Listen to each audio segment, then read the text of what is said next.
His white balls are important to the plot.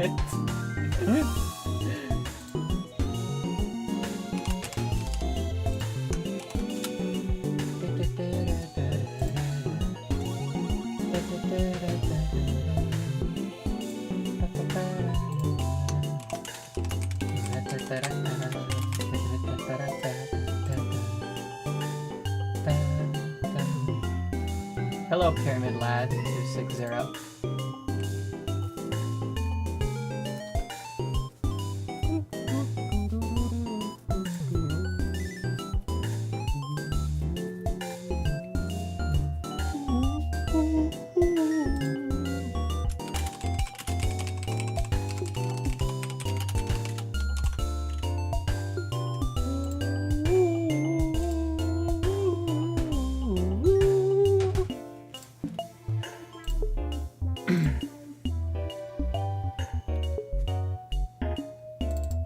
Time to launch the Furry game again. I still have some Arizona left over in the can. Hi, Anya!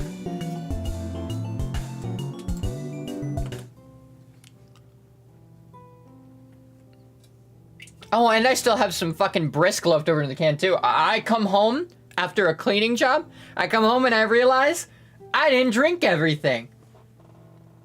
It's not smart.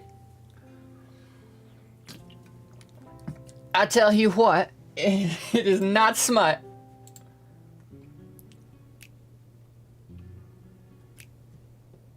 I hope the game does something really interesting with the sides of the screen, like how Shipwreck 64 did with the starlights.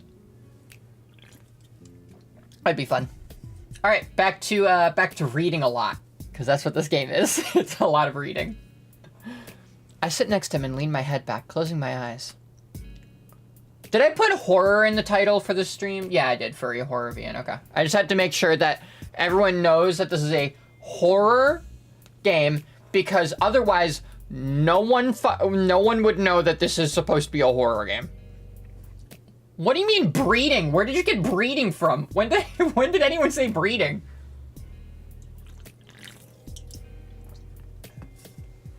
I much prefer the taste of Arizona over brisk iced tea.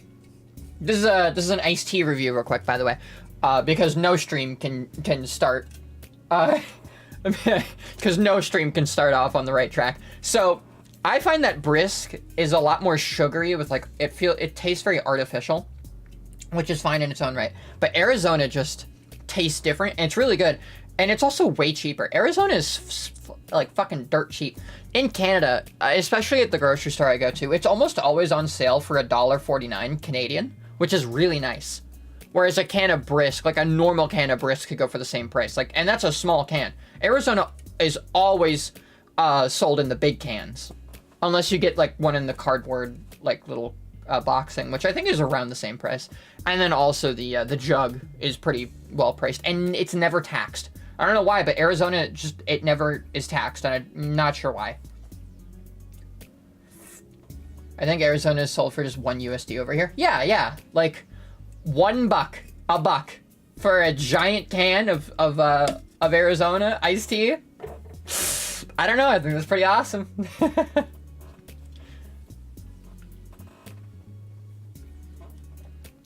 Your mom's addicted to Arizona. Is she single?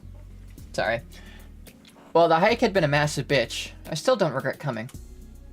Not just for TJ's sake, but also because there's something nice about being isolated like this. Like we're the only people on Earth. I feel a weight fall on my lap and look down, expecting to see a tasty sandwich. Instead is a big fat... Sorry. I just was really waiting for that to say a different word. Just really waiting for that to not say tarantula. Sorry. Anyway, instead I find a big, fat, hairy tarantula. I freeze as my brain processes what's going on. Cheesy as fuck. Tarantulas are really chill. Like, they're really chill. Then I scream and take a swipe at it, at the same time doing a sort of spastic dance to the right. I slide off the bench and onto the ground where I roll several times to get away. Holy fucking shit, fuck, son of a bitch! I roll to my feet and stumble back further away from the bench, eyes scanning around for the giant-ass spider that is sure to be after me. That's when I realized TJ's laughing. Chase, calm down. He holds up the giant spider. Its frozen rigidness telling me what he couldn't finish. Fake? TJ's still laughing, but I'm still hugging myself, shivering and flinching every time I see something spindly. Okay, I don't think that the writing for like any of those shows is as bad as people make it out to be. That being said, I have seen clips of the show where it is just like every other word is a curse word, and I think that is funny. And I hope she keeps up that writing, because I think that it's great that it makes the internet so, like, I don't think angry is the right word, but it seems to piss off the right kind of people. TJ's still laughing, but oh, I already read that. I'm shocked, but not because of what just happened, but because TJ did it to me. Fucking TJ. Feeling betrayed, I glare at him as he beckons me with a paw, wiping at his eyes with the other. Oh my gosh, I'm sorry. But Jenna made me promise her that I'd do it. That figures. Jenna's the type to always play pranks, and yeah, I hate to say it, but it's because she's a fox. Man, like, I feel like it's so... Like, every time their main character brings up species, it's to say, yeah, it's because she's black. Like, that's essentially what it would be like. Yeah, it's because he's Hispanic.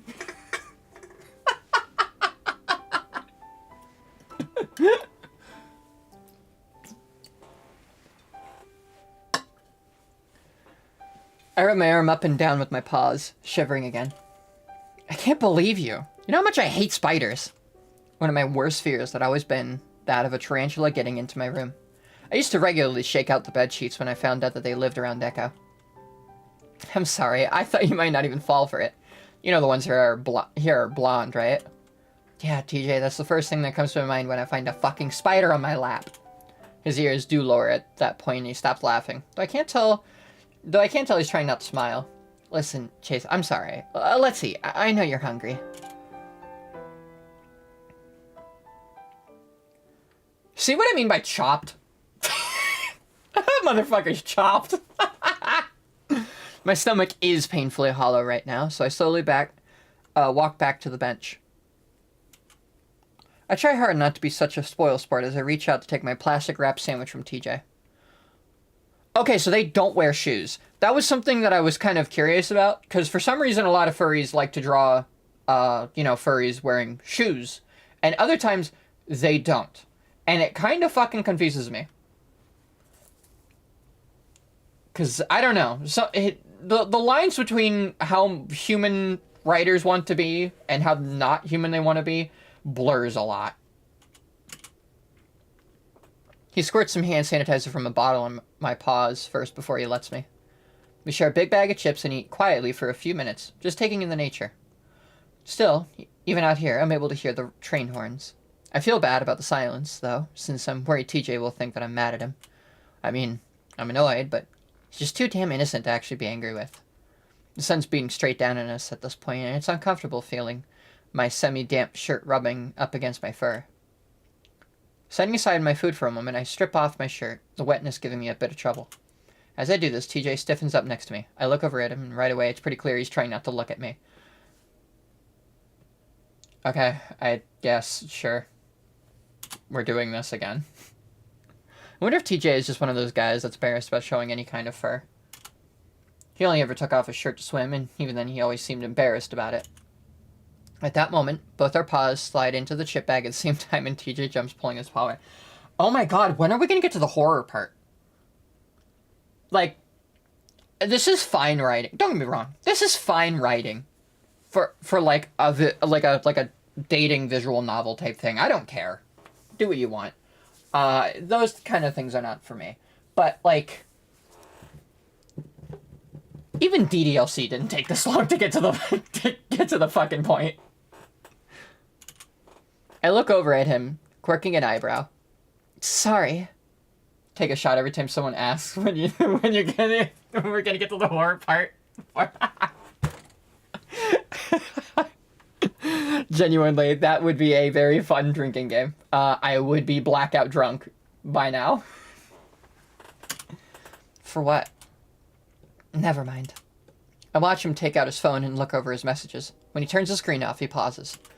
I realize he's looking at his reflection, adjusting the fur on his face, pawing at both sides until he seems satisfied. Again, this is something he did when he was much younger, back when he was obsessed with his cheek ruffs being perfectly even. I don't say anything, though, and just keep eating, bouncing one of my knees up and down. It's damn awkward, and I can't figure out why. Usually it's really easy to talk to TJ, mostly because he had a lot of things to talk about. I try to think of something to say. Remember when I made fun of you for the way you used to say sorry? Hey TJ, remember when you were an embarrassing little shit? Why bring that up? Why? The main character sucks, I gotta be honest. The main character's honestly a fucking loser. There's a reason why this motherfucker's lonely. TJ gives a bright, high-pitched laugh, and that makes me relax, feeling like I just broke the ice on a first date. Yeah, it's one of the first things you said to me. Should I give this motherfucker like a stereotypical Canadian accent? Oh yeah, boys, one of the first things you said to me.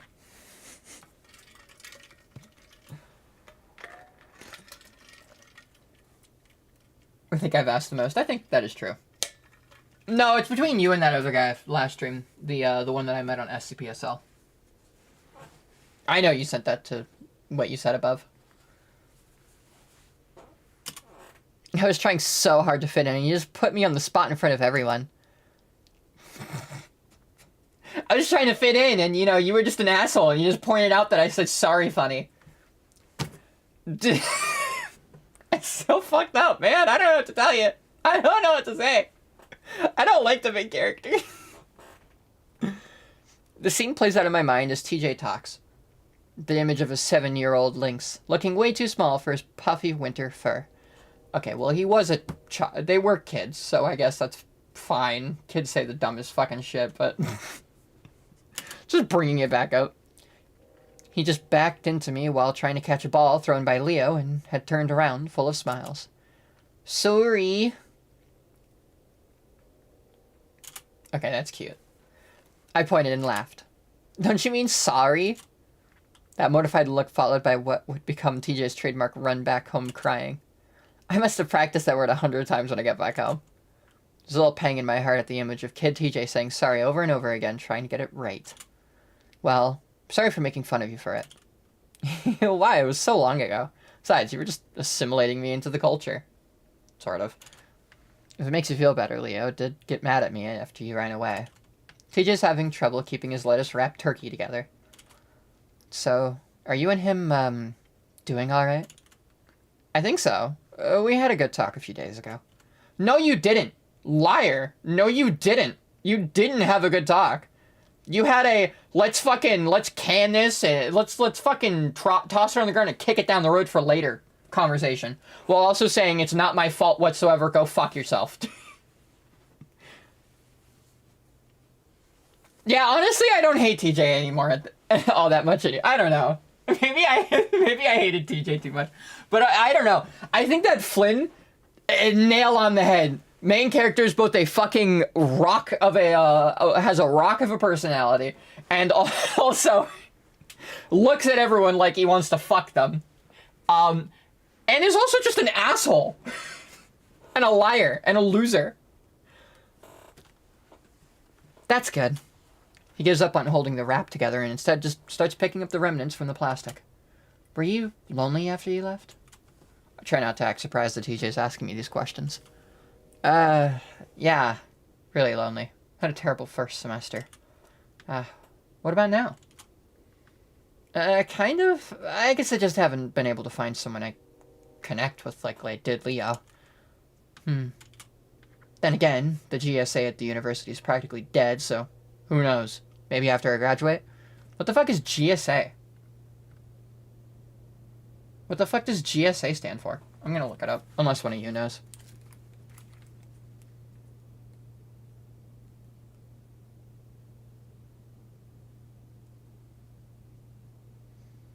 General Services Administration, an independent U.S. government agency that manages federal real estate, supplies, and procurement. Yeah, I don't think that's it. Oh. It can also refer to a general security agreement in finance or a gender and sexuality alliance in schools. What the fuck does that mean?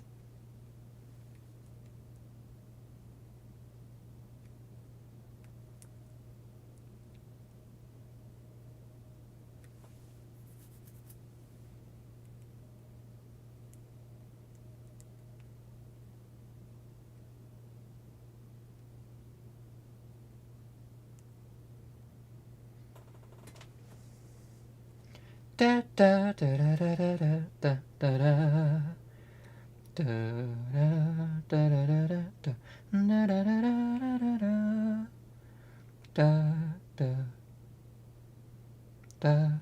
da da da da da da da da. Yeah, this fucking... Okay, so it's a general sexual alliance? Whatever the fuck that means. Alright. In schools, the GSA is a student-run and staff-supported club. These alliances aim to provide a safe, welcoming, and inclusive space for LGBTQ students and their straight allies. They were historically known as gay-straight alliances. Which is the GSA thing.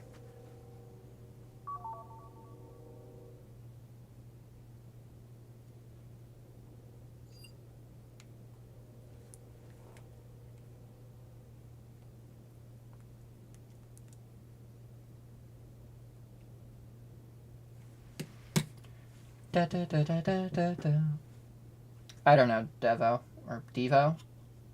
Am I supposed to say that a certain way? I don't know. We eat in silence for a while longer, and though it's less awkward, I'm still trying to figure out what brought TJ to ask me those questions. I don't know, dog. Writing's kind of on the fucking wall, but whatever. Why was my stream 2 minutes off? What the fuck? I mean, hey, there was nothing going on for 2 minutes, so don't worry about it. I crumple up the plastic and toss it in my bag before getting up. Alright, now I gotta find a good view to get my shots. Shouldn't take too long. Oh, there's a great view of the canyon just up the trail there. I think I almost said gentrified? He gestures in that direction with a half-eaten wrap. I wave to let him know I heard and make my way up the trail. The town's namesake isn't much of a canyon. You probably wouldn't even realize it is one without being told. I sidle up as close to the edge as I'm willing, taking a look over the side. Feet press pebbles over the side. They clatter down the edge of the cliff. Okay. It's dizzying, and I dig my toes into the rocks, feeling as if I'm going to tip over. Tears and rain mingle, finally letting go, going limp, when giving the final push. I back away. Impact instead of release. Pain. I feel the buzzing starting up in my head again, and I sigh as I bend over and reach into my camera bag. I almost wish I could stay here until sunset, since the canyon would be a great backdrop for it. What was any of that? Was that just like the, I assume that's supposed to be like intrusive thoughts? Maybe?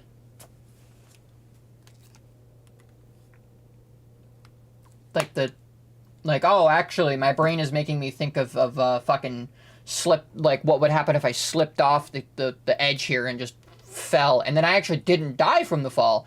I just sort of was in a lot of pain. Otherwise, I got no idea what that was supposed to be. But I definitely don't want to hike back in the middle of the night. It doesn't take long, and about 5 minutes later, I've got all the footage I need. Hiking all this way definitely isn't worth it, but of course that's not the reason why I did it. You finished? TJ walks up behind me as I'm bending over to put my camera away. Yep. He hands me a water bottle, and I take it from him gratefully, pouring it over my head and chest, the fur flattening down over my body. TJ looks at my torso, his muzzle quirking at the corner a bit. Oh my god, okay, we get it. Freaks. You know, you kind of look like Jared I don't care. I raised an eyebrow at him. The survivalist from the Wilderness Channel? What, just because I'm out in the wilderness and shirtless? Well, saying all otter folk look the same. No, I mean, it's not just because you're an otter. I mean, your bodies are... I mean... Again, TJ's got me questioning certain things about him. TJ, I'm kidding. Yeah, right, of course. He rubs his shoulder sheepishly as he slowly walks up the edge next to me. Ah, welcome back, Chris. Just letting you know, still no horror. Wow. He gets closer to the cliff, though he does it in a manner in which he's spread out his legs and arms, bracing himself against the ground. He peers over the side, looking absolutely ridiculous. We're so high up, I smirk, sneaking up behind him. Do not fucking shove him! Do not fucking shove him at the edge of a cliff! Why is that an option? And would it be funny if I killed my friend? Yeah, let's, you know what, let's speed up the horror here. Do it.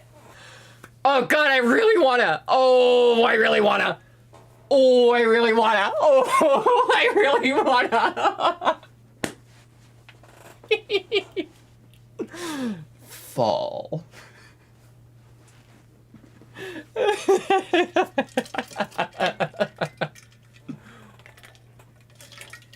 But you understand it would be really funny if he actually fell, right? There would be no put. There would be no, like, there wouldn't be anything funny necessarily about it, but you know. Okay, here's what we're gonna do. What we're gonna do is, oh, can I make a save? I can. Okay. We are gonna figure out what happens when we push him. Lingering for days, white bone pokes through skin, maggots feeding off the living. What?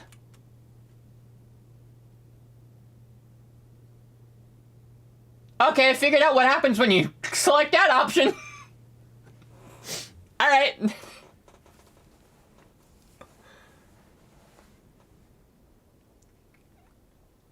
It's like an intrusive thought thing, but also like it would be like a. I think I know what that option was basically. It was basically an intrusive thought, and then when you select that option, it like your brain plays out what you think would happen in that scenario. So like in your head, it was like, ah, ha, ha, what if I pushed him right now, and then he'd fall down, and then your brain's like, well, he'd probably break a lot of bones in his body, and some of them would poke out of his skin, and then he'd be down there dying in the heat. That's what I'm thinking anyway. No, I want to. I guess I can't. I meant to click the title, but that's fine. Anyway, I don't want that option. I don't want to keep that option. I don't want to do that.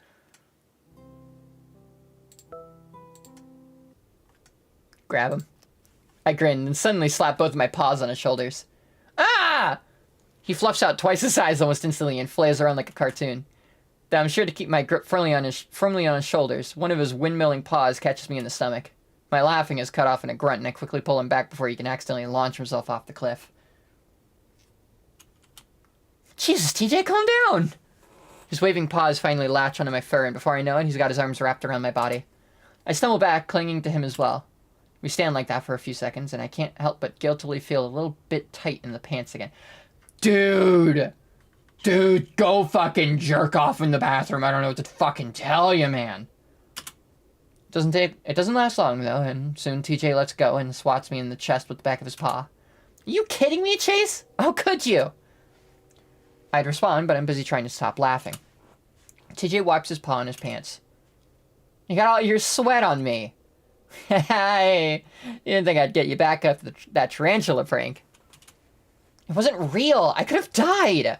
Calm down. You're safe now. I put a paw around his shoulders and pull him in close. He tenses up, but does relax after a few seconds. You're all wet and sweaty. You'll air dry. We stand there a while, not ready to head back. Not really ready to head back yet. That's when TJ lets out a sudden, loud yell that almost makes me jump out of my fur. Yeah! I put both paws over my ears. TJ, what the frick? He frowns. Where's the echo? Huh? It's called Echo Canyon, but isn't it supposed to echo? Oh. Hey! I yell too, TJ lowering his ears a bit as we wait for the response. His ears perk. I think I heard it? Maybe we're just in the wrong area. But we're like right in front of it. TJ leans forward as if that will help and cups his paws around his muzzle before yelling as loud as he can. Yeah! Reverb Canyon. This time, I do hear a return. It's muffled, scratchy, ugly, but it's an echo, alright. TJ makes a face. Ah, that sounded kind of creepy. Well, what'd you expect? Everything's crappy here. Including echoes. Blah! Again, we're answered with a raspy, ugly response. My voice twisted and distorted. You know, it'd be really funny if that was not an echo off the canyon. And it was something that followed them up the trail. I came into you screaming, yeah, and my headphones were full volume. Oh my god. Yeah! Hi, Aaron. Seems a bit silly to name the entire town after that. I think it fits. I grunt as I sit down, spreading out my legs with a sigh. TJ does the same, except with his legs crossed. You really hate this place, don't you? He looks sideways at me. You don't? Of course not. All my best friends are from here. I mean, some of it is bad, but why let the bad taint the good? I make a non-committal grunting sound. I wish we all could have come up here. He really does look disappointed, and I feel bad about that. What, I'm not good enough? TJ giggles. I really am glad you came. It means a lot. It would have been pretty lonely otherwise. What? That one politician got his career ruined because he screamed cheerfully? What the fuck are you talking about? We were about to push someone off, though. Yeah, you're still upset about that, huh?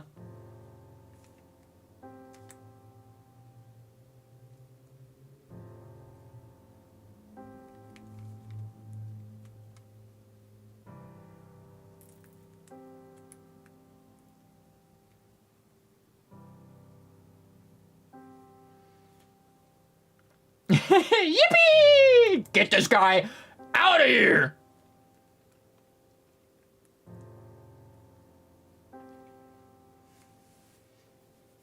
Howard Dean, you yelled like Howard Dean. That sounds familiar. That name sounds familiar. Hold on. I want to hear the Howard Dean screen. Howard Dean scream. Wow, that's the first thing that pops up when you... Oh, it's this guy!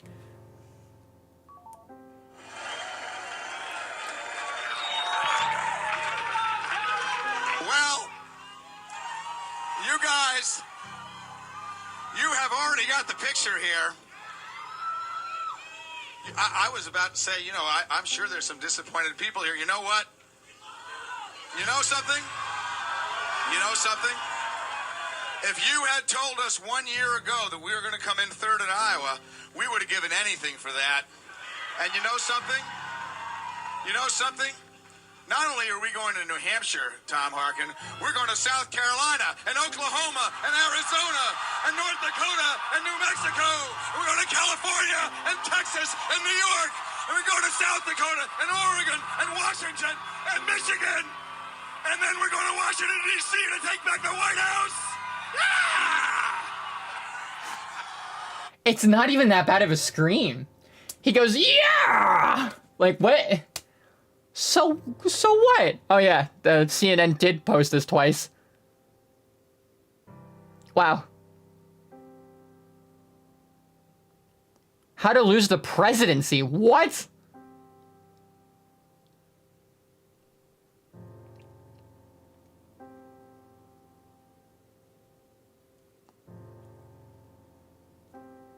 This guy actually lost the presidency because of a scream?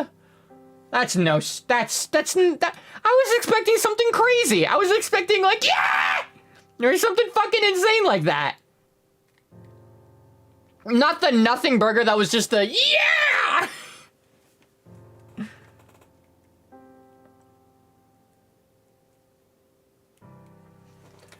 Well, anyway, that was the Dean scream. It wouldn't be a stream I've done if I didn't fucking sidetrack it with inane stupid bullshit. I look over at him and he's looking me right in the eye. His powder blue gaze is really pretty with the sunlight hitting it like that. He's smiling, and I smile back. Suddenly, his phone buzzes. He breaks eye contact to adjust his sitting position so he can get it out of his pocket. Probably Jenna checking in on. I turn to look back at him when he goes quiet. He's furrowing his brow at the phone, as if trying to figure out what it says. Everything alright? Slowly, his face relaxes, but now his expression is dull, his eyes glazed over. TJ? I start to lean sideways to get a look at what the message might be, but TJ quickly shoves it back in his pocket. Nothing, just a long message from my mom. I can tell right away he's lying, which is fucking crazy, because I don't think TJ ever lied to me. At least not so easily. We've kind of peeped the horror, but not really. It's like getting there, I guess. Is it bad? No, just something about when I come home for the summer. Oh, okay. It's weird, because I know he's lying, and he probably knows I know he's lying, but still, here we are, playing along. He stares quietly at the canyon for a few seconds and stands up, brushing himself off. Alright, let's go. The cheerfulness in his voice is forced. It just sounds like he's about to cry. Like I said, it's all downhill from here. Literally. Turns away quickly and starts back down the trail, wiping his face. I aim back, wanting to give him time to get over what it is that's bothering him. How about you fucking talk to him and you call him out like, hey man, I know you're lying. Just tell me what's going on. Like, how about you fucking say that? God, this guy's such a wet blanket. The main character is such a wet blanket. I wonder if it's something to do with family, like a grandparent passing away or something. Then maybe you should ask! I feel too intrusive asking about it now, so I decide to put it off until tomorrow. Oh my god, this is how you figure out that your friends fucking killed themselves, because you didn't ask them questions and you keep pushing it off till tomorrow, and then, hey, what do you know? Tomorrow comes and the guy's hanging from his ceiling because you didn't ask him anything, because you didn't fucking check in with him, and you let him lie to you. Ugh! The hike back is, like TJ said, literally downhill, so it's way easier than coming up. TJ's still a little overbearing, making sure I have water and dumping a few unsolicited bottles over my head. The face when your main character's so ass you like every other character except Bro. I really don't like the main character. The more that we've been going on with this... I actually don't think you're supposed to hate TJ. I don't know. I don't think you're supposed to hate TJ. And I don't really hate TJ all that much anymore. Honestly, now that I've gotten more into the game, I don't really hate TJ. He's a bit odd, but there's some interesting stuff. Not TJ, I'm talking about Flynn. Oh yeah. Yeah, honestly, I still think that whatever Flynn said about about Chase is so fucking true. I mean, obviously it's uncalled for, and you should never do that to someone, even if, you know, on a technicality, you are right, and actually what you've said is probably entirely true. You know, it's not okay to just say that, to just sort of fucking blurt that out in an angry rage, you know? But he was right about Chase. He actually was right about a bunch of the characters. The only beautiful about that kind of situation is people that do that kind of thing are usually horribly unaware of themselves. Flynn is more likable than this bum. Okay, I wouldn't say that. I'd say they're both unlikable. There's no way that Flynn is more likable, though.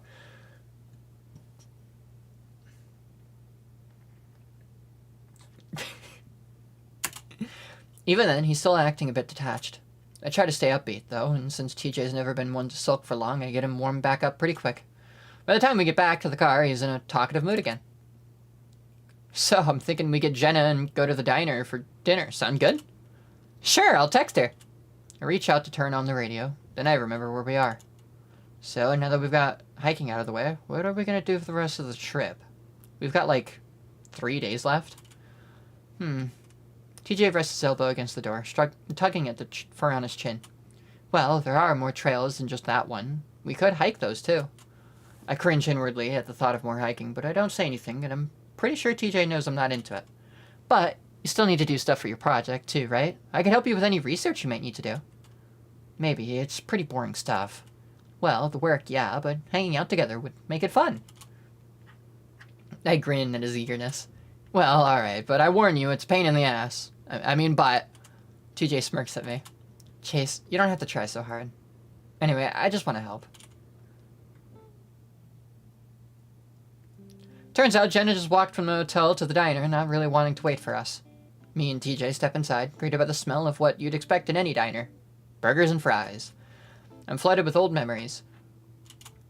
I actually don't think that's the only thing I would smell in a diner, but whatever. Again, we've kind of already established that the person who made this VN has probably not actually lived in rural America. It's a place that I'd gone to eat every weekend for over 10 years of my life. I smiled, despite myself. While I complained a lot about Echo, this place held incredibly happy memories, most of which involved my 5 friends. We see Jenna right away as she steps out from a booth next to the door. Hey, boys! Hey! Sup? We make our way over to the booth, TJ sitting on the opposite bench while Jenna steps back to let me pass and sit next to her. She wrinkles her nose as I do. Whew, maybe you should have showered before you got here. Thanks, Jenna. TJ probably smells too. Nah, he smells fine. Of course he does. Thanks, Jenna. Don't blame Chase. Otters are, naturally musky. What now? Sorry, what now? I decide not to say anything and instead pull a menu out of the metal holder and flip through it. The table is greasy, so I try not to lean anything on it. So, did you guys have fun?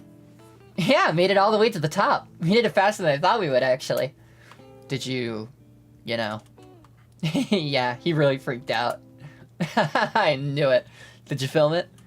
No. What? It's the reason you pull That's the reason you pull pranks. Why didn't you film it? I forgot. I glare at the menu. Shouldn't let her corrupt you so easily, TJ. I try to think of some Satan metaphor that I can use, but that's when the gigantic plastic spider lands with a smack on top of the menu I'm looking at. Ah! I can't help myself and shove the menu and spider away from myself to fall over onto TJ's bench. I look up and Jenna's filming me with her phone, grinning.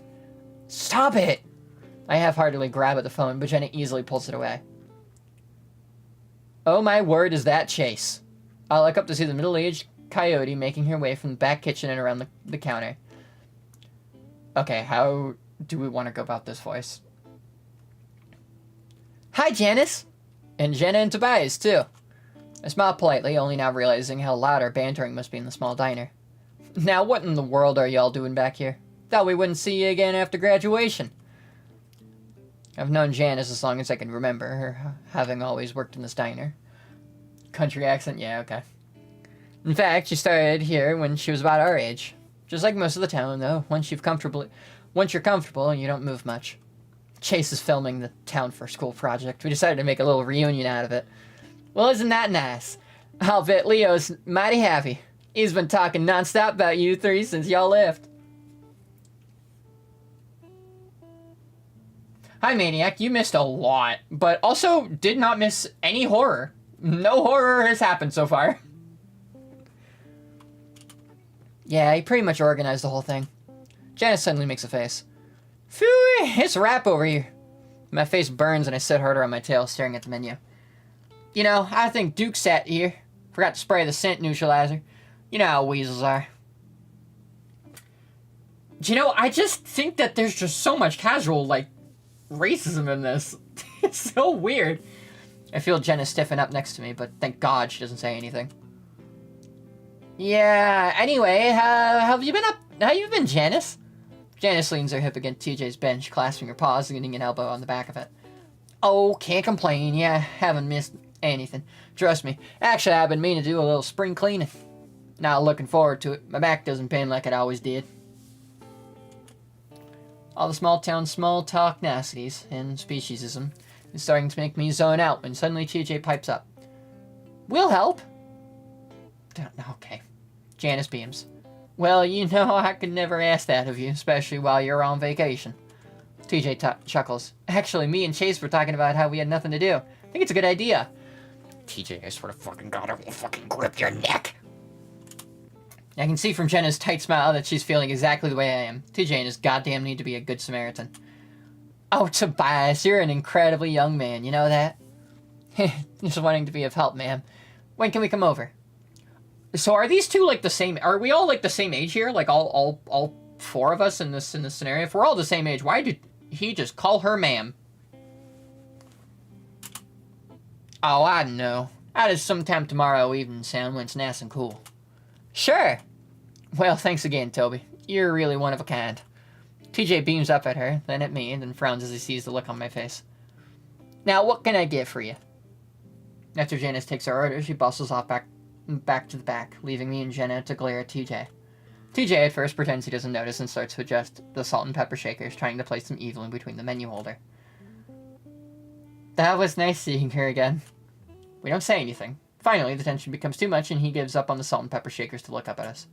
What? You know exactly what. We didn't come here to clean up Echo's mess. Speaking of which, Jenna reaches past me to grab a towelette and starts wiping our table, wrinkling her snout. Disgusting.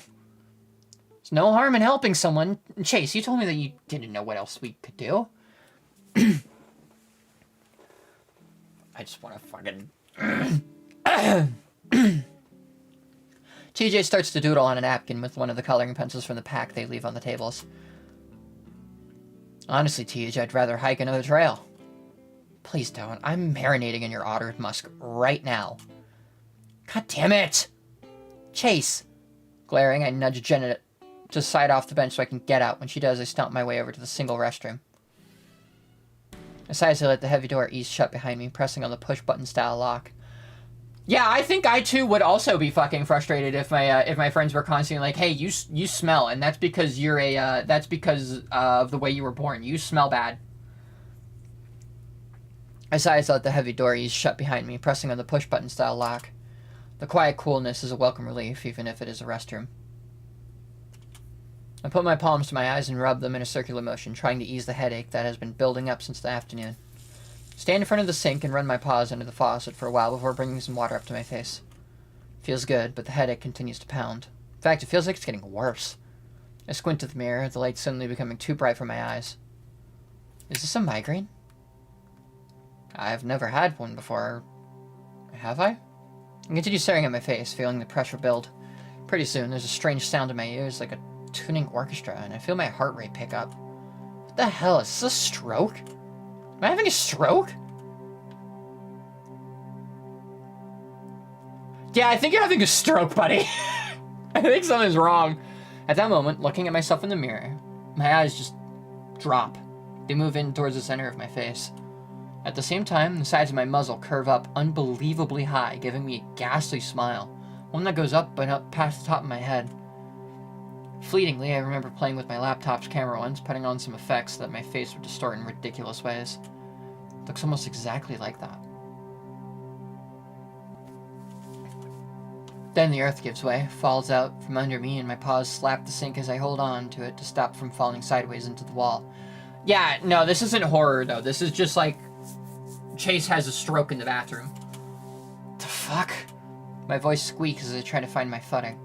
I shut my eyes to stop myself from throwing up, and slowly the roaring dies down and I feel myself regain my balance. I crack my eyes open and I see my face is back to normal, the light at a tolerable level again. I open my eyes the rest of the way and stare at myself, my reflection staring wide-eyed back.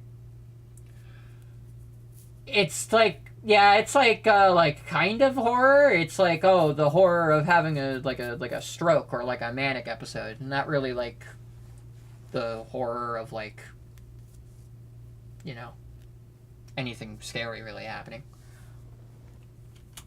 I'm breathing hard, my chest heaving, pupils dilated. Looking down at my knuckles, I see the skin is white through the fur. I slowly let go of the sink and look at my shaking paws. What the hell? My muzzle is dry and I swallow a few times. I take a drink, but I don't trust the dirty faucet. After a few moments, I'm able to calm down, realizing that I'm probably not dying. In fact, my head feels pretty clear at the moment. Pretty sure it was a migraine. Migraines can do that to people, right? Yeah, man, sure. I draw in a shaky breath again before grabbing a few paper towels from the dispenser. I run them lightly under the water, adding a few pumps of foamy soap as well. Mom has migraines all the time. I'll call her about it tomorrow. Able to keep my paws steady now, I've run the soaped-up towel under my arms a few times. After a quick look to make sure the door is locked, I undo my belt and push down my pants and boxers to around my thighs. If I really want to take care of the musk smell, I'm gonna have to go down under. I don't think this needs to be narrated. I run a few more I run a few more paper towels under the faucet and soap dispenser. Just as I'm sliding the towel against my tail base, I hear a knock and the lever-style handle rattle. I jump and look back, not really worried since I know it's locked. Because this place is a fucking piece of shit, I'm just in time to see the button lock pop out. The handle swings down and the door opens up enough for a lynx's head to poke through. There I am, pants down, a paper towel. Holy fuck, what's wrong with me? A paper towel under my tail, looking like I'm wiping my ass while I moon my Christian best friend. I think we stay like that for at least 10 seconds before TJ blinks first. Oh my gosh, sorry! He squeaks it out so fast I barely hear it before he yanks his head out and the door closes with a snap. Fuck, fucking fuck, fuck! I snarl between my teeth as I scrub myself and throw away the towel. I feel like I'm gonna cry. It's like the entire universe is conspiring against me right now. I sigh and wash my hands, realizing that the longer I delay going out there, the stupider I'm gonna look. When I come back out, I see TJ stand up immediately, eyes straight ahead as we walk past each other before he heads into the bathroom. Jenna stands up to let me back into the booth. Everything alright? Yup! As we sit back down, Jenna sips from her glass of water, then starts sucking on an ice cube. So I know TJ had fun, but did you? I drum my fingers on the table, still feeling a bit numb from embarrassment. Yeah, it was fine. About as miserable as I thought it would be. So no surprises. Gang, you can become a voice actor? What do you mean? What the fuck are you talking about? Honestly, I actually kind of wished I'd gone with you two. Oh yeah? Then I remembered that AC is a thing, so I didn't feel that way anymore. At least you're built for that kind of weather. True, doesn't mean I have to like it. So, what'd you do? Sit around all day? I studied for a while, then Flynn and Leo came by, actually. Oh, really? Yeah, they wanted to have lunch with us. Leo was pretty disappointed when he found out you weren't there. They brought a bunch of presents for Carl and had me choose which one I wanted to give him. How thoughtful. Jenna shrugs. Anyway, Flynn was pretty quiet. She doesn't say anything more, so I press her. Oh? Yeah, just kind of subdued. I guess he might be feeling sorry. I don't know. Well, here's hoping he comes around. Anyway, they're planning a surprise birthday party for Carl. Is that not for a few weeks? Yeah, but we want to have it while we're all here. Jenna drags a drop of condensation around the outside of her glass for a moment. Just between you and me. And don't tell TJ this, because I told him I wouldn't tell you, but he said he was really glad to have you along. He says you're what he misses most about this town. Really? Kind of surprised me. We're really good friends, we're really good friends, but to say I was what he missed most? I look outside. Again, the sky is painted red, orange, and what almost looks like purple. He drew this so I could see what happened when he pranked you, to make up for not recording it. I look back down at the table as Jenna slides over the napkin TJ had been doodling on. A stick figure, with a thick tail, presumably me, is lying on the ground, his mouth bigger than his face as he screams. Next to him is a giant spider. Standing over them both is a stick figure with big, tufted ears, I assume TJ, with his stick's arms up, with his stick's arms put up over its face, clearly feeling guilty. Cute. Isn't it, though? Despite my sarcasm, I really do think it's cute. Especially the TJ figure. Oh, I didn't realize that he was actually being sarcastic. Okay, I forgot that the main character is a fucking dickwad. Shit. What? Forgot my purse. She stands up. I'll be right back. Why? I'll pay for you. Don't worry about it. The motel's like, what, 5 minutes away? You can pay me back. But she's already out the door. I sigh, watching her make her way down the road through the window. That's when TJ slides back onto his bench. I quickly look down, feeling my cheeks burn all over again. Sorry about that. Just wanted to wash up too. I don't know why, considering TJ looks kempt no matter what he does. I force myself to look up. Funny drawing. He looks at the napkin and gives a little laugh. Oh, she showed you that? Wait, where'd she go? Forgot her purse. Oh. We sit in unbearably awkward silence for a while before I finally sigh and lean my face against a paw as I stare hard out the window. Okay, so I wasn't wiping my ass. You know others have glands. Chase. I look over at TJ and he's smiling. I know. I shouldn't have opened the door. You were just taking a while and we were wondering if you were alright. I wonder if my friend's doing alright in there. Instead of like knocking and saying, hey, you okay in there? I'm just gonna fucking go straight for the door handle. That's a normal person thing to do. I look up as I see Janice making her way over, her food on a giant tray. Guess it's really the lock's fault. No, I think it's whatever the fuck is wrong with the both of yours faults for not just like being like, knock knock, hey, you okay in there? Oh yeah, I'm doing fine in here. All right, just wanted to check. Bye-bye. Oh, having problems with the restroom door? Make sure it's jammed shut real tight. Should locked in. Thanks. As the plates are set down, I'm faintly surprised at the portion sizes. Not used to getting this much in the city. Janice immediately buses off to another customer. And, you know, I look up for my giant sandwich and fries, grabbing the ketchup bottle. It was kind of cute. No, I'm sorry. If someone... No, I don't need to explain why that isn't cute, and why actually that's a mortifying experience, and why that's actually kind of awkward, and why you shouldn't try to spin it into some sort of romantic moment. You just looked at the fucking guy wiping his ass in the bathroom. Come on. TJ immediately looks down, pretending to read the menu, even though we've already ordered our food. Thank you. It is weird. I feel like my brows are almost going to shoot off my forehead as I stare at him. What does applewood smoked even mean?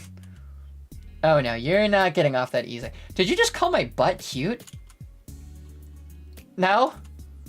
TJ's ears fall flat, and I'm kind of satisfied that he's the one feeling embarrassed right now. I just like... Otters have cute tails, that's all. Sorry, if I make an analog to and a parallel to like actual like people, I think like actual like races, like human races, I think this will make it way worse, so I'm just gonna leave it there. I snort. Yeah, I can see by the way you drew mine here. Sorry. Tell him fair. So yeah, I'm testing the waters here. It's been a while since I've played this game with a guy, and who the fuck thought the next one would be TJ, but here I am.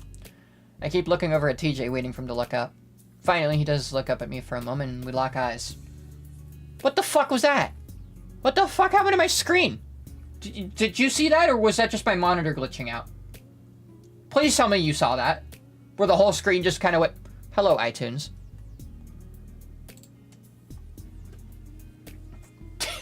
Whatever. I give up. Finally, he does look up at me for a moment, and we lock eyes.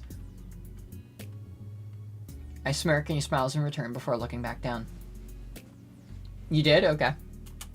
Well, that's something. Okay, this is a really fucking weird moment to have one of these, like fucking G-Man moments where it's like, I know this may not be this time to have a really bad panic attack or really bad nightmare. I sit on a big rock next to the shore, watching the tiny waves lap at the smaller rocks. Across the lake, maybe a half-mile away, I see my friends. All of them, floating on something. It's my car. They're all in my car. Leo's driving, he's got sunglasses on.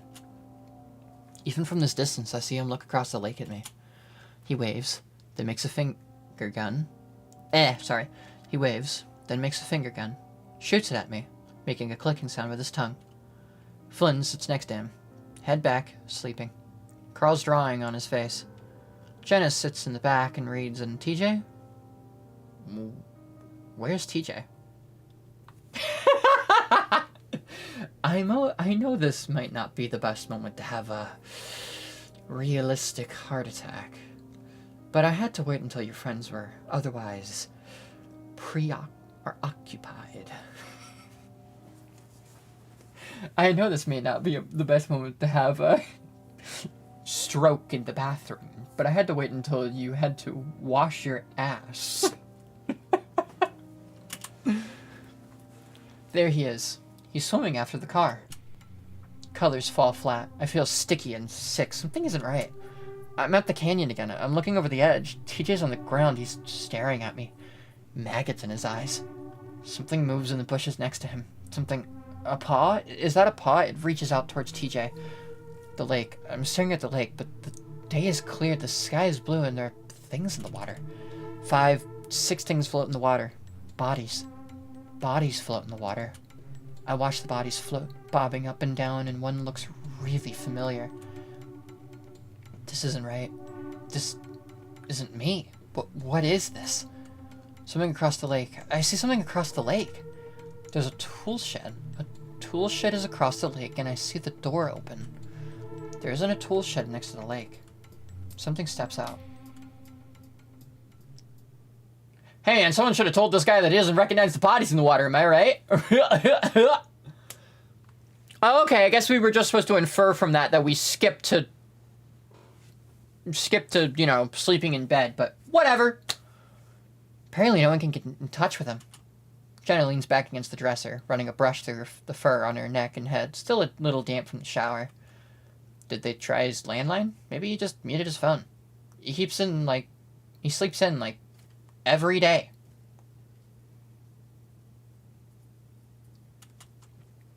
Jenna shrugs. I'm gonna assume they have. So no one told him he was gonna have a party? Jenna turns around and leans towards the mirror above the dresser, brushing away loose fur. It's a surprise party, right? I guess. It's just that it's not really his birthday. Jenna sighs. It's just an excuse to do something in this shitty town.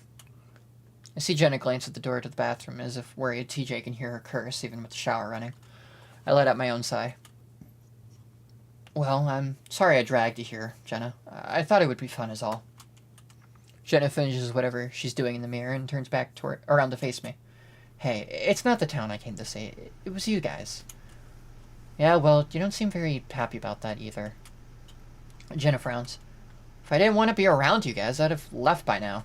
I have friends in Peyton that could take me into the bus stop.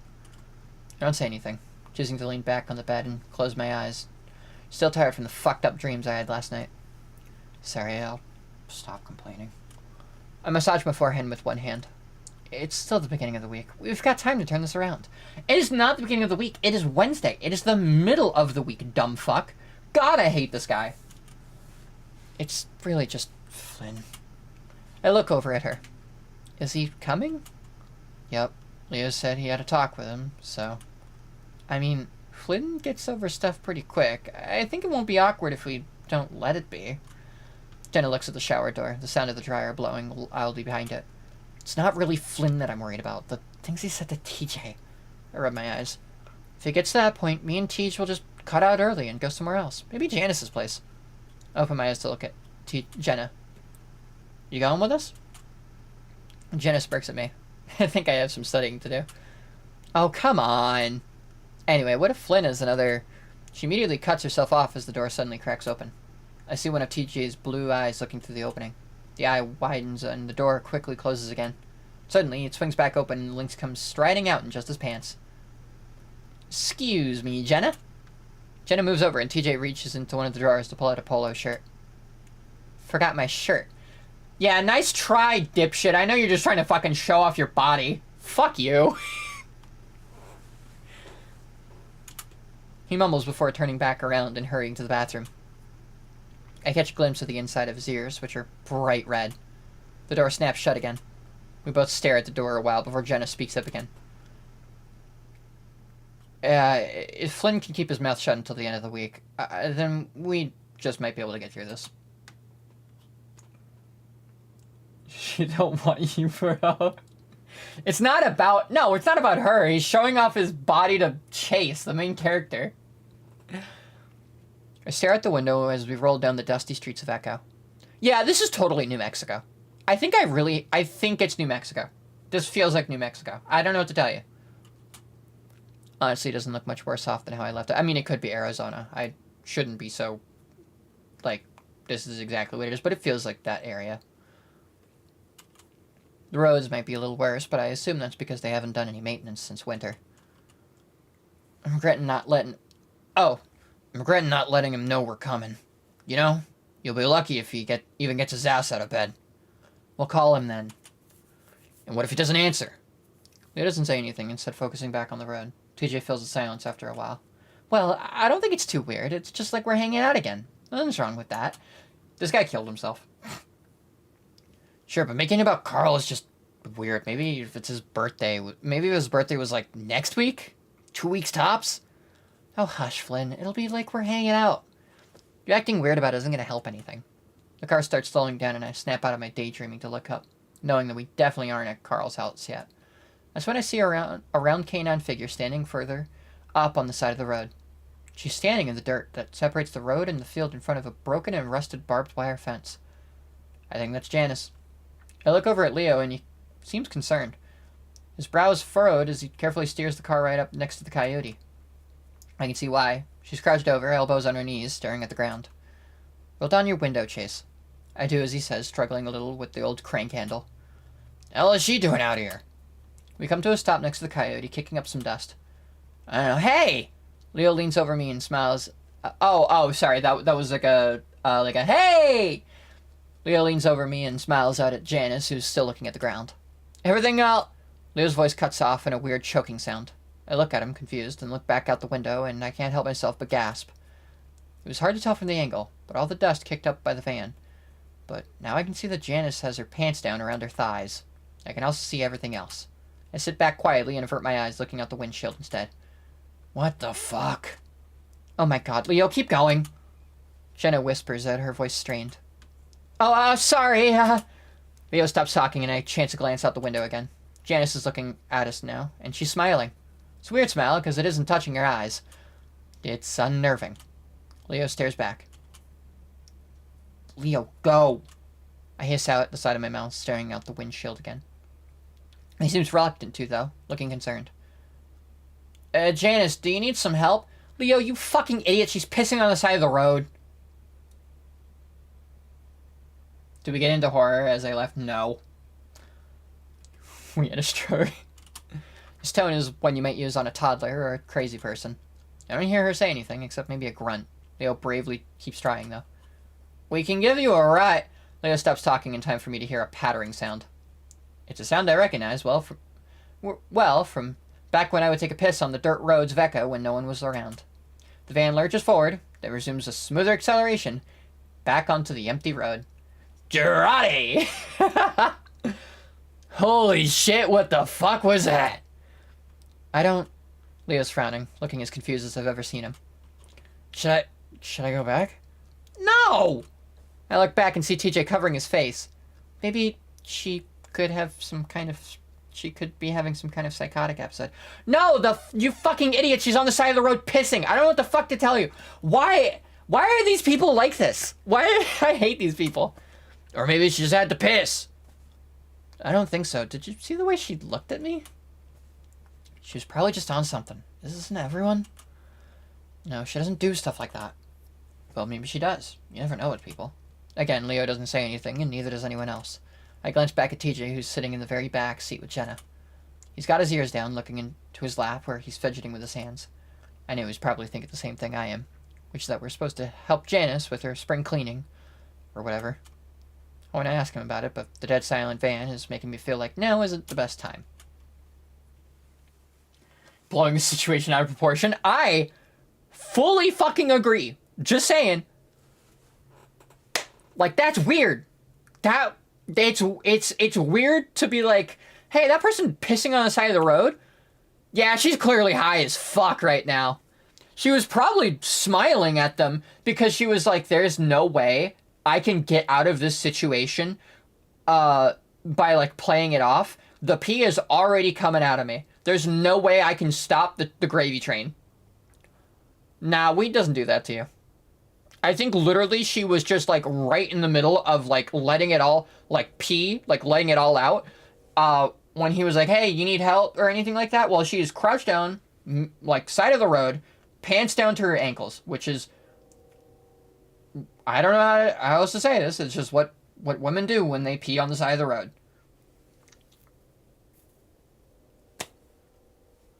Now, what she's doing in the middle of a dirt road, I got no fucking idea. But then again, I don't know why we're on about this. I don't know why we're lingering on this. This feels fucking weird. I mean, she accidentally flashed him. I fucking told you. Leo stabs the doorbell again, frustration etched across his face. Can you please keep the cursing down just a little bit? I can't help but notice TJ wince at every F-bomb. He's been keeping his distance from Flynn, always standing on the opposite side of our little group.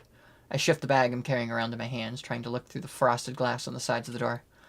Maybe he's getting high? He should be able to hear. I mean, maybe he just doesn't want to. TJ holds up his phone. He's not answering his phone either. Yeah, this motherfucker killed himself. Yeah, he killed himself. He is swing-ding-a-linging from the ceiling. This is a Sayori moment. This is going to be a Sayori moment when they slowly open the door. Leo knocks on the door hard, his bicep bulging. Well, I guess breaking the door might get us inside. Leo stands back, paws on his waist as he takes a deep breath. He's determined. And I guess he should be, considering he set all of this up. We should have just told him to meet us at the diner or something. Do they lock their windows? What? Leo growls. It's not like we're breaking in. TJ's ears pin back, a frown on his face. The wolf puts a paw on his forehead, closing his eyes. Sorry, but I think he's just asleep and it shouldn't be too hard to get in there and wake him up. I look over at the side of the house and see a window well. I point at it. What about that? Too small. I could probably fit. She hops off the front porch and crouches down next to the window, pushing at it. Wait, there's a security sticker here. Well, you got arm at first, and Carl's such a lazy ass, I know he didn't. Besides, if we set it off, we can just run. It's not like they'll show up anytime soon. Jenna hesitates and pushes at the window again, but doesn't budge. Locked. Let's try the one above it. That's too high. I'll boost you up. I think this is going a little far. A little too far. I have to agree. I really have to agree. They're putting way too much effort into fucking breaking into his house, but hey, what do I know? Leah ignores him and stands next to the window before making a platform for Jenna's foot with his paws. Steadying herself with her paws against the wall of the house, Leo easily lifts Jenna and she manages to grab the edge. Fucking hell, this is so fucking stupid. Flynn mutters next to me, but I ignore him. Jenna pushes against the window and it glides open easy. Yes, I'm gonna boost you all the way up. Hold on. Careful. Like there's some kind of cheerleading duo, Leo shoves Jenna all the way up with one paw and she disappears through the window. Her bushtail is the last thing we see until she pokes her head back through. Kitchen. I fell in the sink. Great, now unlock the door. She disappears again and we make our way back to the front door. Leo, you're fucking crazy. If you don't shut your fucking mouth, Flynn, I'll kick you right in the vag. Sound good? Jesus, calm your... Leo turns on him, one foot in front of the other. Flynn shuts up. TJ's eyes are wide, even though he's staring down at the steps. Yeah, this is uncomfortable. Why is Flynn even here? I want to put my arm around him. Finally, we hear the door rattling and it opens. Called his name, but he didn't answer. Well, he's gotta be here. It's not like he can go anywhere. Or would want to. Carl's house is as massive and immaculate as I remember it. It is a mansion, after all. Well, maybe less immaculate than I remember. There are a few wrappers and pizza boxes on the marble counter. I assume that's because Carl's parents aren't here to tell him not to be a slob. Flynn immediately heads up the stairs. Yo, Carl! I set the bag down on the table and TJ sets the cake there too. I look over at him. You alright? I'm good, why? Just asking, so...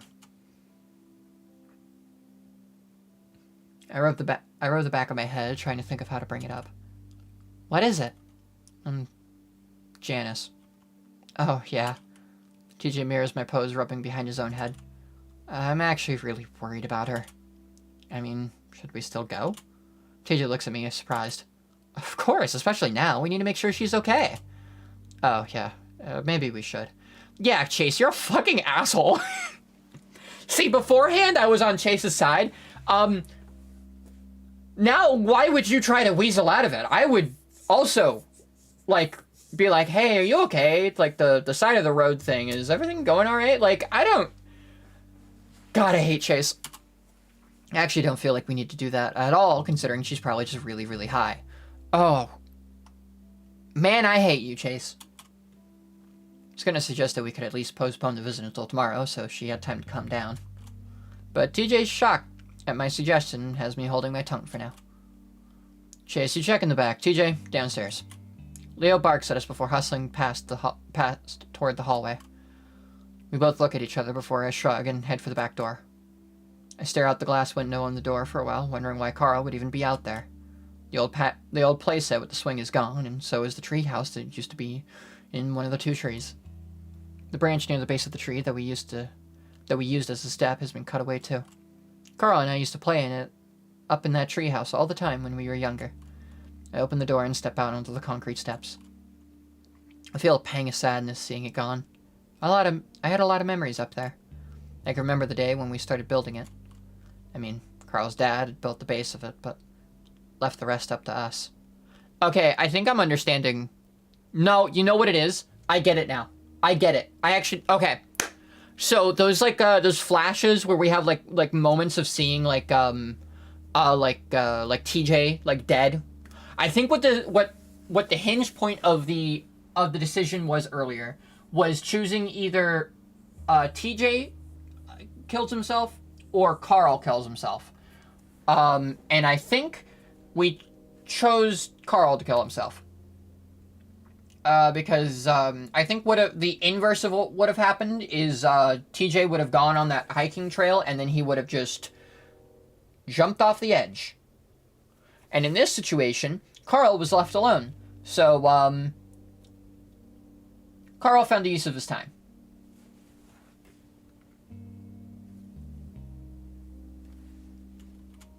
Duke, the old weasel, had a pile of random junk in his backyard and he gave us permission to take from it as long as we cleaned it all up. Dude, how's your stream so off?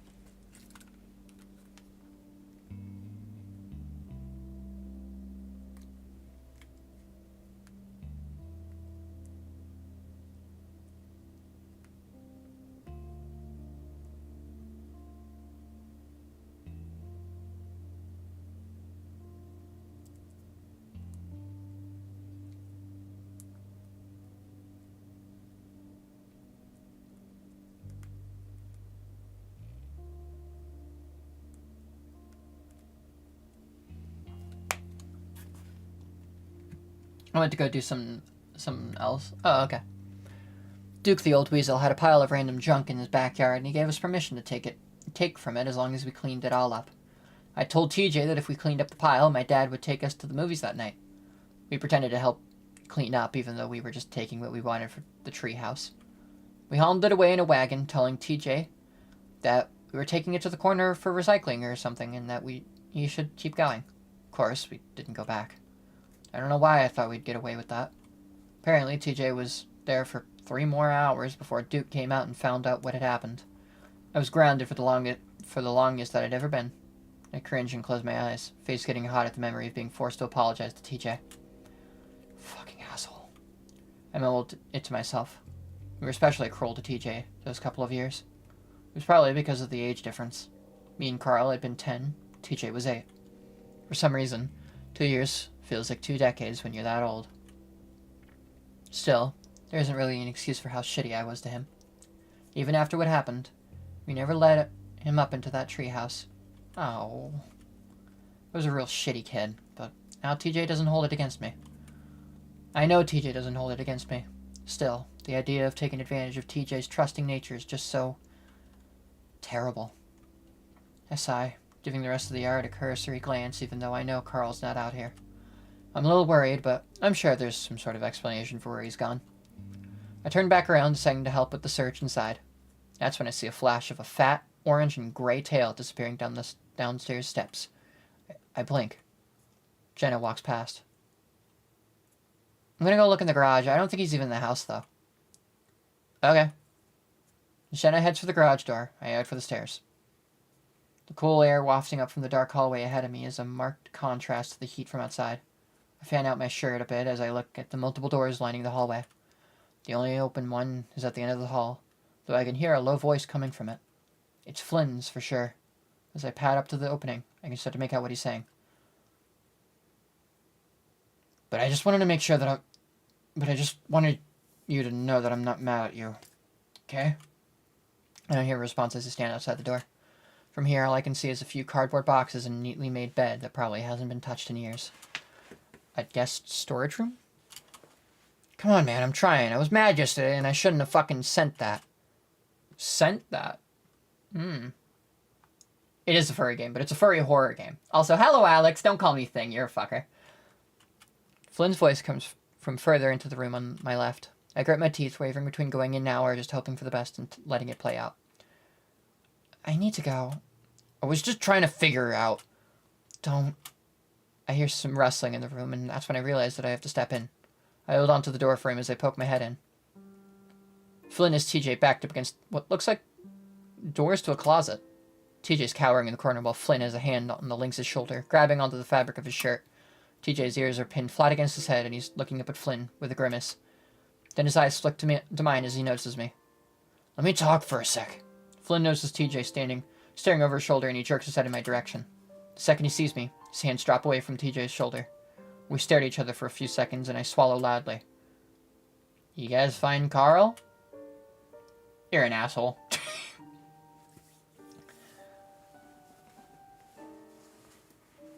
The thingy. My question sounds all the more stupid in the dead silence that follows. Flynn's gaze drifts to the wall over TJ's head, where he stares coldly for a few seconds, his jaw working furiously. I start to worry he's summoning up another one of his tantrums.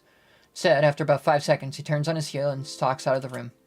I have to move out of the way as he brushes past me. When I look back into the room, TJ's already moved to stand in front of a mirror on the wall. He straightens out his shirt, then vigorously combs the fur on his face. He does a weird back and forth on his cheek ruffs with one of his hands, even though they look fine to me. TJ? TJ snaps his head in my direction, one of his ears twitching. Are you... okay? I'm okay, TJ says it fast and loud, giving his shirt one last tug. Let's keep looking for Carl. He makes a point of looking around the room. I don't think he's here.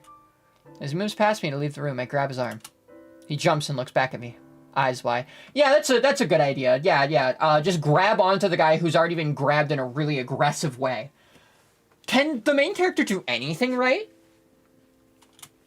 I quickly let him go, realizing just how closely I'm mimicking what Flynn had done just a minute ago. Thank you. God. Fuck. Do you want to talk? No. I blink in surprise. No, I don't want to talk about it. Sorry. His ears are down again, and he's looking at the floor. Let's just keep looking. He turns away again, but I feel like I should say something more. I want to make him feel better. Get him away from Flynn. Do you want to go for a walk or something? TJ turns back around to stare at me questioningly. I mean, to keep looking for Carl. He's not in the house, so maybe he's gone out somewhere around town? TJ nods in understanding, the distressed look melting off his face. Oh, that could be a good idea. We should tell Leo. I feel a surge of relief at having been able to distract TJ, and now I want to keep that going. Luckily, we don't see Flynn on the way out. A distracted and frustrated Leo quickly waves us off as he continues to search in the ground floor bedrooms. Probably got high and passed out somewhere. He mutters absent-mindedly as we head out the door.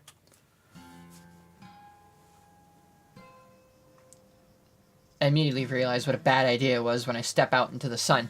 Yeah, dumb fuck. God! Again, can this guy do anything right? I'm okay, he says bleedingly.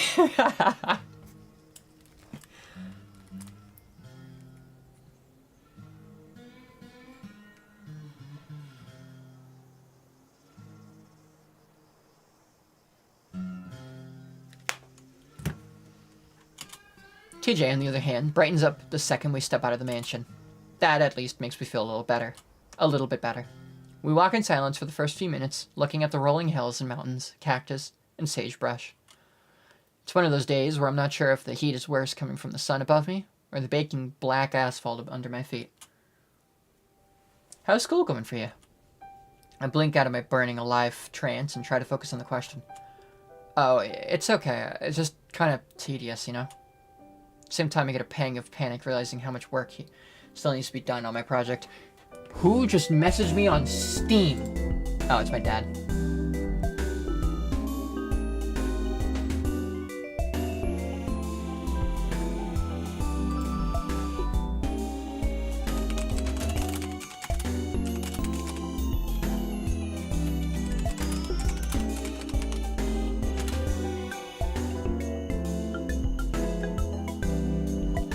Yeah.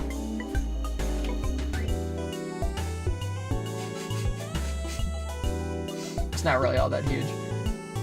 Actually, I prefer if my dad and my mom were not friends with me on Steam, because then I wouldn't have to hide every time I play a questionable video game.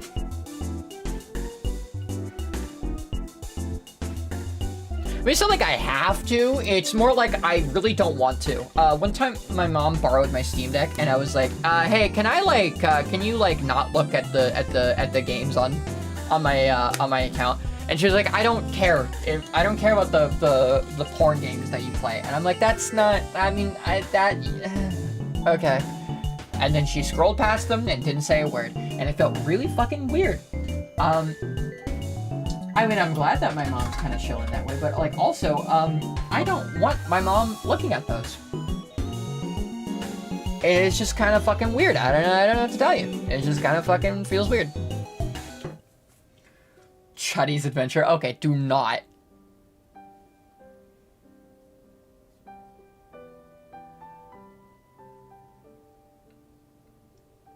Okay, that's just kind of lame, honestly. If your mom saw that your friend was playing Atlas, she wouldn't notice, really. She'd be like, "Oh, your friend's playing a fucking video game. Who cares? Let's continue filling out this job application." At the same time, I get a pang of panic realizing how much work still needed to be done on my project. Deltarune project. I'm able to convince myself that I still have half the week. I'll figure something out. What about you? It's great. Athletic training, right? Yep. So what exactly do you do? Train people for sports? TJ laughs. Well, it's more to do with injuries, recognizing them, preventing them, treating them if I can. I didn't know that's what you do. So are you like a doctor or something? He laughs again, but like always, TJ is able to do it in a way that you know he's not just laughing at you. Definitely not. That would be really hard. I guess you say I'm an athletic trainer. An athletic trainer is a healthcare professional? Cool. Cool. Try to keep from panting. I thought you would have been more into like coaching or something. You like sports? TJ shakes his head. No, I'd be terrible at that. I can't yell people at I can't I can't yell at people all day. My father has decked me again.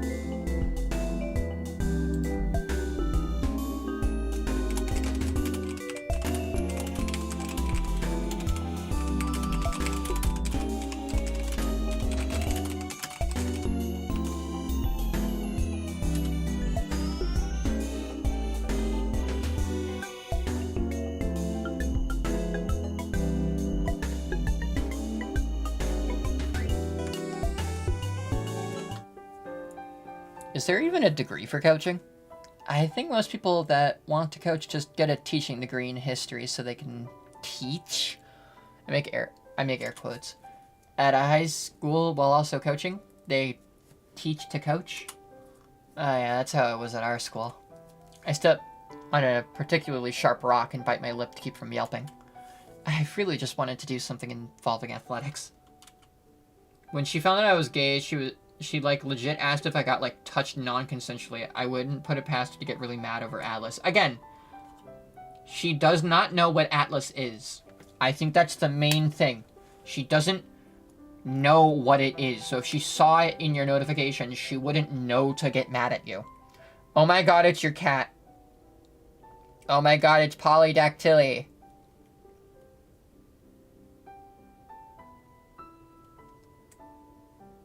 Awesome Chud cat. These are important images. Thank you.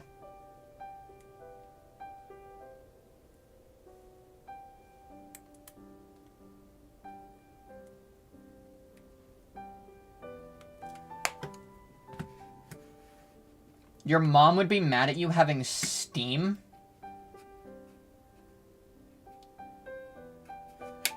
You can see the polydactylia. That motherfucker's got way too many. Freaky. Freaky cat. What is that cat doing with all those?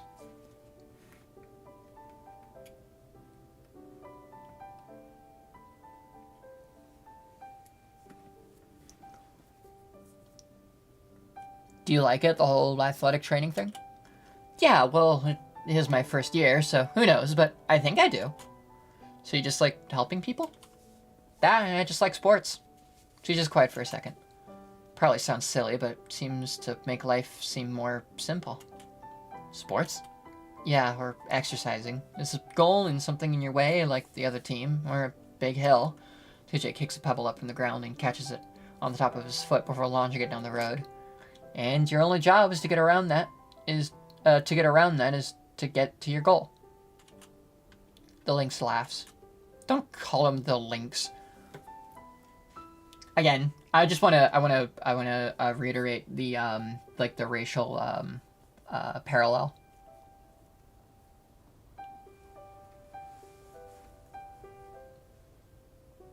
I don't know if that makes any sense.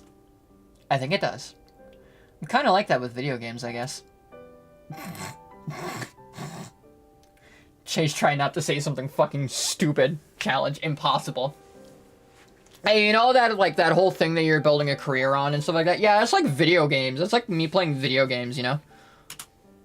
I can see that. I tried to kick a pebble up onto the top of my foot like TJ did, but I ended up just kicking it off the side of the road. How did you do that? Oh, I just got lucky that time. Usually it doesn't work. I am on the soccer team, though. Think about how I didn't even bother trying out for my school's swim team for otters. I already knew how mediocre I was. But I also just like being on the side of a field with all the cheering and lights. It's fun. As we continue down the road, we walk past the charred foundations of an old trailer. While the brush has mostly grown back, scorched earth and black sagebrush skeletons still remain. At that moment, my phone goes off and I pull it out, having to cut my hand over the top so I can see the screen under the bright sun. It's a text from Leo. Found him. Hey, they found Carl! Oh, where? He didn't say, just that they found him. Well, that's great! Yeah. I smell as a little ball of tension in my chest that I didn't know was there dissipates. Yeah, I don't know if you want to know the state at which they found him. Great, where was he? I look back over my shoulder at the mansion resting at the base of the mountains, the distance and heat making it hazy. Yeah, no, I don't think Carl's evil. I think he's dead. I really don't want to walk all the way back. Maybe he just took a walk like us and got back? Maybe. My phone buzzes in my hand as I get another response from Leo. No party. Carl isn't feeling good. I frown. What? Said Carl isn't feeling good, so there's not going to be a party? Oh. TJ looks back at the mansion with me, airing out his shirt with both hands while he does. As much as it sucked for me to be under the sun, it's always worse for TJ with that thick fur. When Carl died, I had to do something again with the... What? No, okay. You've been missing, like, all the context of, like, what it's... I don't know. I've just been theorizing that Carl died. With all, like, the text and the way people have been talking about it and the way that it seems, I'm pretty sure Carl's dead. I think he killed himself, but what do I know? Carl may be dead. Who knows? Ooh. I copy him, airing out my own shirt, starting to feel self-conscious again about my musk. Should we head back? I hope he's okay. I think about all the shitty tension going on back there in Grimace. I don't know. We could do something else. Chase, it's your car. Your car is sitting at the mansion. TJ appears to think, his hands on his hips. Furry musk. And his face lights up. Yeah, there was actually a whole thing about that in this game. This is a fucking weird game. Hey, Janice's house is right down the road. We can get a head start on the work. Oh, God. Oh, TJ. TJ, we don't want to go there right now. Maybe later in the day, but not right now. If she's high on something, not right now. Oh. I'd almost forgotten about that. Well, I definitely planned to go. I didn't want to now, under this heat. TJ jumps in place like he's warming up for a game. It'll feel good to do something after sitting around all day. I stare at TJ, absolutely baffled by his enthusiasm. What? I mean, well, first of all, it's work. Second, aren't you worried about how she's gonna be when we get there? I stared down the road at the approximate spot where we'd seen her just an hour ago. She's not there now, obviously, but the memory still sends chills up my spine. Well, I want to make sure that she's okay, too. I don't know, we should give her at least a few hours to recover.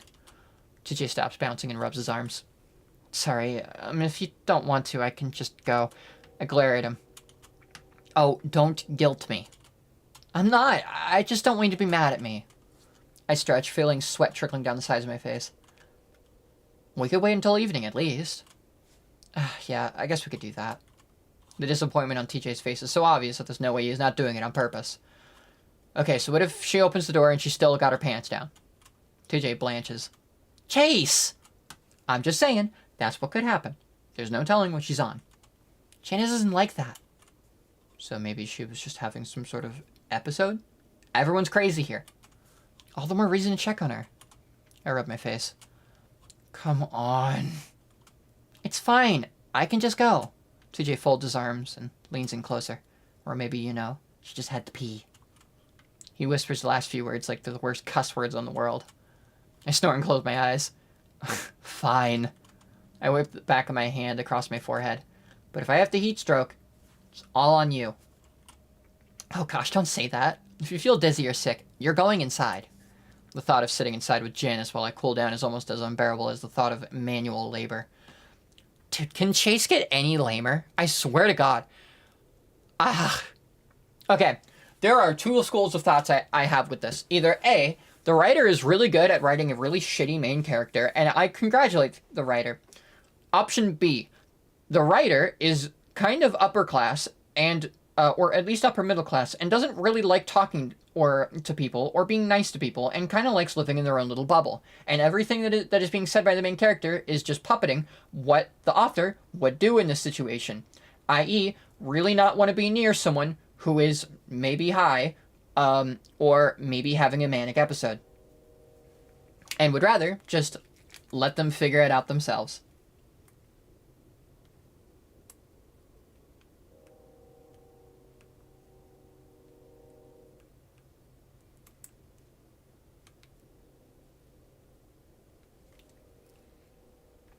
Holy truth, Nick? I don't know. It's just one of those two things. Still, TJ looks happy, which is worth it, I guess. Why are you still wearing your work clothes? Well, I gotta say, I didn't expect you two down here this early. We follow the old coyote around the side of the house, weaving through sagebrush and tumbleweeds. She's fine, see? She just had to go fucking pee. It's a bit hot right now, but if you're feeling up to it. Yeah, we just didn't have much else to do today. Janice, as far as I can tell, has been acting completely normal. At least expected. I at least expected her to be embarrassed knowing what she'd done in front of us. Assuming she remembered it at all. I'm fine with not ever bringing it up again, though. And I'm sure TJ feels the same way. Once we reach the back of Janice's house, I'm amazed to see a pile of tumbleweeds maybe 10 feet high against the house. The pile sticks out another 5 feet from the wall. Whoa! Janice puts her hands on her hips, looking at the mess. Whoa is right. Been a few years since I got around to doing this. Can't see out the back window anymore. Janice chuckles. TJ claps his hands and smiles. This won't be hard at all. I feel like he's saying that for my sake. It's so hot, I just want to lay down and die right there in this dirt. Should be pretty quick. That's why I got another job. The corner of my eye twitches. Janice turns to point out towards her backyard. Or at least what would be her backyard if there was a fence or something to separate it from the wilderness beyond. See that pile of wood there? She indicates what is indeed a pile of old crumbling wood. Just burn them. Simply burn them. Trust. Yeah, that's a great idea, Alex. Just set them on fire in, like, New Mexico. Great idea. Grab them by the back and suplex them. She indicates what is indeed a pile of old crumbling wood. Used to be a shed there. Been there for God knows how long. You boys mind salvaging the good bits for firewood? Janice turns back to the small, shack-like abode that is her house. You can pile it up against the side of the house. I give TJ the dirtiest look I can while he helplessly tries to keep a smile on for Janice. She shields her eyes against the sun.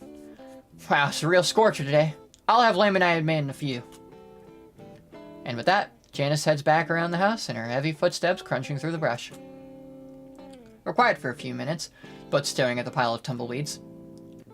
She seems okay. I crouch in the dirt, putting my head in my hands. I think she just had an embarrassing moment and acted awkward about it. I do it all the time. I don't say anything.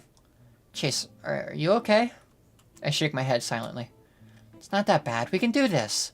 I sighed, deciding whether or not I'm actually going to leave TJ, then come back when it's not so hot. That's when I hear running water. I look up and see a grinning TJ standing at the corner of the house, holding up a green hose. Water trickles out of the metal capped end. Thought I forgot about you and water? Remember, every 15 minutes at least. Despite my bad mood, I can't help but smile a little at his continued enthusiasm. I stand up and walk over to the hose, taking it from TJ and letting the icy water run over my head while he looks on approvingly. I had to keep myself from moaning at how good it feels. Okay. Alright. Alright, buddy. Okay.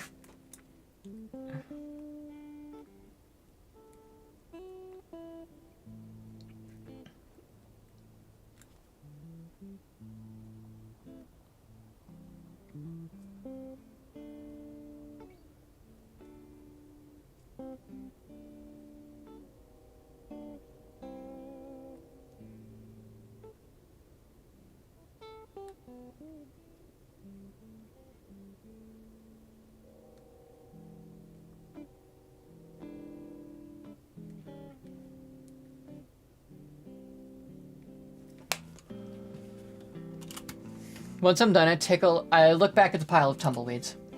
So what are we supposed to do with all these? She didn't tell us where to put them. We'll just throw them off to the side. The wind will take care of them. So we set to work. Janice had at least left gloves for us so we didn't have to worry about anything sharp going through our hands. I still get poked through my shirt, or even in the face, if I pull one out awkwardly. TJ, I can't help but notice, is a lot faster than I am. He's working at a quick and oh, wow, that burp came out of nowhere. And steady pace, not caring at all when a tumbleweed hits him in the face. I get a few more messages from Leo asking where we are. When I tell him, he doesn't reply. Soon enough, I'm sweating buckets, dark circles forming under my arms and around my neck. 10 minutes in and I have to take off my shirt, letting it hang on a crusty metal outcrop under the window. I notice TJ giving me a sidelong glance after I do. I grin at him. What, enjoying the show? TJ jumps. What? No! TJ quickly looks away again, working faster than ever on the tumbleweeds, which are already half gone at this point.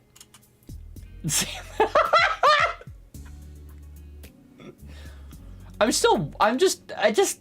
want the horror to happen again. Hey, you can take yours off too. It feels really good. TJ stops and pants for a while, staring at the rest of the tumbleweeds. I mean, might as well do it now. We still have a ton of wood to move out of this. He flicks his ears and I can see him blushing. Are you embarrassed? Don't you shower naked with other dudes at school? No horror, only yaoi. I fucking guess, bro. I fucking guess. Well, yeah, but what?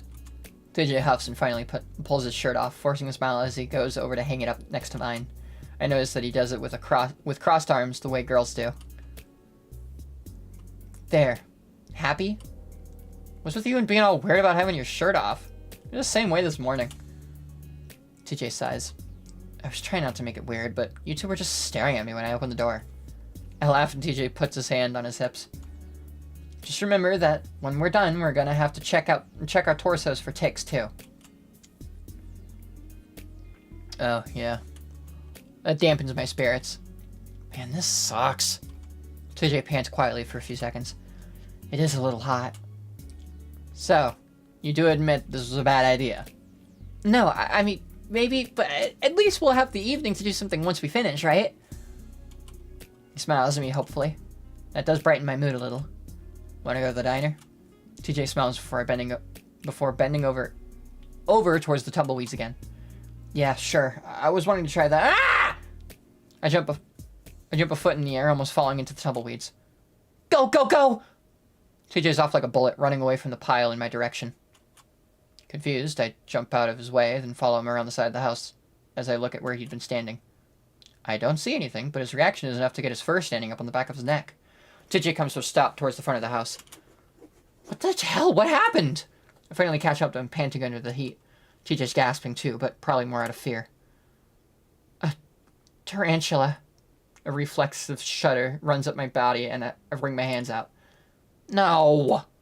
Suddenly very conscious of everything around me. All the little twigs and branches of the sagebrush looking like spiders.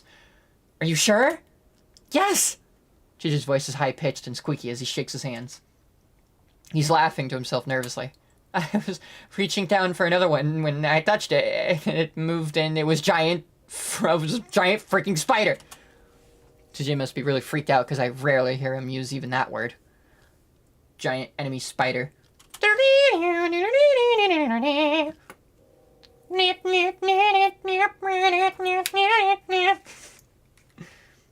Giant enemy spider.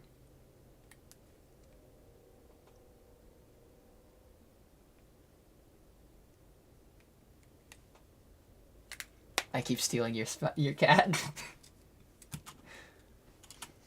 There's something a bit off with the way he's acting, though. Maybe a little over-exaggerated? I narrow my eyes. Is this another prank? No! TJ looks back at me and shakes his head, his eyes wide. It was right there. It's probably still there now. Dude, you better not be joking around with me on this. It's gonna make the rest of the day so much worse. He shivers again, but I'm still suspicious. TJ could be a good actor when he wanted. It was definitely a tarantula.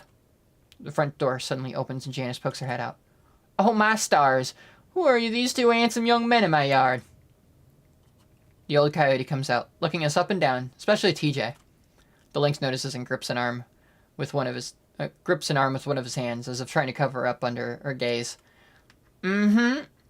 And what's with all that hollering? I frown at the old coyote's forwardness. I look at TJ, but doesn't want to say anything. TJ says he saw a tarantula. Janice claps a paw to the side of her face. Well, I'll be darned. A blonde? Maybe. I never seen one before. Well, they're all over around here. You just never see them because they only come out at night. Janice shields her eyes again. This time of day is far too hot for him. It's probably a huntsman. Can Pokemon Go stop telling me I have eggs to hatch? All this talk about spiders is making me want to just walk the fuck back to the motel right now. Why is he shirtless? Because they're working in the backyard and, like, hot and sweaty, and I don't care. It wasn't. Teacher mumbles next to me, but I don't think Janice hears him. Just want to let you two know that I made some lemonade, and I have some cookies in the oven, too. TJ forces a smile onto his face. Oh, thank you, Janice. She grins at him. You are just the most adorable thing. She moves towards to pinch his cheek ruffs and somehow manages to stay smiling while she does it. Finally, Janice bustles back inside it as I give TJ a long look. He throws his hands up in the air. I'm not lying! I can see him turning red under his fur, so I leave it for now. We look around for a while, but can't find any trace of the spider. Getting back to work is difficult, and I keep jumping at the sight of anything long and spindly. Which, when you're clearing out tumbleweeds, is everything. I do not have eggs. Cookies are nice. On top of that, I see several smaller spiders, and every time I do, I jump and run a few steps away before I try to shoot them off. TJ recovers a lot faster, though, and pretty soon he's tossing out tumbleweeds at the same pace he was earlier. Hatch them? Alright, fine. You know what? Yeah, fine.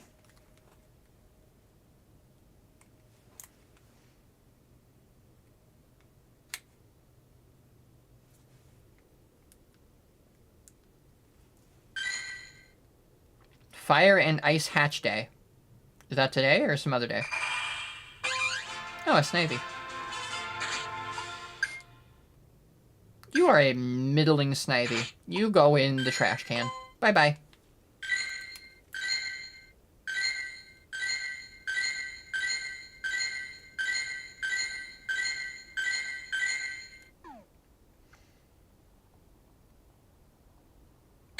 Oh, cool. They're still doing the 10th anniversary thing for Pokemon Go.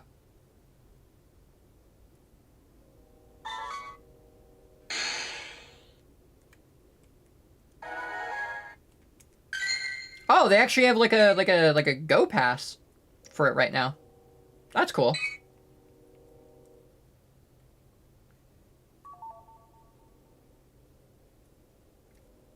Huh. At the end of it, you get a golden lure module.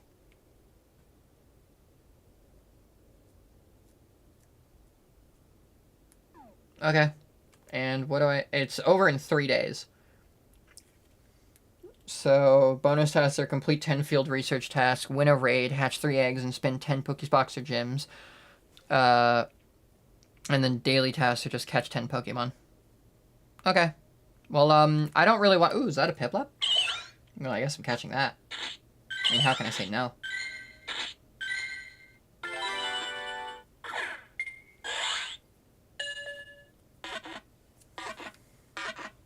Send me a gift, please. Okay. What are those sounds? It's Pokemon Go. I'm not guessing, Alex.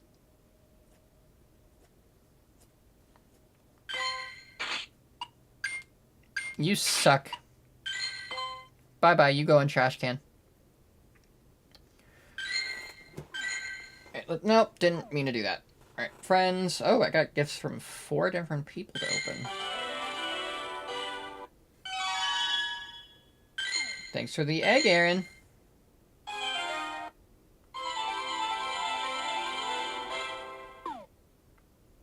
Aaron, is that a shiny Mewtwo?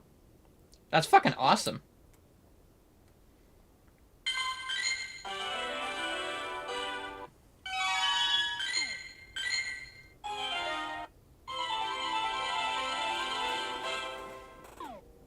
What's with the angry face?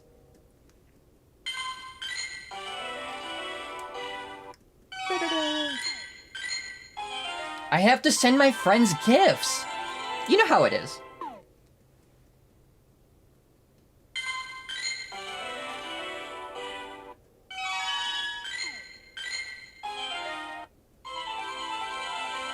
I am a fucking viewer. Yeah. And? Pad streamer. What the fuck did I do?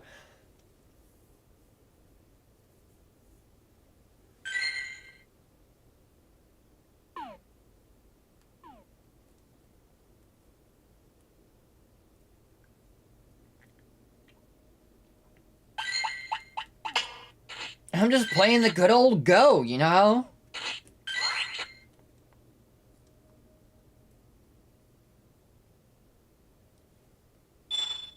Oh, cool. I could get a Go Pass. For, the 10th anniversary thing. Give me the daily box. And my item bag is full. God fucking damn it.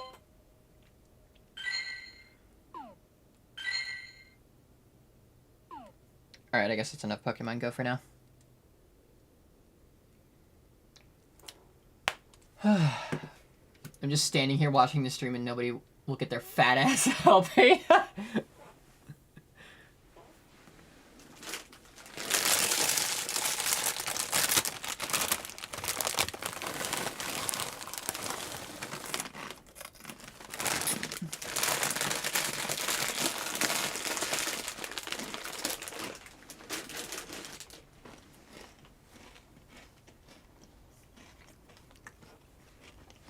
Stay in character. I've never even met her before. Stay in character. Fuck you!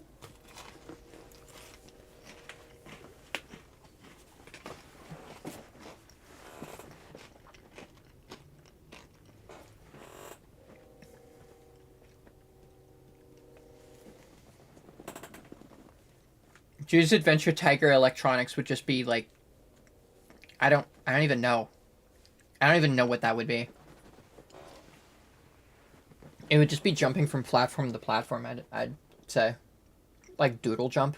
I'd say it would be like Doodle Jump. It would just be like Doodle Jump.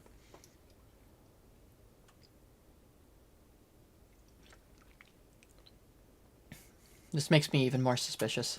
Anyway, it's not a bad sight. TJ's way more in shape than I am. The tight muscles in his back easily standing out and gliding into the fur. I catch myself staring several times, and I'm pretty sure he does too. Once we're almost finished, I have to straighten up, pushing my hands into my lower back to make a crack. Sore? A little bit.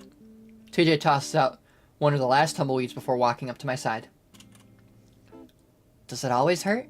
He puts a hand on my lower back and starts sliding it around.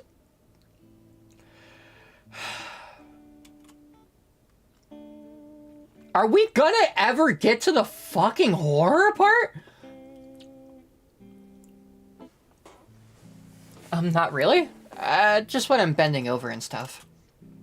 He's quiet for a moment, teasing through the fur on my back.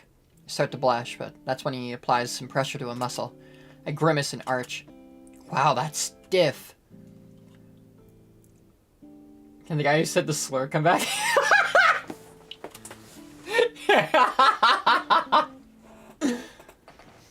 I hiss and try to writhe away, and he puts a hand on my shoulder to hold me in place. It's not gay, it's not gay, I swear it's not gay, I swear it's not gay. It's totally not gay. It's just two buddies. One of them massaging the other one's back.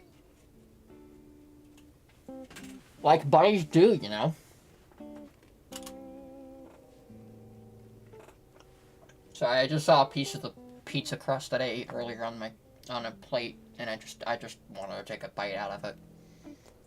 I'm getting hungry. I'm getting to that point where I'm just starting to look at random food around and like start eating it.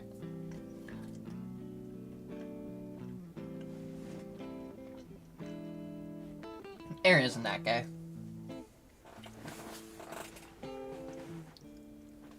Hold still for a second.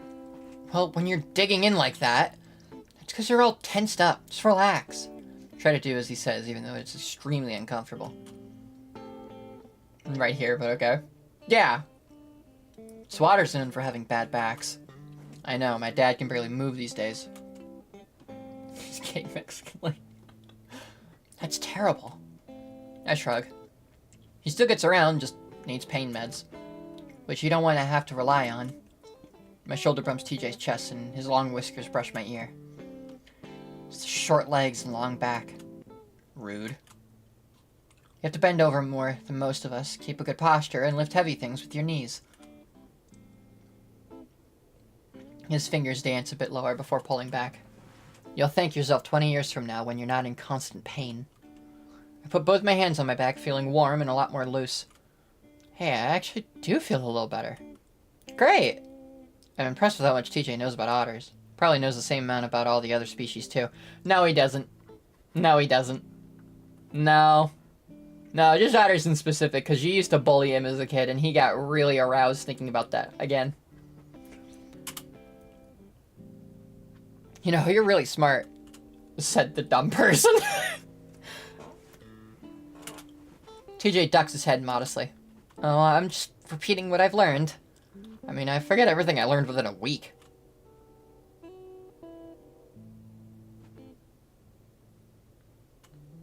I do too sometimes, just have to keep studying until it sticks. TJ looks around. Actually, I really wish you could lay down somewhere. Then I could give you a real massage. That would be amazing. I'll give you one tonight when we're back at the motel. You sure? The thought has me feeling warm and not just I'm back. God, can you keep it in your fucking pants, man? Of course. I mean, I did sort of drag you out here. Don't worry about it. It's actually kind of nice. Haven't done work like this in a few years. TJ smiles back at me. It is, isn't it? He leans back and stretches out, and I have to force myself not to stare at his arching torso. I think that's it for the tumbleweeds, though. I look a little bit forlornly at the pile of boards. TJ follows my gaze and gives me a sympathetic smile.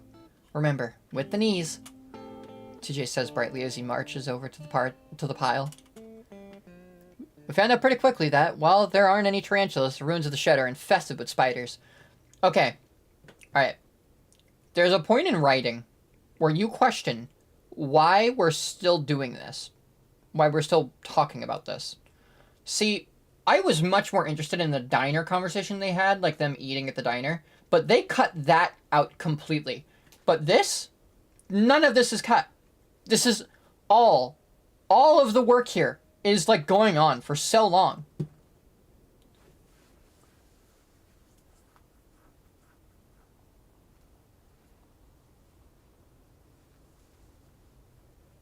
The diner scene. You know, talking about that, like talking with each other, that's way more interesting than whatever the fuck is going on here. I mean, yeah, it's great that I'm seeing yaoi on my screen. Don't get me wrong, but this is also a horror game, so it's kind of like, can we quicken up the pace?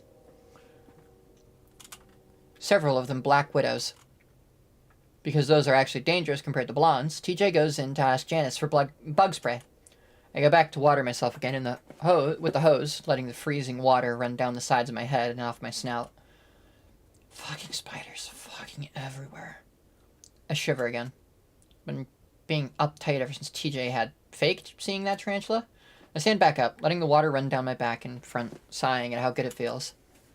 I had the front door open and shut, and the sound of TJ's footsteps coming around the house.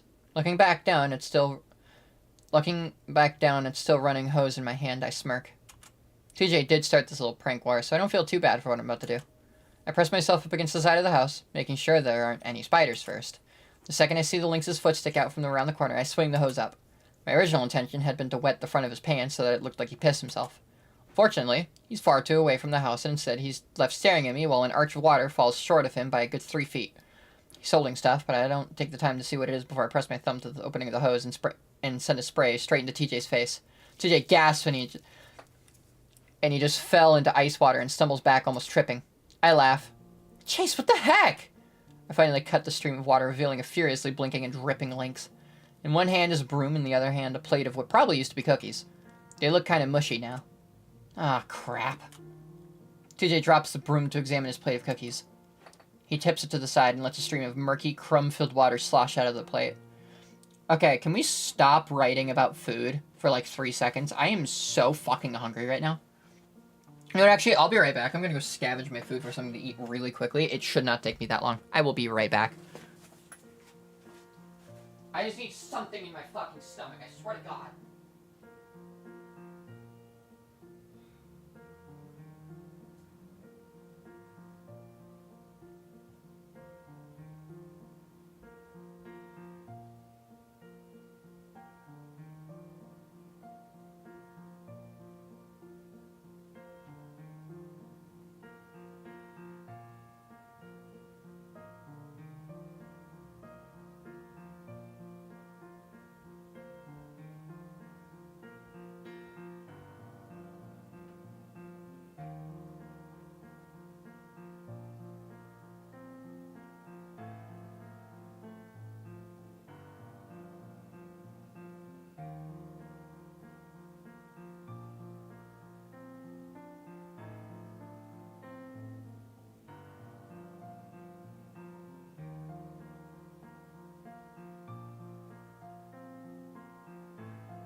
Alright, I'm back. I told my mom to make me food.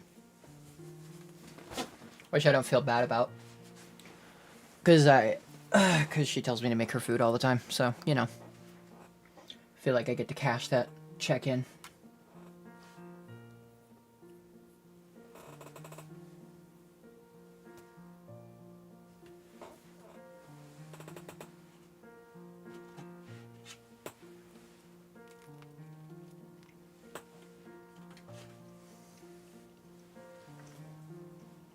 Food mobbed, I guess, yeah. She hasn't made the food yet. I just keep looking at the plate of fucking like pizza crust and thinking, damn, I want to eat that. And then I eat it. Because I'm a fucking dumbass. And I keep eating it.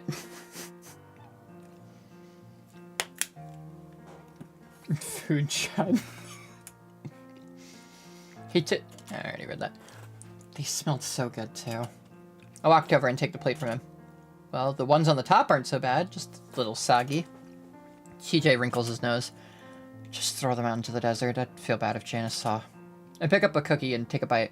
It is a bit soggy on the surface, but it's still warm and gooey on the center. TJ looks at me in horror. Chase! What? This tastes frickin' amazing. Quit being so uptight and take a bite. I take another. Stop, what if that's irrigation water? That makes me pause for a second, but I shrug. I swallowed water all the time when I swam in the lake. I wonder right after I say that if I shouldn't be mentioning the lake at all around TJ, but he just shakes his head, making his way around me. If you start throwing up tonight, then we'll know why. But I'll have you to take care of me, Doctor. I don't know how much... I don't know much about actually being sick. He watches me anxiously as I take another bite.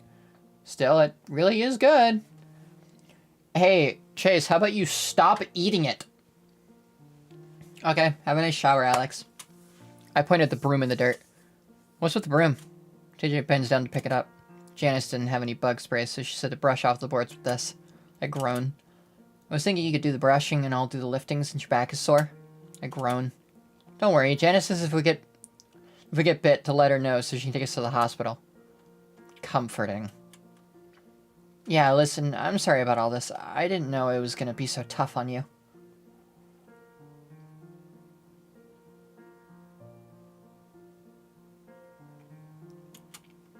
I swallow guiltily. I'm mostly joking. It's really just how spidery it is. That's the worst part.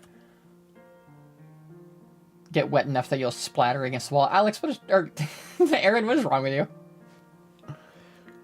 I'll buy at the diner when we're finished, okay? I smile at him. Not hurting for money at all, but I know it'll make TJ feel better if I let him.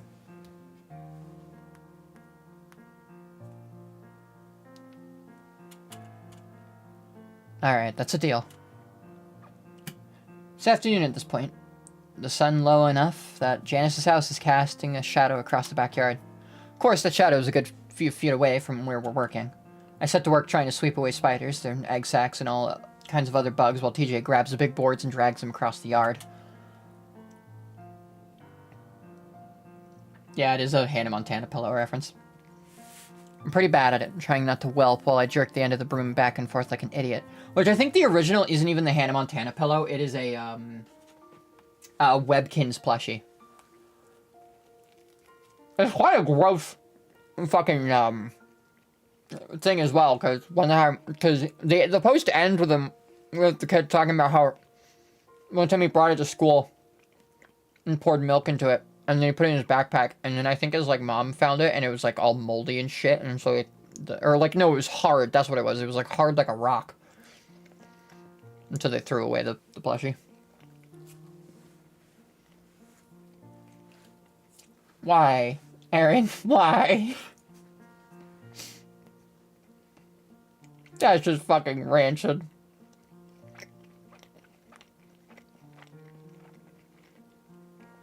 I'm pretty bad at it, trying not to whelp while I jerk the end of the broom back and forth like an idiot. TJ tells me several times that I can sit it out, but I'd feel way too guilty if I did. At one point, I almost flick a spider onto TJ, which sends him screaming. But several apologies and nervous laughs later, we're back at it. Takes a bit longer than it should, mainly because of all the sweeping I'm doing, but a few hours later, we're down to the last few boards. Most of what's left is rotting, crumbling wood. TJ wipes a hand across his forehead. Well, I'd say this is the last one. I give the board a cursory brush, happy to not see any spiders on this one. Hey, I was thinking, you want to go on another hike tomorrow? We can invite the others to go with us. TJ looks up at me. You sure? I thought you didn't like it. Again, I complain a lot. I had fun. TJ smiles. Well, alright. That'd be awesome. He's grinning now, and that makes me feel even better. There is no anything happening tomorrow. I already feel it coming. The Carl thing, I'm calling it. He's dead. It's like that video of a guy slapping a big, long bit of pizza dough around the kitchen. I think I've seen that video. Yeah, I know what you're talking about. Aaron, did you ever see the video of the guy that's like, oh, did you see what aspartame does to rats? And then it's a video of like a guy like smacking a fucking sock on a table with like something in it. I love that video so fucking much.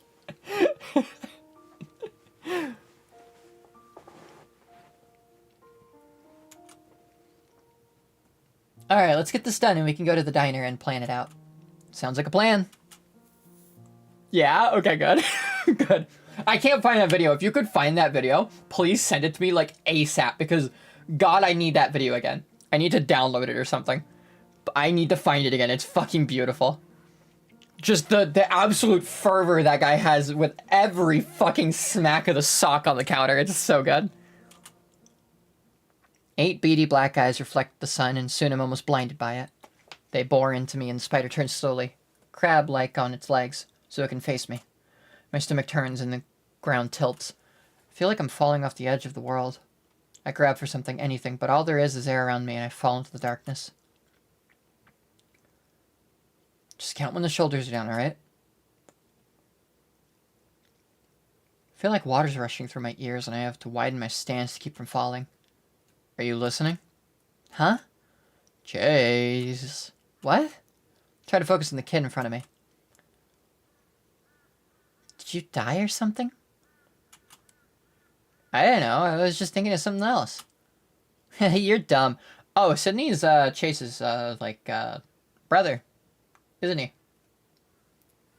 You're dumb. You're dumb. I don't feel good. Toby stands there with his arms around his stomach, his ears down. Quit being a baby, Toby. Just one more round. I don't want it. Go! Sydney grabs Toby by the shoulders and sticks a leg out behind his legs. TJ is easily tripped and goes down on his back in the dirt. I get the feeling that the lynx is purposely losing so he can be done with it. Sydney doesn't like that and tries to pull TJ back up before rolling the lynx onto his stomach. He yanks on Toby's ears. Ow! I step closer. Okay, Sydney wins. I raise a hand and point it at Sydney, just wanting this to stop. Sydney keeps going and grabs his shirt that he'd thrown on the ground earlier and wraps it around Toby's neck. Sydney! Hardcore rules. It's all legal. Come on. Toby grabs at his neck.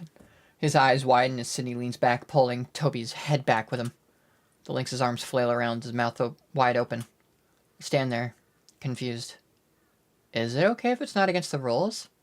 Sydney laughs and leans even further back, looking excited and happy. Toby stares at me with wide, bulging eyes. Stop! I reach forward and grab onto TJ. Chase? Chase, can you hear me? TJ's looking down at me with his wide, blue eyes. Toby? What? I blink up at him, feeling sick. TJ feels my head, then stands up and starts pulling me along the ground. What are you? Gotta get you inside. He grunts as he pulls me, and that's when my stomach lurches and I roll over and vomit up the cookies. Crap! I can hear TJ starting to panic, so I grab at him. I have to cough and spit several times before I can speak. No, I'm fine. Don't freak out. No, you're not. Can you stand up? Yeah, I'm good. I get up on wobbly but stable enough legs. TJ puts an arm around me. We're calling an ambulance once we get inside. No, I'm all right. No, you're not all right. This is serious. He starts limping me towards the front of the house. I should have been keeping an eye on you. TJ's voice cracks and I stop him. Hey, look at me. I'm okay. I look him in the eyes and see tears threatening to spill over. I'm just really hungry, and I stood up too fast. Then I got dizzy. TJ looks back at me, studying my face. Just don't call an ambulance for me. Not yet, at least. I force a laugh. Definitely can't afford that right now. TJ's quiet for a moment, then starts pulling me to the front again. We're getting you inside, at least. I should never have had you work under this heat. I'm just tired. We should go to the motel instead. Inside. Now. Just in case. Janice is happy to let us sit on the couch for a while, drinking lemonade. TJ doesn't tell her what happened, but he glances at me every now and then as if worried I'm gonna faceplant off the couch. I feel a little bit dizzy, but otherwise fine. I keep thinking back to that tarantula, but TJ hadn't said anything about it, so I decide not to bring it up yet. Meanwhile, TJ is making awkward conversation with Janice. I lean my head back, hungry and tired. Mainly it's the wood chopping that'll be the hard part. My back isn't nearly as good as it once was. Oh, yeah, I imagine. I guess I was hoping I could get just a little more help. Oh, if you didn't mind, of course. I left my head from the couch to look at TJ. I got tomorrow off as well, and I'll be free to show you what needs to be done if we're willing. TJ's stuck with his mouth open. Then he smiles. Of course! TJ, I swear to fucking God, I will kill you. I frown. Janice beams at him. You are just a little lifesaver, Tobias. No problem, ma'am. And so proper, too. TJ avoids making eye contact with me, a smile plastered into his face all the while. Janice suddenly turns her gaze on me, and I'm forced to wipe the glare off my face. How were those cookies? Oh, good. They were good, huh, TJ? TJ, still smiling, just gives a curt nod. Good, good. My secret recipe. She winks at me, and I feel a little uncontrollable because that smile doesn't touch her eyes. Uncomfortable. Fuck. It's a short walk to the diner, and I berate TJ the entire way. I'm sorry, she just sort of pushed it on me. You can always say no. I can't just say no. Or at least that you had other plans. TJ stays quiet as I push open the door to the diner. I was kind of looking forward to hanging out again. TJ keeps quiet as we sit down. I give up and just lean my back again. Eyes closed. It's quiet for a few minutes before TJ finally speaks up. Forever weed cookies. Why? So, why is she getting firewood in the middle of summer? Not even like August. Or like the end of summer. Like September time. Just right in the middle of fucking summer. How you feeling? I rub my eyes gently, a headache now replacing the dizziness that I felt earlier. Tired. My head hurts. I really shouldn't have done that. I'm so sick.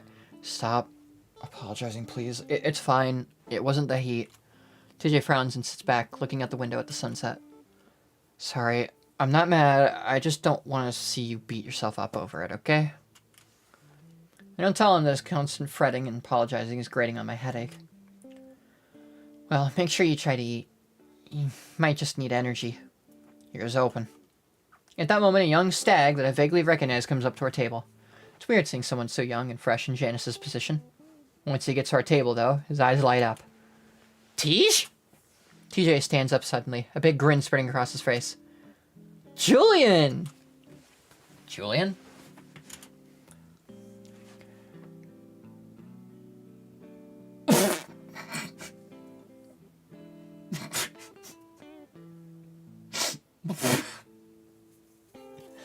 Sorry.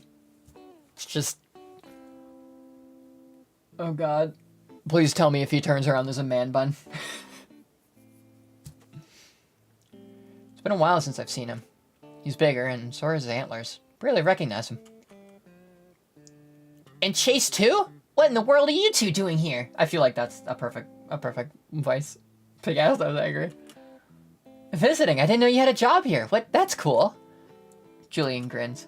Not really, but it pays some of the bills. At that point, I phase out of the conversation, letting the two of them catch up. TJ had a lot of friends in high school. He had been technically popular. It's a good few minutes before the stag finally takes our orders. Once Julian bustles off to another table, TJ grins at me. Oh man, it's good to see him again. Yeah, that's cool. Wait, you're such an ass! God, can fucking Chase not be an ass for like 2 seconds? With the stag gone, the awkward silence quickly closes in on us again. I'm too tired to do much about it, though. I lean my head back again, closing my eyes, feeling like I might fall asleep right there.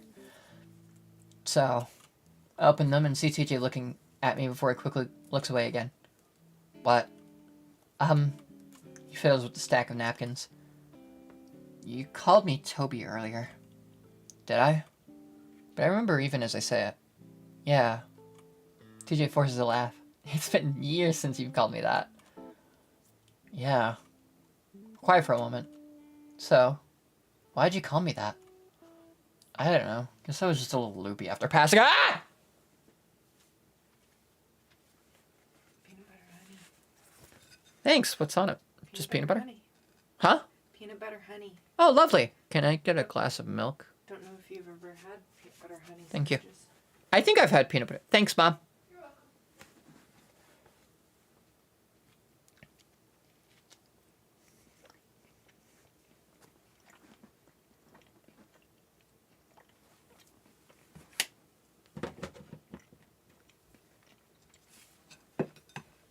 It's nice that you made me food, but I really don't like honey. Oh well.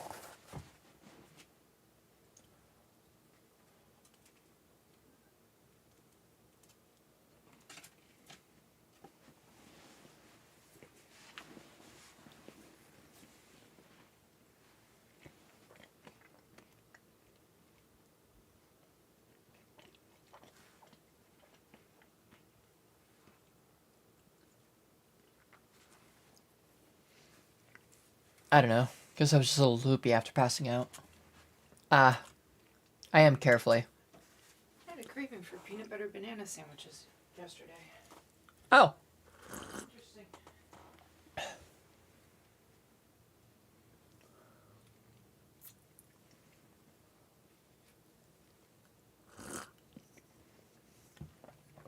There goes me mum.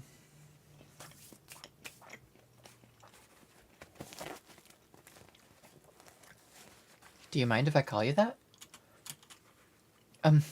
TJ is fine. So yes.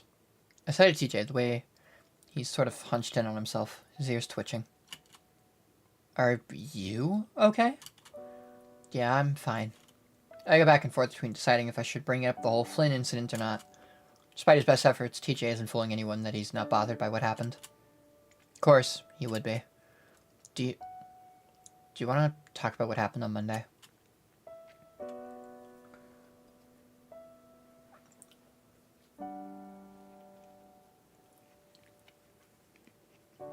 Your dad's my best friend.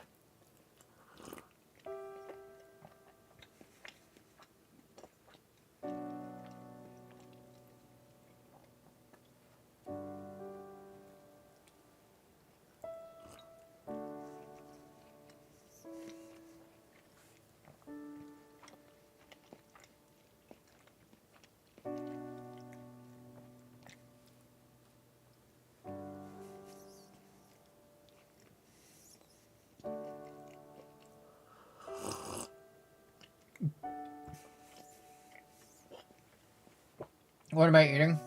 It's peanut butter and honey sandwiches.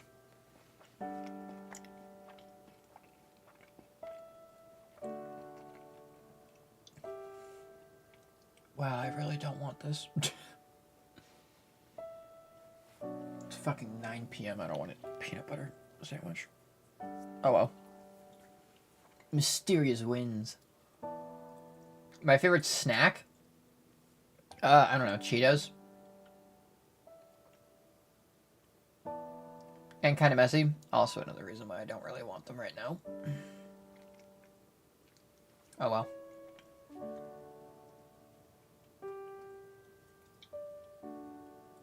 She cooked me food and that, or not cooked, but she made me food and that's,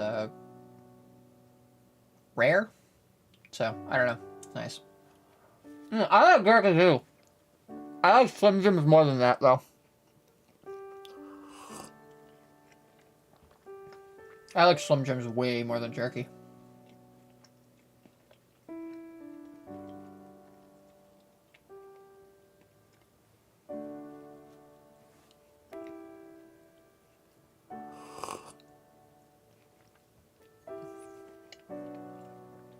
Okay, I'm gonna eat one of these and then be done, because there's no way I can eat two of these. Oh, I don't like honey.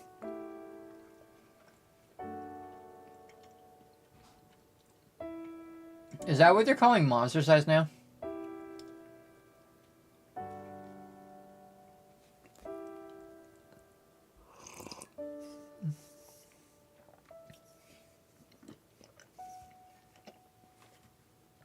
Alright, I'll be back. I'm done with these.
I put Frank's Red Hot on the pizza crust. Now this is a woman's meal right here. I have bottle capped it to make it a shundo. I don't know what that means. There's a size even bigger than Monster, which is called Savage. Fuck, I want that now. Now I want that. What they call me around these parts? No, they don't. No, they don't.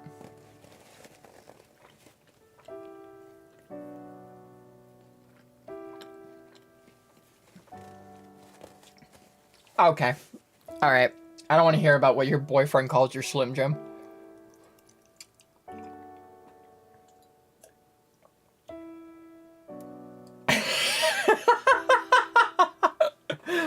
So good and oily. I agree. They're fucking disgusting, but they're also really good. They're also really gross, but in a really delicious kind of way.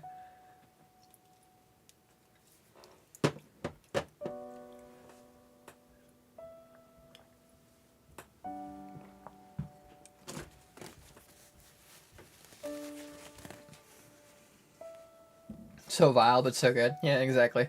Oh, sometimes though you'll go to the gas station and they'll have them there, but they're like months old at that point. So when you pull them out of the wrapper, they're all fucking they're all like shriveled up.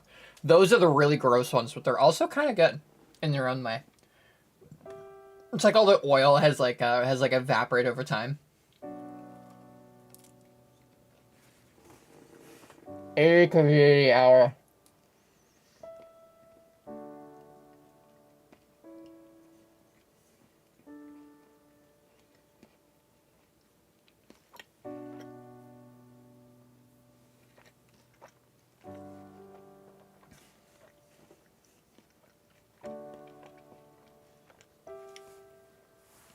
TJ's quiet and I kick myself. I'm given a little more time to think of what I'm going to say next as Julian brings our food and strikes up another conversation.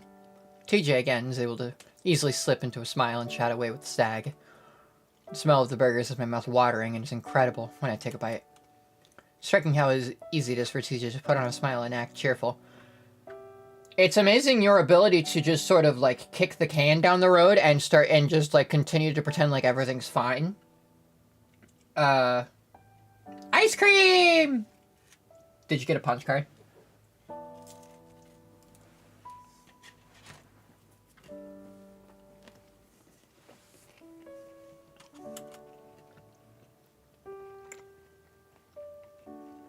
It makes me wonder how much of it is actually genuine.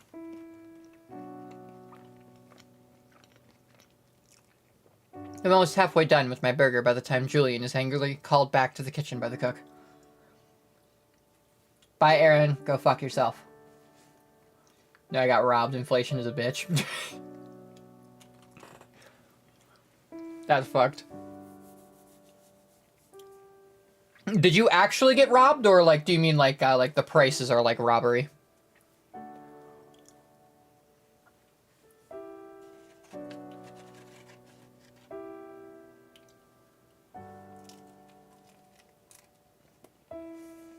Okay, yeah.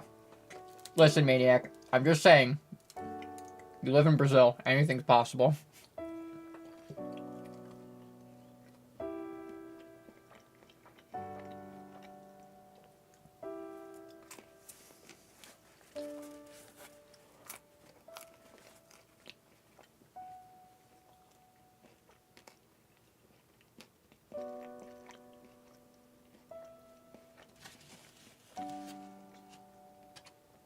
I just passed like 3 tweakers on the way to the store. Yeah, I'm being totally unreasonable by saying that. Yeah. TJ goes quiet again and starts plucking at his salad.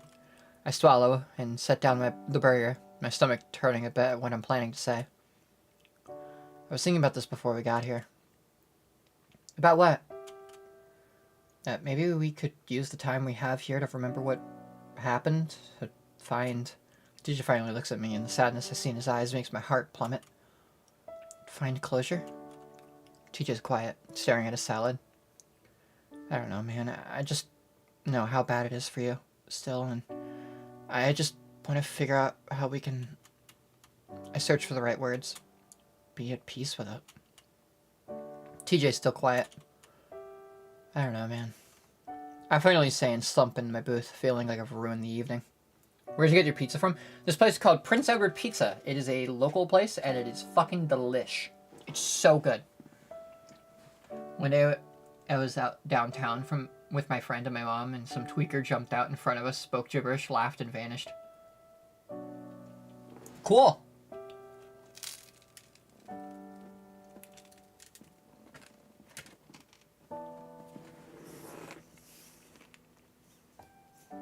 That does happen sometimes.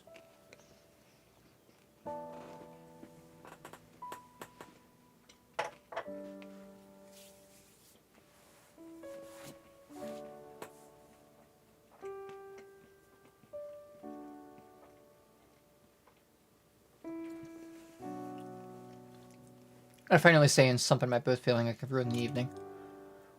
How would we do that? His tone is shaky, but genuinely curious. I don't know. Talk about it.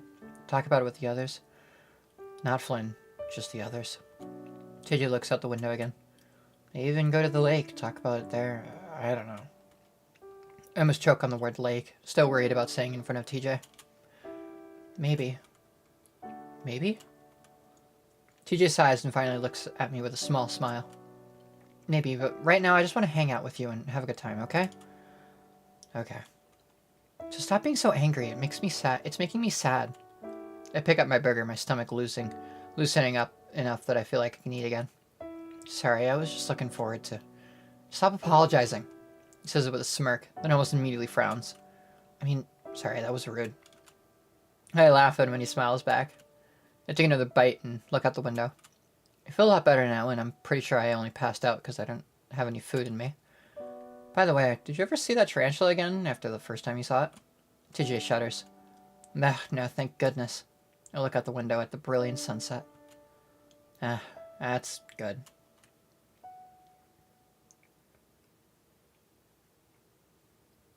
Yeah, you don't have low enough intelligence to understand them.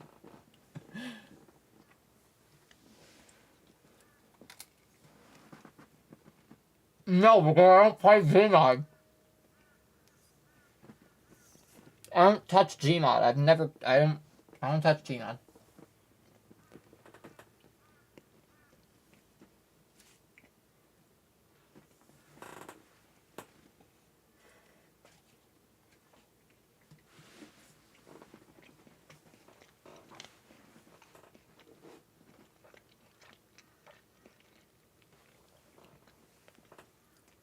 He tries to walk away from me, but I kick him in his lower back and he goes tumbling forward onto his knees.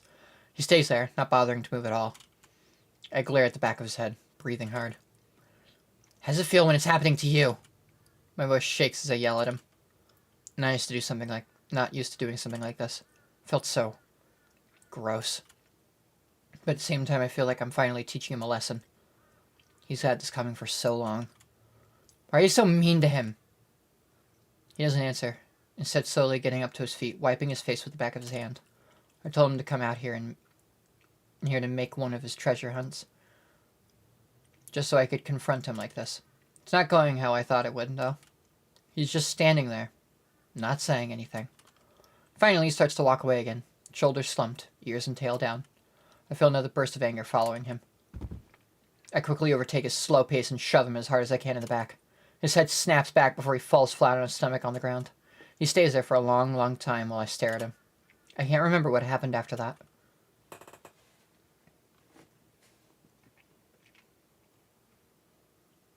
It's Thursday! Yippee!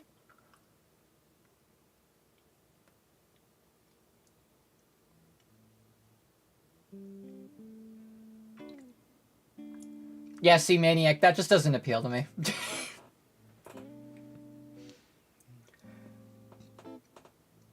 Or maybe Thursday. Alright, get the fuck out of here.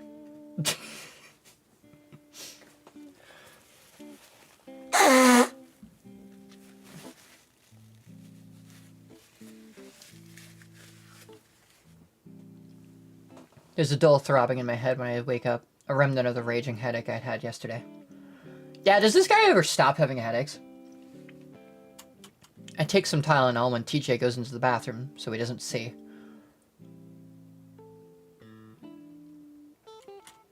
I don't want to worry him.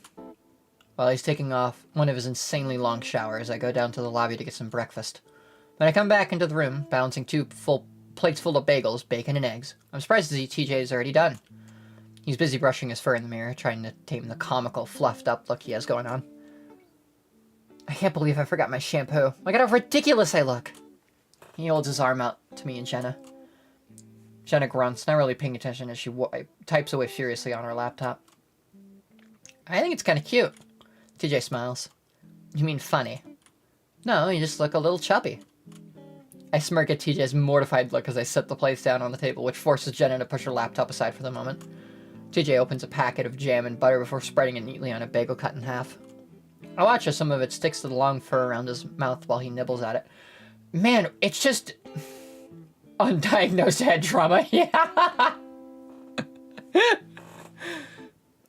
Man, it's just like... Jenna's not even on the screen right now. We've just given up caring about any other characters. Have you noticed that? We didn't even talk about, like, how yesterday ended, where, one, Carl got found and he was just not feeling okay, and that was it? That was all? Okay. And then, Leo just doesn't say anything. That's it. We just tell Leo that we're hanging out with TJ, and that's it. That's the end. Nothing happened with Flynn. That just sort of went unresolved. The Fox girl is here, and that's it. Really. It just kind of feels like there was so much left over from yesterday that did not get touched. I'm not doing a Gmod stream. Oh my god, this is the fucking, you know what this is? This is the fucking when will you wear wigs bit. This is the when will you wear wigs shit. Just stop, please. God.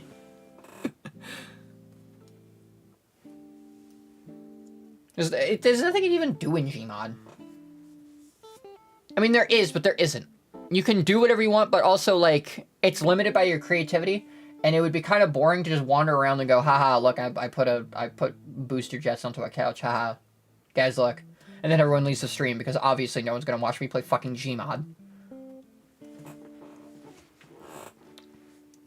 It's like streaming me playing with Legos. Like, yeah, I like playing with Legos. It's nice, it's creative, it lets me, it's a creative outlet for me.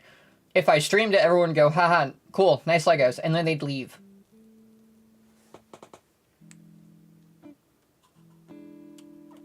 He wipes it away with a napkin, only to start the process over again. So sad that you're gonna spend all your time doing homework, Jenna. I'm taking 2 midterms the Monday we get back, so it's fairly necessary, TJ. Jenna doesn't even look up from her laptop as she responds, focused solely on whatever it is she's typing. Pretty sure she just shoved half a bagel into her mouth before she went back to work. TJ sits there quietly for a moment, taking another bite. You think you'll have time to do anything today? Jenna doesn't answer for a few seconds. You only sound the faint patter of the keyboard. Finally, she stops and looks up for the first time in probably an hour. I don't think so. I have a lot of work to do. Why don't you two go out and do something? We will. It would just be nice if you could go with us. I snort. Yeah, come with us. Come with us to do more work at Janice's house again. TJ lowers his ears. Again?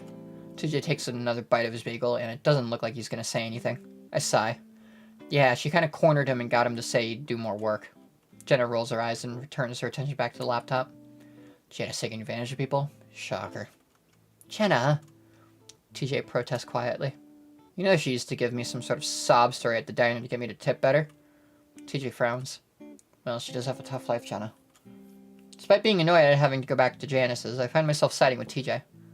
I think you do whatever you can to make money. It's pretty hard to own a house as just a waitress. Yeah, well, maybe don't be a waitress in a crap town. Shit should at least try to find something else if it's that hard. Awesome, thanks, Jenna. Cool. Jenna coming out here with the awesome takes.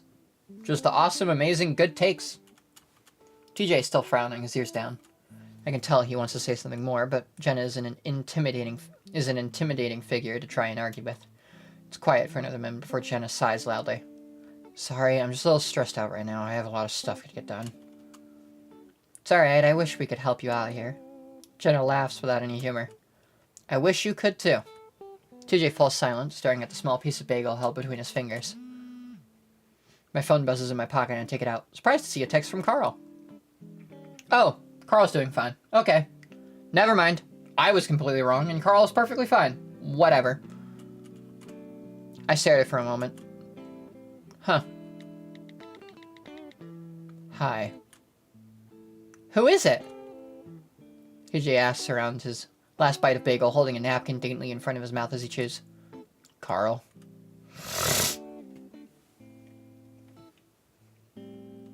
Take a shot every time I say I left. Did we get to the horror yet? No. We're at Thursday now, though. Jenna's typing stops again. Really? How's he doing? I don't know. He seems okay. I realized then that I hadn't really had a chance to ask Jenna or anyone else what happened with Carl yesterday. Where was he? Leo said you guys found him. Yeah. Jenna pauses, staring at the screen of her laptop. What happened? I really don't know. Flynn found him in the crawl space, apparently. The crawl space? For some reason, I get chills running up my arms. What in the world was he doing down there? Jenna shakes her head. When I went down there, he was just sitting on the ground, and Flynn told me to leave. I raise my brows, and TJ gives me a confused look. He was standing in front of him, so I couldn't see him, like if he was upset or something. What was he doing? Jenna shrugs. Flynn took him upstairs, and we left after that. Was he, like, drunk or something? TJ seems to try and word it delicately. Jenna shrugs again, then turns back to their writing. He's always high, isn't he? I look back at my phone. Want to hang out. Is he that high right now? Takes a second to figure it out. When I do, I look back up at TJ. What time does Janice want us over? We'll go in the evening when it's not so hot. She looks down and lowers his ears again. Because I don't want TJ to get all apologetic again. I keep talking.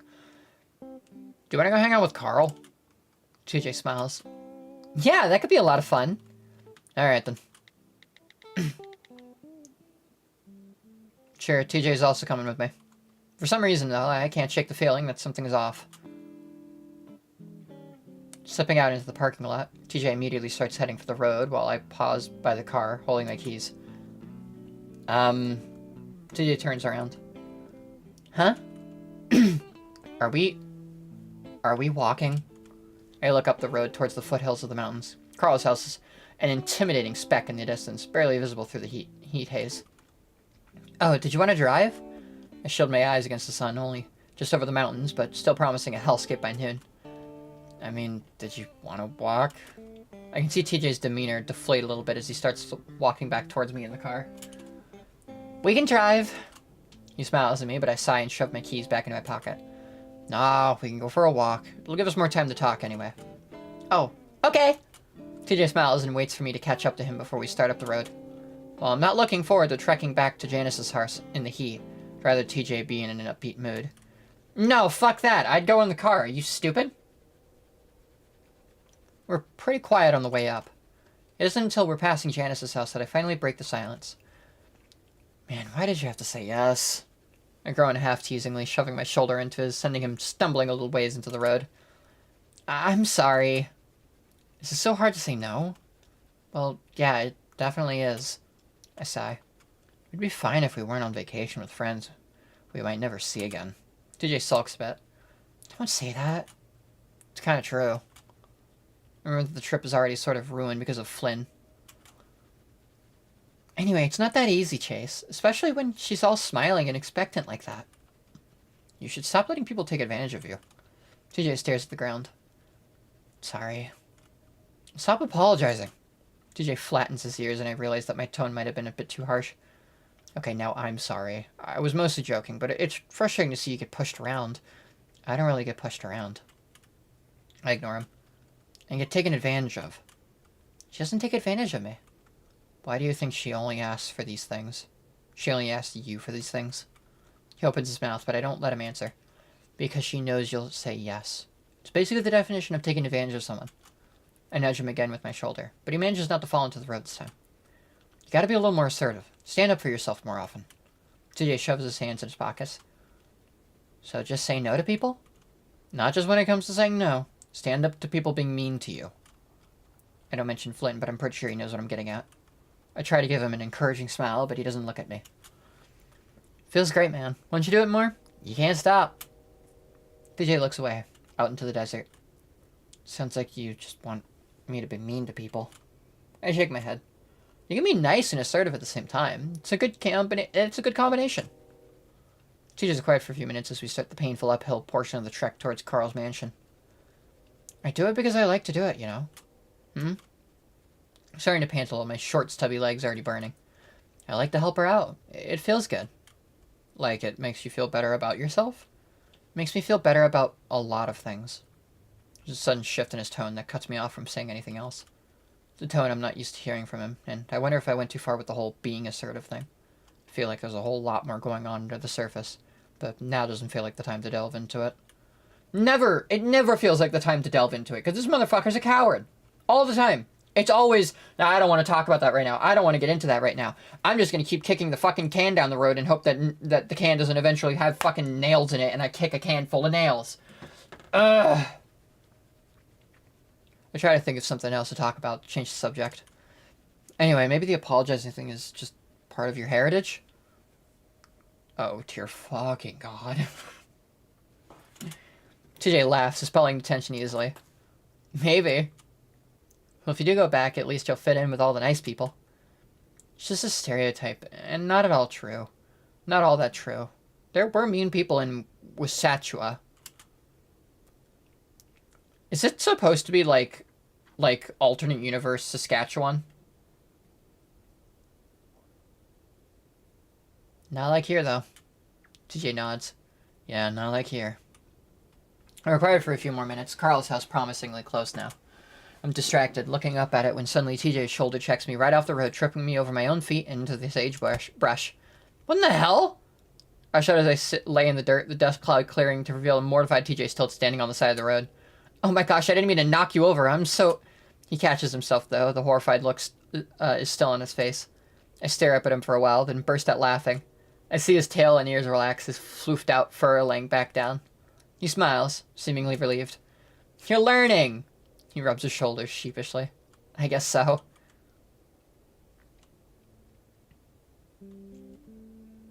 When does the horror happen? I don't know if it looks like his eyebrows just vanished. Yeah, that's great and all. When does the horror happen?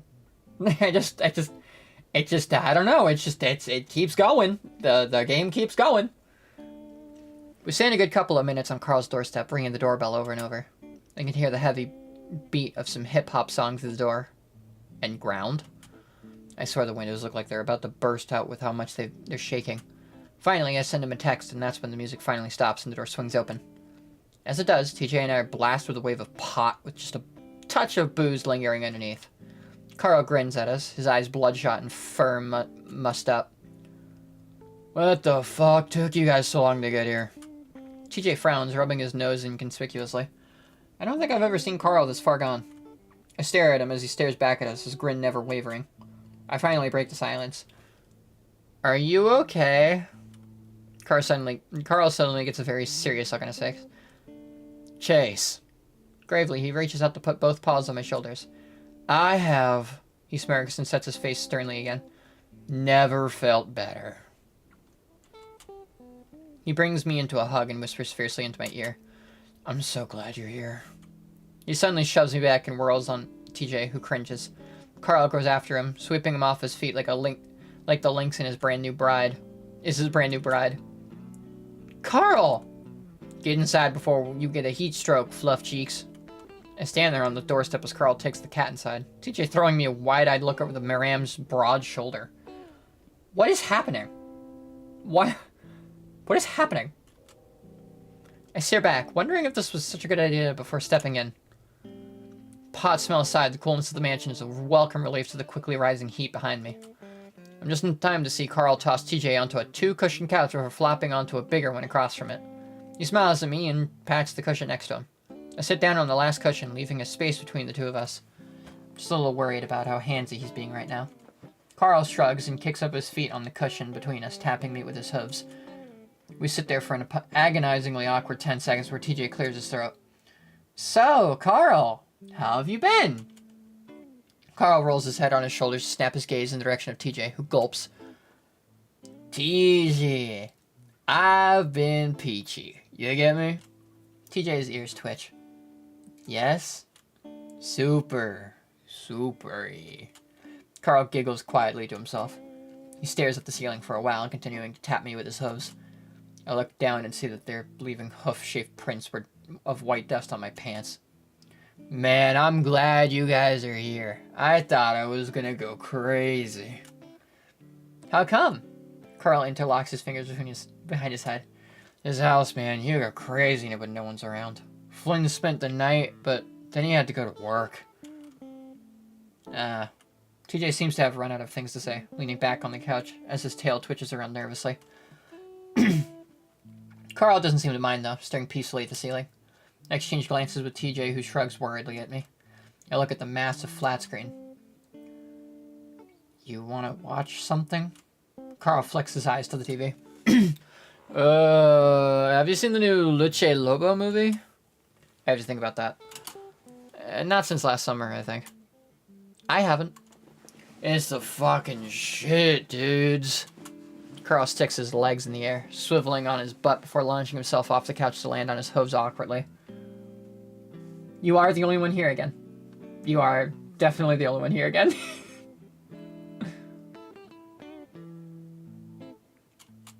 He stumbles, falling into TJ's couch. The Lynx tries to steady him, but the ram is off before he can. Grabbing the remote. Suddenly, he spins around and tosses his phone at me, and I have to lunge to catch it. No? Oh. Hi, Chris. Jace, please order us a goddamn pizza. I'm starving. What? I stare at his phone. He sighs loudly at me. The Giano's app. Duh. Takes me a second to find it in the sea of random game apps. Oh, so, what do you guys want? I'll shove anything from Giano's into my fat face. I stare at him. So order anything. Okay. I end up letting TJ pick the toppings since he's got that special dietary where he can't eat gluten. Once I've ordered the extra large pizza, Carl's already started up the movie. I don't know anyone delivered out here.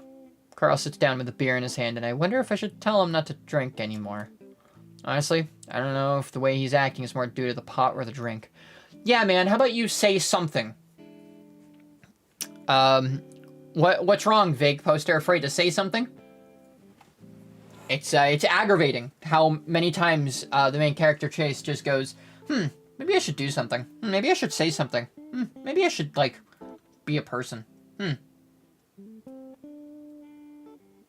I always been here, watching. That's awesome. Thanks, Chris. Yeah, that's great. He grins. That's what's so great about Giano's. They'll deliver anywhere if you pay. He takes a swig and belches. Price of delivery is the same as the fucking pizza, though. He stares at me before pointing at his beer. You want one? I glance at TJ, who's staring hard at the screen. Maybe I'll have one with the pizza. Me and Tej have some yard work to do for Janice. Carl wrinkles his nose. Lame. Do you want to go with us, Carl? Carl thinks then gives a massive shrug. I can tag along. Might not be able to do any real work, though. He pats his stomach. Swear to God, I'll hurl. That's fine.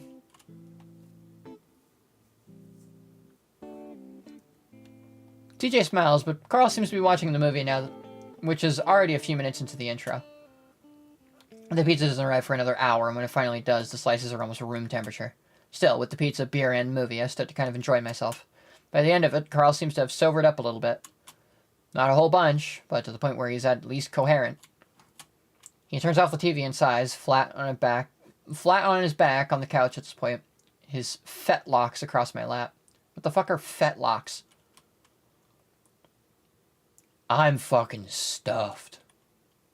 I agree, now I'm feeling even less inclined to go over to Janice's place. TJ's pulled out his phone, and now he's staring at it with his ears lowered. I'm about to ask him what's wrong, but that's when Carl nudges me with his leg. Hey, you guys want to play a game? I look at him cautiously. What kind of game? Carl looks around and finds the row of 3 bottles on the ground next to the couch. 2 of them empty, 1 half empty. Never have I ever. TJ gives a nervous laugh. But Carl, I don't drink. Give it a try. I frown, giving Carl a look. Or we could just do 10 fingers. You don't have to drink for that one. Carl pouts. Wow, you're boring as hell today, Chase. Alright, we'll do both. You guys can do the 10 fingers bullshit. He struggles to sit up, burping again while he does. Yeah, this is not a guy who's right in his mind. Again, I'm gonna say that he didn't. Okay, so I think he tried to do something last night. I don't think he actually like killed himself, but I wonder if this is where the horror starts. Oh, it's already horrifying as is. I'm just imagining that he tried to do something last night. I don't know. I wish the game gave us more info, which I think it will. He leans over with a groan and picks up his beer. He's just not in his right mind. He's acting very, very erratic and also very, like, kind of aggressive in a way. Okay, I'll go first. I held up 10 fingers and TJ does the same, somewhat reluctantly. Never have I ever... Carl seems to think hard, then grins. Had sex. TJ's ears flatten. I glare at Carl. Really? We're going there already? Carl shrugs. What? That's the first question everyone asks. I lower her finger, still glaring. Is this game about getting to know things about people that you don't already know about?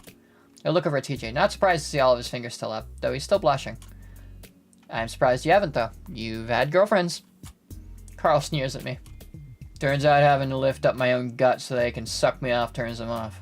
Never gone past that. So they still sucked you off? Blowjobs don't count.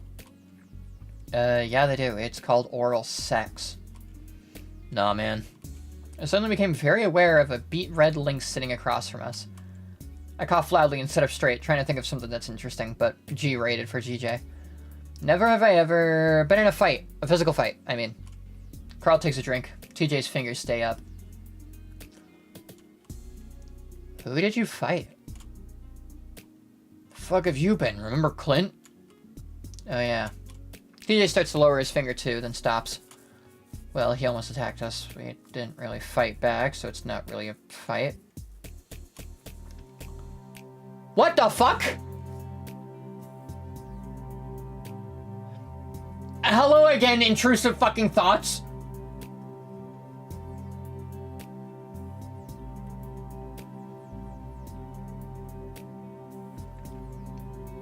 That's awesome. Why did he do that? Carl shrugs. Me and Flynn have gotten into it before. Well, he already took a drink, so... I look over at TJ. Your turn. TJ looks off to the side, seeming to think hard. Hello, voices the main character said. Yeah, that it feels like a really off-putting like voices in my head kind of thing.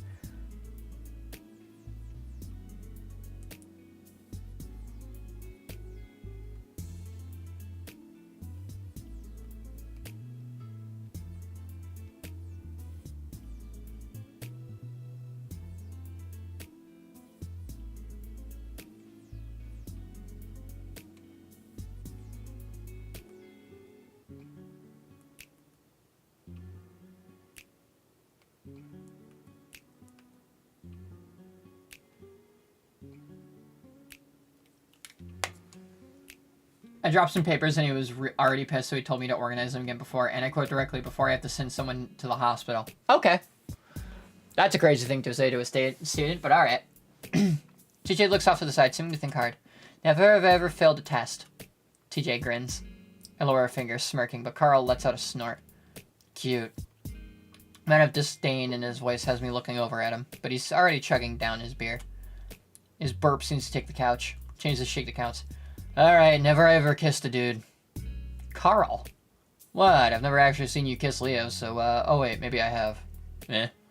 He shrugs again. I lower a finger, rolling my eyes. TJ, of course, doesn't. As I'm trying to think of my own question, I suddenly feel something warm press against the side of my face. I blanch away out of instinct and turn to find Carl with his eyes closed and lips puckered. Carl! TJ sits on the couch, his face a portrait of comically cartoonish shock. Alright, now I have. Carl takes a big gulp of beer. This is not okay. This is really fucking uncomfortable! I'm not sure how to react, but TJ's reaction is enough to make the whole thing seem funny, instead of like sexual harassment. I mean, you can't do it after the question's been asked, right? Carl puts his chin on his fist, fluttering his eyes in a way he probably thinks is seductive. You can look it up if you want. I shake my head, wiping the side of my face as I try to think. Never have I ever flown in an airplane. Carl and TJ both lower a finger. Really? That's crazy. I shrug. Hardly ever been out of the state in my life. That's tragic. It kind of is. And so it goes.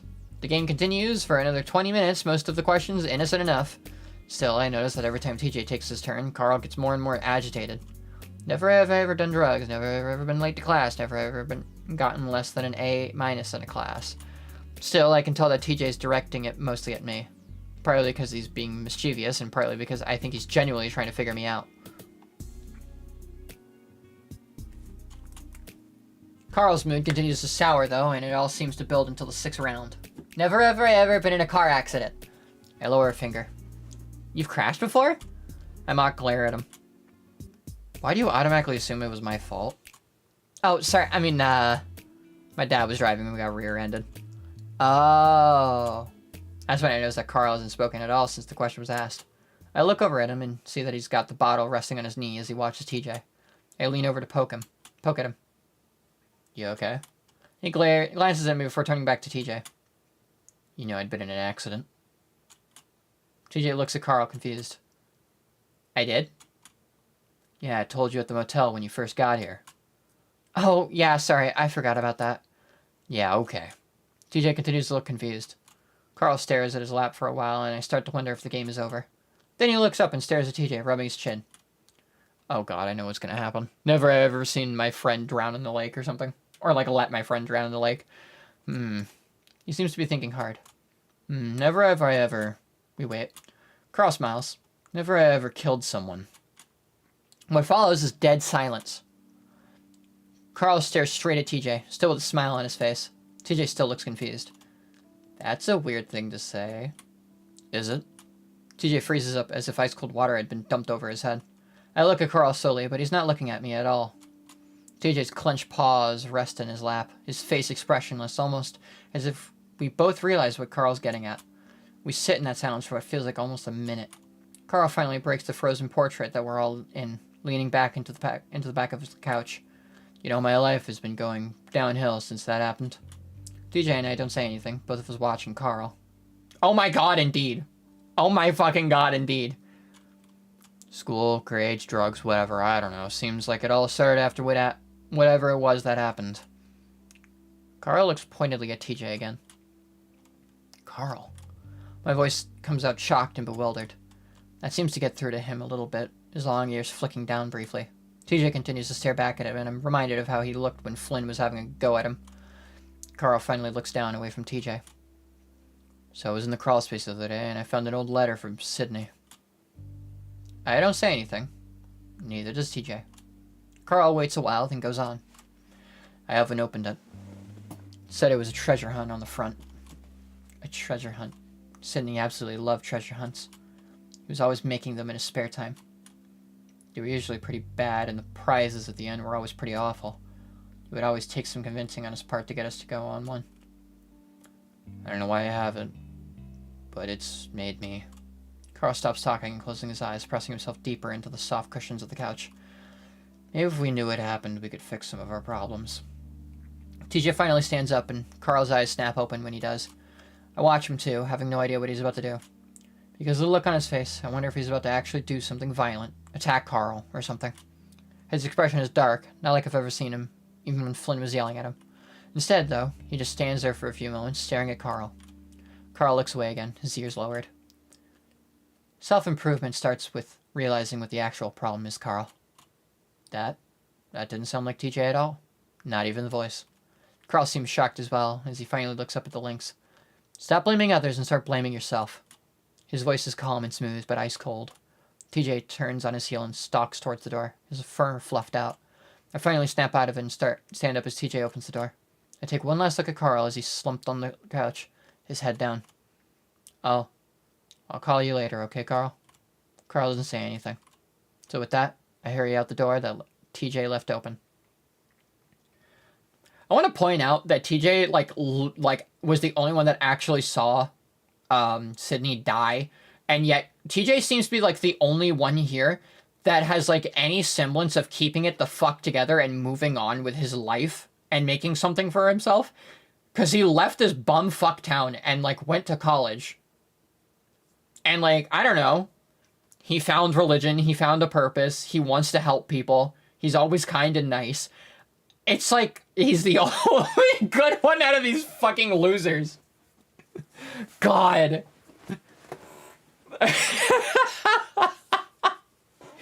I started the stream hating this motherfucker, by the way. I started this whole game hating TJ. And now, TJ's the only good one here. I catch up to the links about 100 yards down the road, trying to match his brisk pace. It's late afternoon at this point, and the heat hits me like a ton of bricks. Sweat already threatens to drip off my chin as I approach TJ. He slows down when he hears me panting, letting me catch up. We walk in silence for a good 15 minutes, and I almost jump when TJ finally speaks up. Is this where the horror starts? Alright, everyone, take a shot. Yep, let's take a shot now. Can you believe he did that? I take a few deep breaths, gathering the time I need to form a response. I think he was just really high and drunk. TJ shakes his head. He knew what he was saying. Sure, but his inhibitions are down. TJ isn't as upset as I thought he would be, at least not in the way I thought he would be. Instead, he seems more angry than anything. I think it's because he's been talking to Flynn. I don't know what he's been saying to him. What's your opinion on Mother 6? What the fuck is Mother 64? Is that the canceled Mother game that never came out?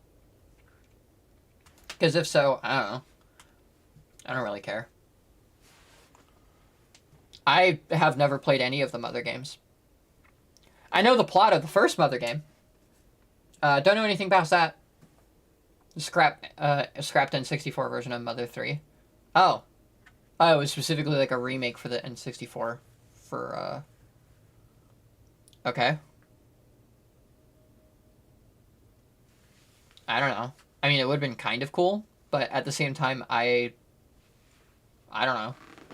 I think Mother 3 is fine as it is. I have no idea. I don't know.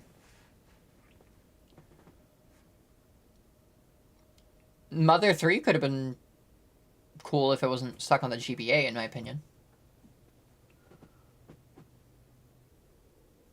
If it got like a proper like console release, I mean, because you know, Earthbound's Beginnings is a NES game, which is, you know, and then you know, Earthbound is an SNES game, and then Mother 3 is just sort of Mother 3 on the GBA. No, it was the original, and then it got canned and remade for the GBA. Oh, okay. That's, like, kind of cool, I guess. I don't know. I'm not too interested in Mother. I mean, I am, but I'm not.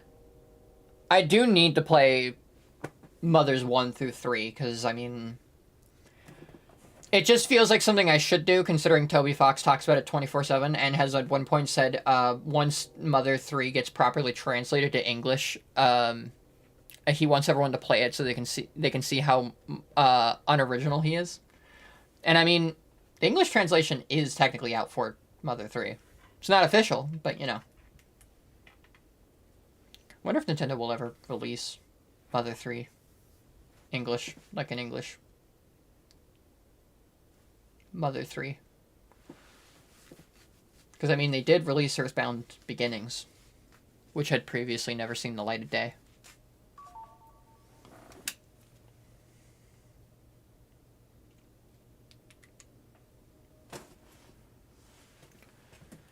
That could definitely be the case. TJ finally sighs and stares at the ground, his ears falling. I can tell he's about to finally start crying, so I quickly put an arm around his shoulders. Hey, it's okay. He was seriously drunker than I've ever seen him. He's not going to remember any of this. He doesn't look up. TJ, you are a huge reason why we've all stuck together at this point. TJ doesn't say anything, and I see his eyes watering up.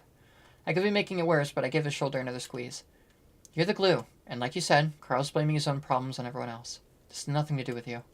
TJ sighs, leaning against me a little. I take this as a good sign and nudge him.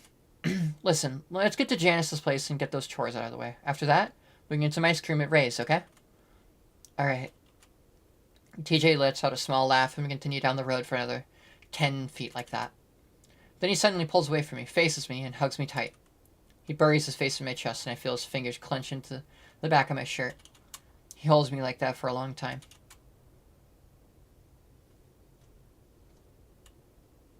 It would be cool if they released the Proto as well, even if it was Japan exclusive, because they did the same with Star Fox 2. Well, they released the full Star Fox 2. I don't think they released the prototype version of Star Fox 2, but they did release a finished version of Star Fox 2, because Star Fox 2 was basically done by the time that they scrapped the project, and then they released it on SNES. The new Star Fox game is just a remake of Star Fox 64, right? It's kind of weird that they'd start with a remake and make it like Star Fox 64 and not the original Star Fox, or even a combination of Star Foxes 1 and 2. It's just Star Fox 64.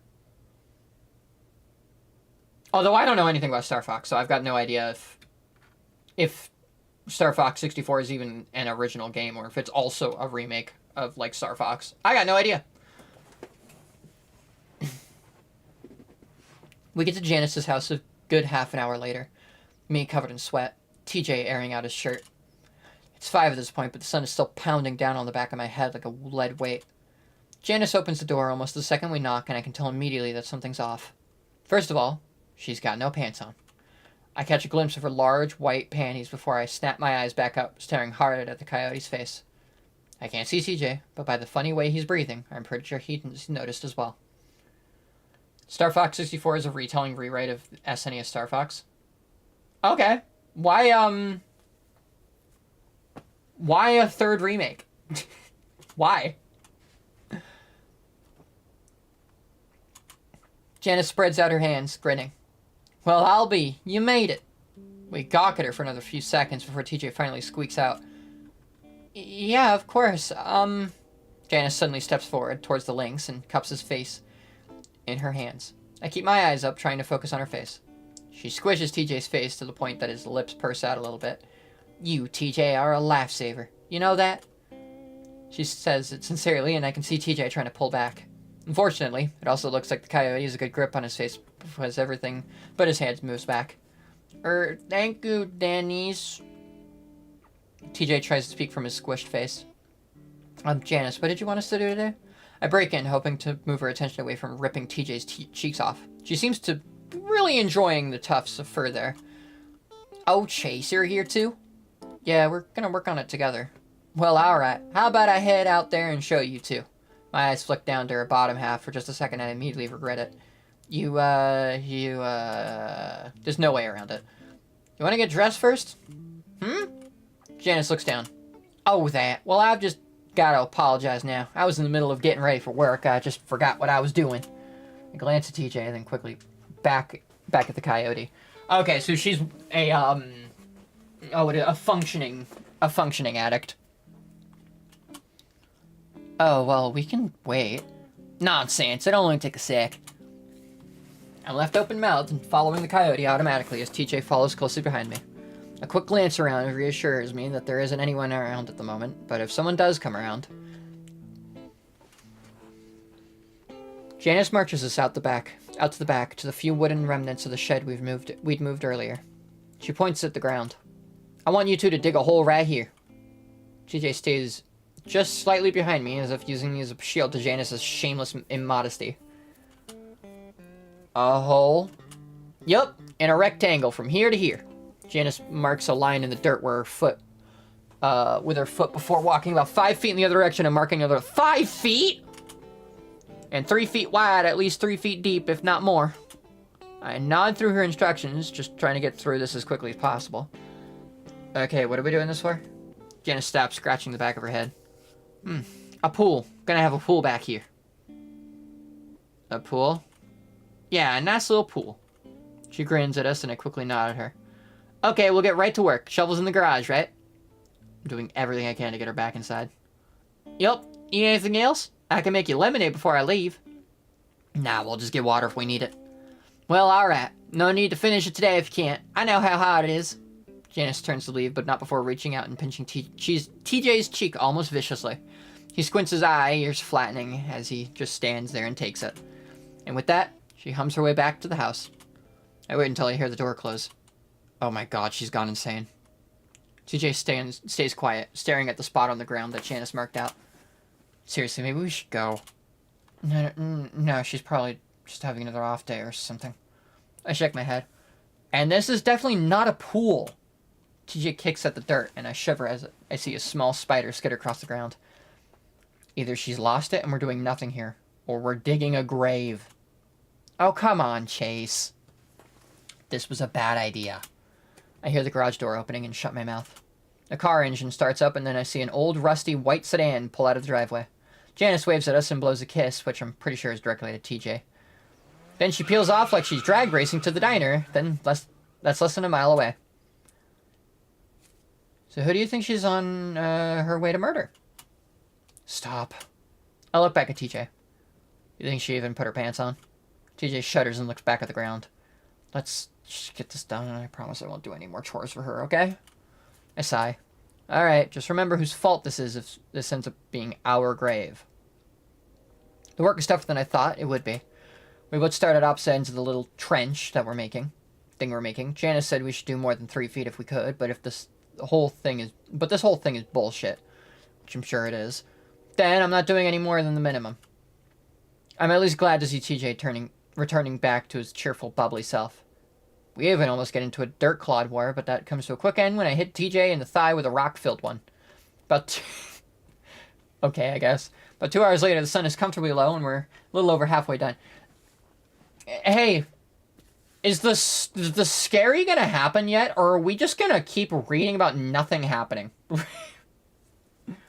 This is nice dialogue and everything. This should maybe have been a book. You should have maybe just wrote a book. If you were gonna rate this much. What do I know? So at that point, I get a text from Carl. I take a quick glance at my phone, seeing a one-word apology of sorry. I look at it for a while until TJ finally peers up. Everything okay? I debate whether I have to tell him, now that he's in such a good mood. It's hard to tell exactly what will make TJ feel better or worse, I've come to realize. Still, I think he can tell who it's probably from already, judging by how slanted back his ears are. It's from Carl. He just says sorry. Ah. TJ stops digging, pressing his shovel into the darker, moist dirt at the bottom of the trench. That's it? That's it. Are you gonna respond? I don't know. Should I? TJ starts digging again. Yeah. TJ tilts his head down. I need to apologize too. Now that seems more like TJ. Well, what should I say? TJ stops digging again and looks up at me. I look up at him expectantly. Okay, so I'm trying to be more assertive, like you said. No. I didn't expect him to say that. Is that why... TJ looks down, so I stop myself. Is that why he acted so strange at Carl's mansion? Sorry, never mind. What were you saying? So I'm just going to say this. I was thinking about that treasure hunt Carl found. For a moment, I don't know what he's talking about. Oh, the thing he found in the crawl space? I was thinking. TJ leans on the shovel handle, looking away. Thinking that we should open it. Together. Okay. I say slowly, realizing how delicate of a topic this is. Is there a reason why you want to open it? TJ sighs deeply, looking up at the deep red and orange sky. I always feel like things happen for a reason, and we were just talking about finding closure yesterday. Okay. So, I feel like this might be a way to do it, maybe. Read what he had to say. Maybe go on one of his last hunts. Now, this is where the horror starts, I think. Because we're going to go on a hunt that's going to lead us down a really dark path. I think that's what's going on here. TJ swallows hard. I can sort of see where he's coming from. Okay. 2 paths here that I'm foreseeing. A lot of my other guesses have not been right so far. In the slightest, so whatever. Option 1. This is a real treasure hunt that Sydney left behind, and everyone's gonna go on this treasure hunt and realize there was literally nothing at the end of this, and it was for nothing. It's gonna be kind of like a night in the woods situation. Or 2, Carl has lost his fucking mind, and so has Flynn. So Carl and Flynn has set up a fake treasure hunt, starting with the letter that is not real, and then everyone's gonna go on a treasure hunt, and bad things are gonna happen. Those are my 2 guesses. I got no idea. So it's either going to be a like a night in the woods situation, or it's going to be a until dawn situation. It's one of the 2. Sydney always wrote stupid riddles and stories with his treasure hunts. It might mean something to read something he wrote so long ago. Carl's going to murder everyone. Trust. I think Flynn's going to kill people. If anyone, Flynn's going to be the one to do it. Okay. I keep coming up short with what I want to say. Again, I can see why TJ might think this is the answer, but I'm not so sure. And again, the guy with the rock of a personality is the main character. Well, I guess I can ask Carl about it. Did you want everyone there? Maybe just us. We can let the others read it later if they want. I don't think Flynn... I nod quickly. Yeah, that makes sense. So, you want to do that tomorrow? See if I can do it tonight. If we can do it tonight. We've only got a few days left, and this is making me nervous. TJ gives a tight laugh. Yeah, Sydney's treasure hunts could be pretty elaborate. No, yeah, definitely. Are we starting to be able to talk about him normally again? Maybe TJ is right about this. Again, TJ's like the most mentally collected person out of anyone here. He's got a lot of issues, but he's also got a lot of his shit together.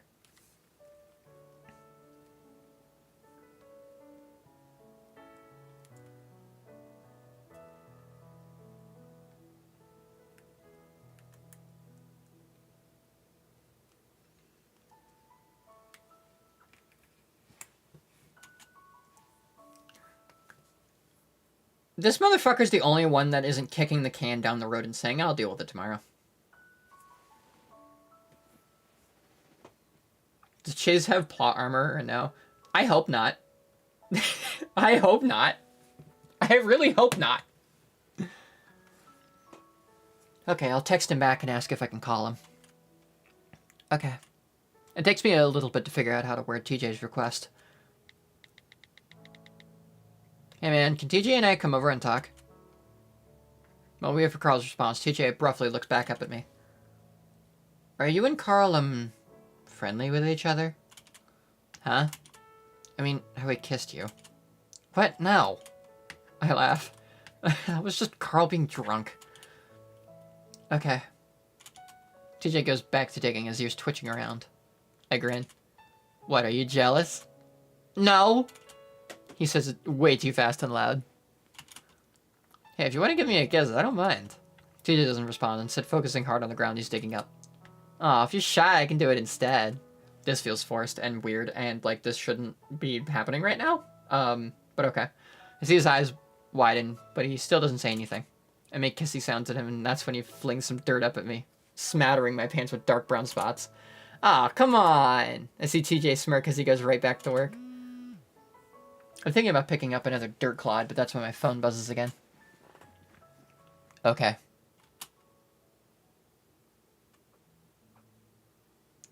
We walk slowly up the length of Carl's driveway, our shadows covering its entire length in the light of the sunset. We are never gonna get a resolution to whatever shit the whatever shit that woman's on, are we? She's just high as a kite, and that's all we need to know. TJ's starting to drag his feet again as we get closer to the door, and I stop to look back at him.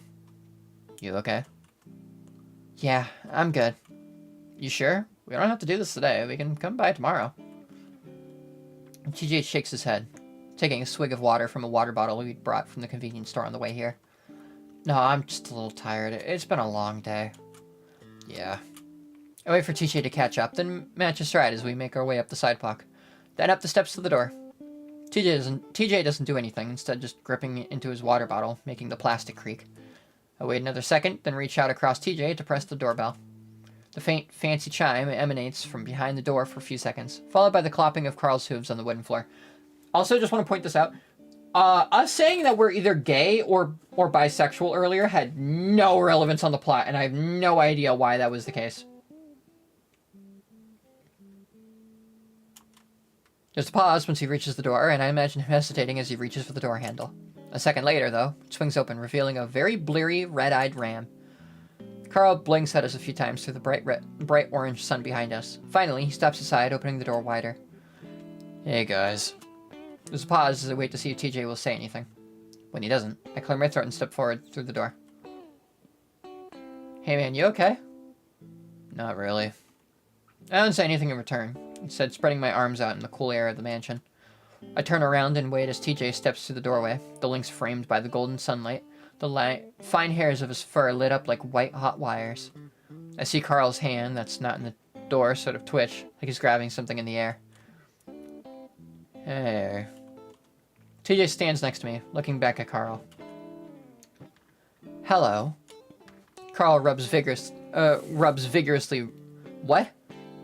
Carl rubs at his arm. Okay, that's a lovely, I don't know, fuck up.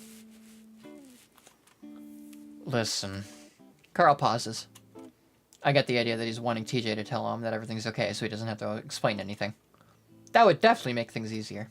But he doesn't say anything. Just watches the ram.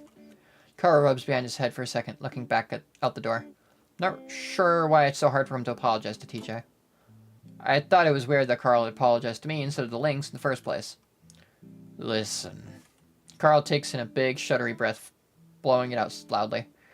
I was really, really messed up earlier. I wasn't thinking right. TJ continues to watch Carl silently. His ears are up, at least. Carl stutters and stumbles over a few more syllables before he continues. And I just wasn't thinking straight. He scuffs the hardwood floor loudly with a huff. I don't think you did anything like that. I was just pissed off. TJ is quiet for a few more seconds, but Carl doesn't offer anything more. So, why were you angry? Carl sighs and leans his head back against the door, his horns knocking loudly against it. You said some shit that I'm ass hurt about, okay? It wasn't your fault. TJ folds his arms, looking down. Well, what was it I said? Carl shakes his head. Stupid shit. I mean stupid because of me. Stuff about school, car accidents, brought old stuff up for me. Oh. But I don't think you ever did anything like I said. I was just being a huge dick. Sorry. His voice breaks a little at the end, and he quickly looks at the floor, his ears down. TJ is again quiet. I think about changing the subject now that the apology is out of the way, but TJ speaks first. Good. Good. Because, we all know that Chase is the biggest proponent of just kicking the can down the road. Thanks, Carl. I'm sorry about the stuff I'm sorry I brought up stuff like that. I'll try to remember in the future. Carl shakes his head, looking back up. Not your fault. We stand there awkwardly for a few more seconds. I guess I thought maybe Flynn had been saying stuff to you. That was why I said it. Huh? Oh. Carl's non-denial hangs heavy in the air. I haven't seen Flynn in days, and I'm wondering what he's been up to in that time. I'll have to ask Carl when TJ isn't around. As of now, though, I want to change the subject because things are getting awkward. Can we kill him? Can we kill him? Can he die? Can the horrors that happen kill him? Can that happen, please? Oh, my progesterone alarm's gonna go off. About 30 seconds.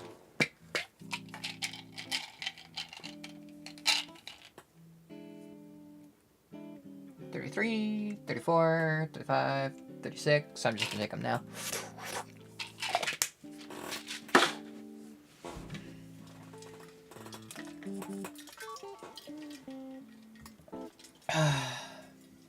$49, $50, $51, $52, $53, $54, $55. Oh, my phone was a bit faster. $59. It's 10 p.m.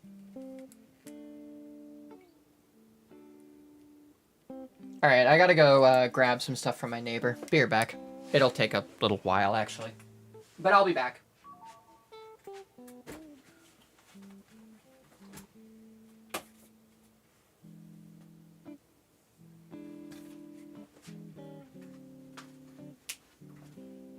Computer, turn on the basement lights.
Sorry about that.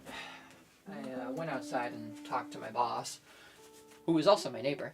I got a checklist from him. There is no one in the stream. Okay. I'm just going to say this anyway. So, well, people are talking in chat, though. Or were, at least, at some point. Yeah, so I got a checklist, I got laundry, and I got a cleaning bucket. Hi, Chris. You're still here. Hi! You guys are here. It's weird that it's saying 0 concurrent viewers, despite the fact that there are viewers.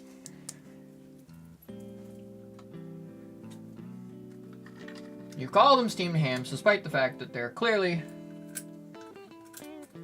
grilled.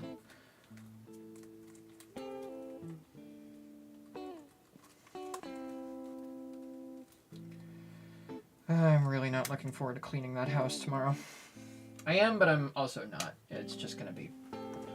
I don't know. Doesn't matter. I'm always here. Always. Thanks. That's reassuring. As of now, though, I want to change the subject because things are getting awkward. So, TJ had an idea about the scavenger hunt thing. Carl looks at me as if just now realizing that I'm there. Scavenger hunt? Oh, yeah, the treasure hunt. TJ scratches his arm, looking embarrassed. Sydney's treasure hunt? TJ scratches harder, at his arm, looking more and more flustered, so I jump in. Yeah, we were thinking about actually doing it to maybe find some closure. Carl frowns. Really? TJ stops scratching at his arm, his ears coming back up. Yeah, I believe things can happen for a reason. That you found it while we're all here. That you found it now while we're all here means something, I think. Man, I mean, it's really old. You even think any of that stuff would be out there right now? Maybe, but I guess I'm not really looking to find anything. It's just like a thing we can do while we remember him. I think it's a good way to find closure. I try to back up TJ under Carl's somewhat bewildered stare. The ram strokes his chin. I guess that sort of makes sense. I mean, if you're okay with doing it.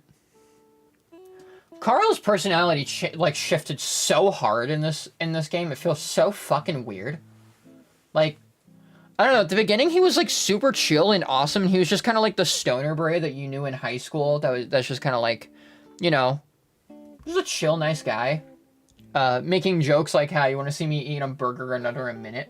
And now it's just like, "Hey, I kind of fucking hate you, and and you are all evil, and stay away from me." GJ squares his stance, looking up. I am.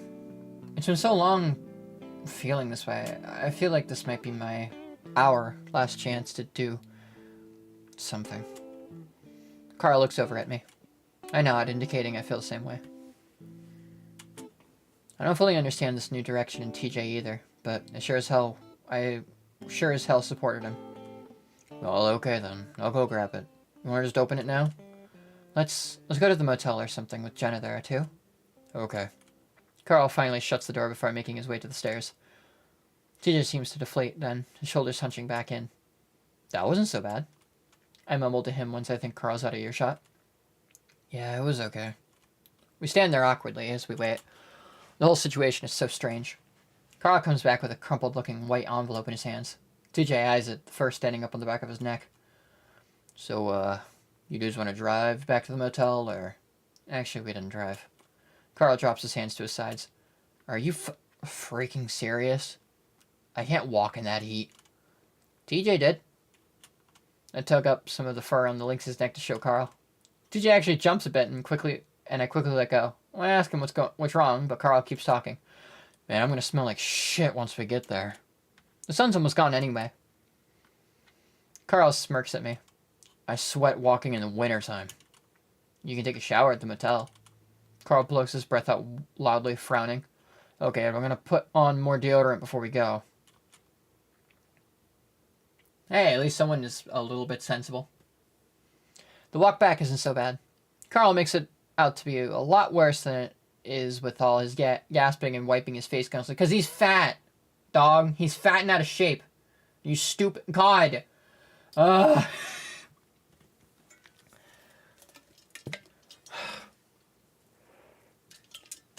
And my character's so fucking stupid. TJ gets a text from Jenna to meet at the diner instead of the motel since he's going there for dinner anyway.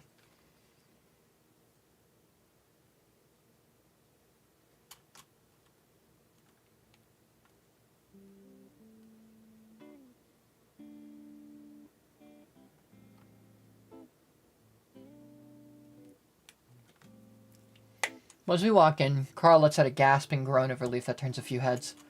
Jenna looks up from a corner booth and waves at us. I wave back and start making my way over. Go into the bathroom, gotta wipe my pits. TJ makes a sour face as he follows me to the table. Jenna scoots in so we can slide in next to her. So what's all this about? Carl found a treasure hunt that Sydney made. Jenna toys with her brown leather purse, staring at it. Okay, like a map or something? We need to know that, yeah. No, Carl is not a W. Carl is someone who needs help. Like serious psychiatric help. A letter. What are you gonna do with it? Well, I look over at TJ, but he doesn't say anything, instead looking out the window at the sunset. We're thinking about doing it. You thinking about going on the treasure hunt? Yeah. I mean, Jenna pauses, clearly trying to choose her words carefully. I mean, would there be anything left of it at this point? It would have to be at least 11 years old by now. Jenna looks over at TJ, studying his reaction. He doesn't give her anything, though, still staring at the window. I spread my head's out on the table, instantly regretting it as I feel the grease slide around under the pads. Ew! Ah! God, okay. I say as my job is cleaning fucking toilets.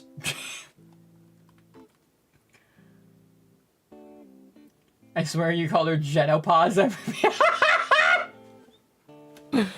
No, I probably said Jenna paused. I don't think I said Genopause. But that's fucking awesome. So, her name is now Genopause in my head. Even though I don't think any of these characters are anywhere near the age from menopause.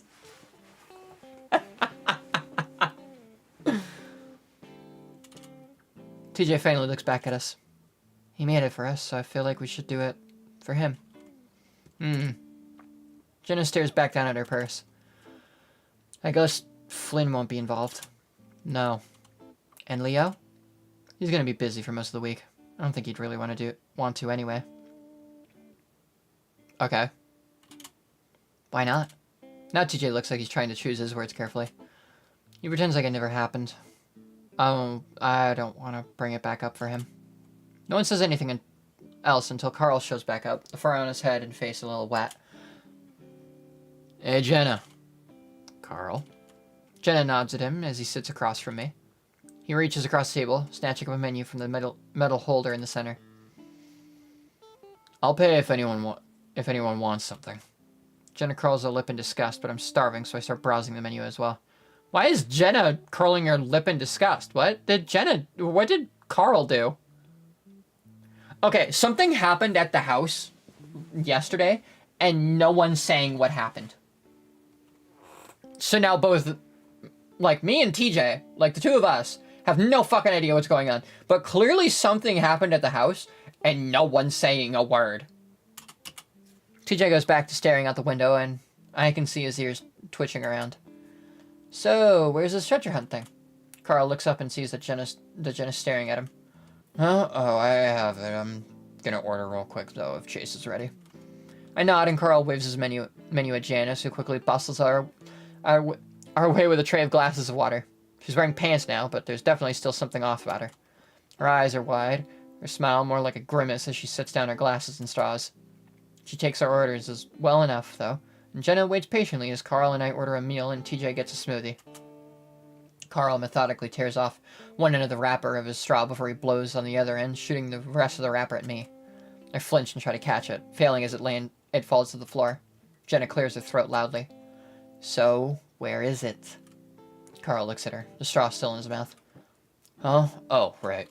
Carl reaches into his pocket, then pulls out the envelope. He pushes it onto the table, face up. There's writing in black marker on the front. Treasure hunt number 7. We all stare at it. Should I read it? Carl sets a hand down on the letter. Or someone else? Carl's eyes briefly look over to TJ, then quickly look back down at the letter. TJ's hand comes up and then surreptitiously scratches at an ear before letting it fall back into his lap. It does seem appropriate that TJ open it, but if he doesn't want to. Carl looks just as hesitant, so I finally reach out and gently slide it out from under his hand. I can read it. No one objects, so I open it carefully, not wanting to rip anything as I pry the adhesive apart. A chill goes up my spine for some reason. A strange, surreal vision comes to my mind's eye of inky blackness leaking out of the envelope, spilling slowly across the table. I could feel it too, like a cold draft is wafting from inside. I pause, feeling an emptiness in my chest. What the hell? I give my head a small shake, breaking out of the trance. I guess it's only natural I feel this way. That's Sydney's handwriting on a letter sealed after he licked it. He loved making these treasure hunts. It's really sad. So it makes sense that I'd feel this sudden drop in mood. I swallow as I continue to pry it open, feeling the feeling getting worse and worse as I do. When it's finally fully open, the feeling slowly subsides. Tension in the air seems to melt away too, like the whole town just let out a sigh of relief. I look up for a moment at the others, wondering if they're feeling the same way. It's hard to tell, as they're all looking intently down at my hands. I quickly look again and stick my fingers inside, feeling a piece of paper catch on a pad. Gently, I press down on it and slowly slide it from the envelope. It's bright white copy paper, folded once in half. It's been creased so long that it's starting to part at the fold, and the middle part, so that the edges are barely holding it together. Black blotches bleed through the paper, probably written with the same thick marker that was used for the envelope. I gently unfold it, not wanting to rip it apart more than it already has been. The big, blocky black letters are sloppy and childish. Even though it's only a few sentences, it covers the entire page. The last few words trail off into a tiny, almost illegible scrawl. It droops off down the side of the paper as Sydney realized he'd ran out of room at the end. Okay, I clear my throat and start reading aloud. Welcome to treasure hunt number 7. This is the biggest one so far, and it took a long time. It's no cheating this time. I'm talking about you, Carl, and Chase. No skipping steps. First clue. These things fly really high. It's in their home with my comb. Chase, you don't have to do this when I know you hate it. You'll see if you figure it out. Good luck, guys. Oh, cool, it's in a spider nest. Sid. I feel my throat close up just a little as I stare down at his name. He always wanted to go by Sid, but it never stuck, so none of us ever did. It just didn't suit him. I look back up at the others. Carl is still staring at the paper, and TJ is looking out the window again. Jenna has a hand up to her mouth, staring as well. Wow. Then she wipes at her eyes, and I look away. I guess I never really thought about how this may affect Jenna. She and Sydney never really got along because of the way he treated TJ. But still, he was just a kid, like the rest of us. Carl lets out a ragged cough. That whole cheating thing was totally you, Chase, not me. I look up at Carl, raising a brow. You're the one that told me to do it. Carl smirks. And you're the one that did it. What did you do? TJ asked quietly from his corner, finally looking away from the window. Well, Sydney liked to reuse certain hiding spots. I mean, there were only so many places he could use. Yeah, and Chase went straight to Sydney's mailbox and ruined the whole thing like a boss. I was like 8. Turns out it was the last spot and he got the prize. Carl makes finger quotes around the last word. Yeah, one of those plastic clapper things we used to get in elementary school for reading a lot. He was so mad. Yeah. I remember dropping it on the ground because of how lame it was. I think that's really sweet. The idea of, like, of course, you know, he doesn't have a lot of things to give as, you know, prizes for the treasure hunts, but he wants to set up, like, fun things to do with his friends, and he doesn't really know what to do, so he comes up with the treasure hunt thing. And he tries to have, like, the whole game where you go from, like, place to place trying to, like, guess what the riddle is, and then, you know, at the final thing, you know, you get some sort of prize out of it. It's never really about the prize, though. I think that's really cute and sweet. I don't know. And then we get scenes of, like, what he did to TJ, and it's like, oh, never mind. He's not that sweet of a guy. He was a really fucked up 8-year-old.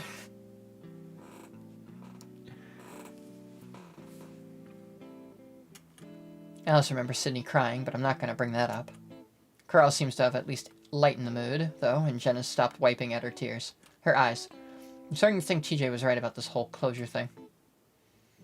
I know where he's talking about for this one, though. I tap the paper with a finger.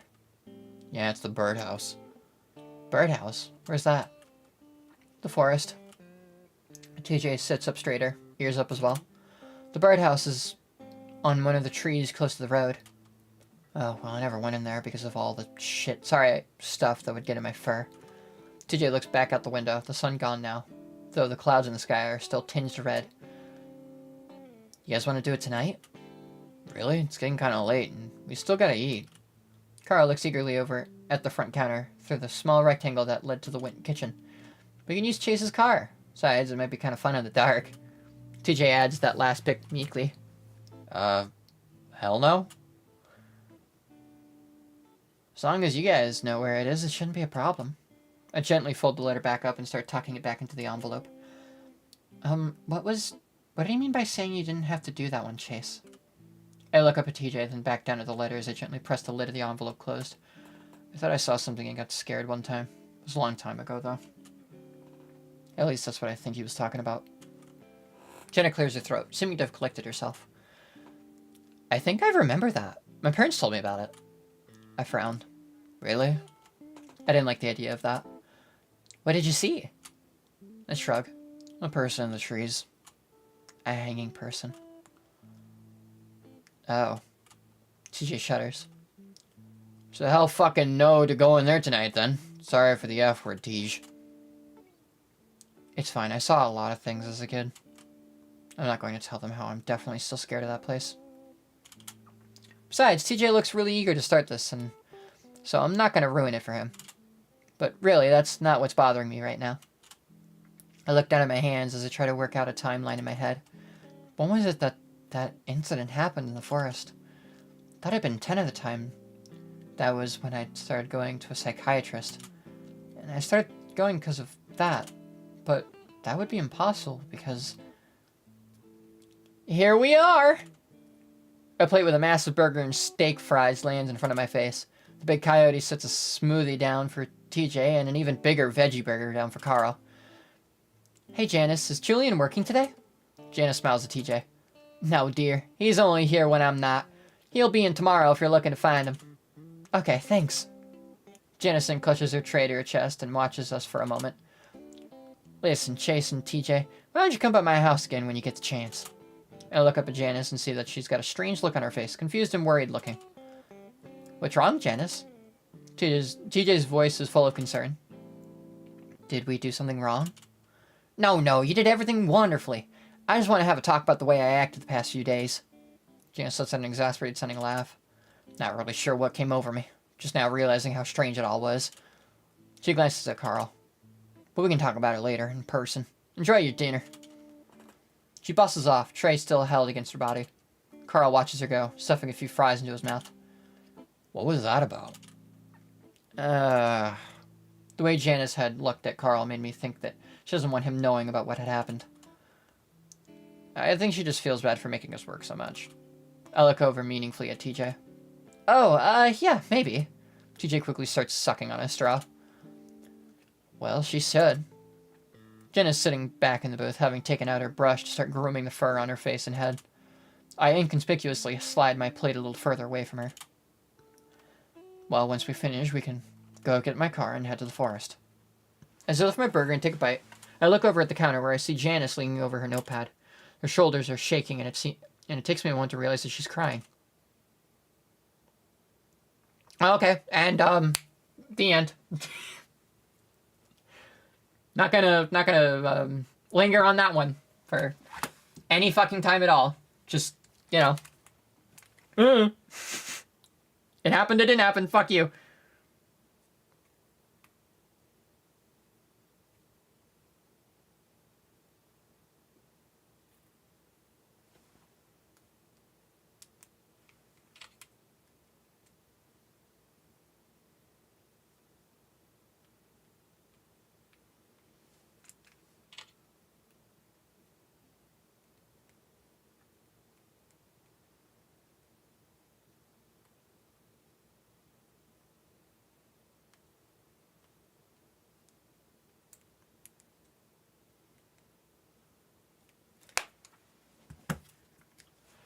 The forest is really just a patch of trees on the side of the road near Leo's house.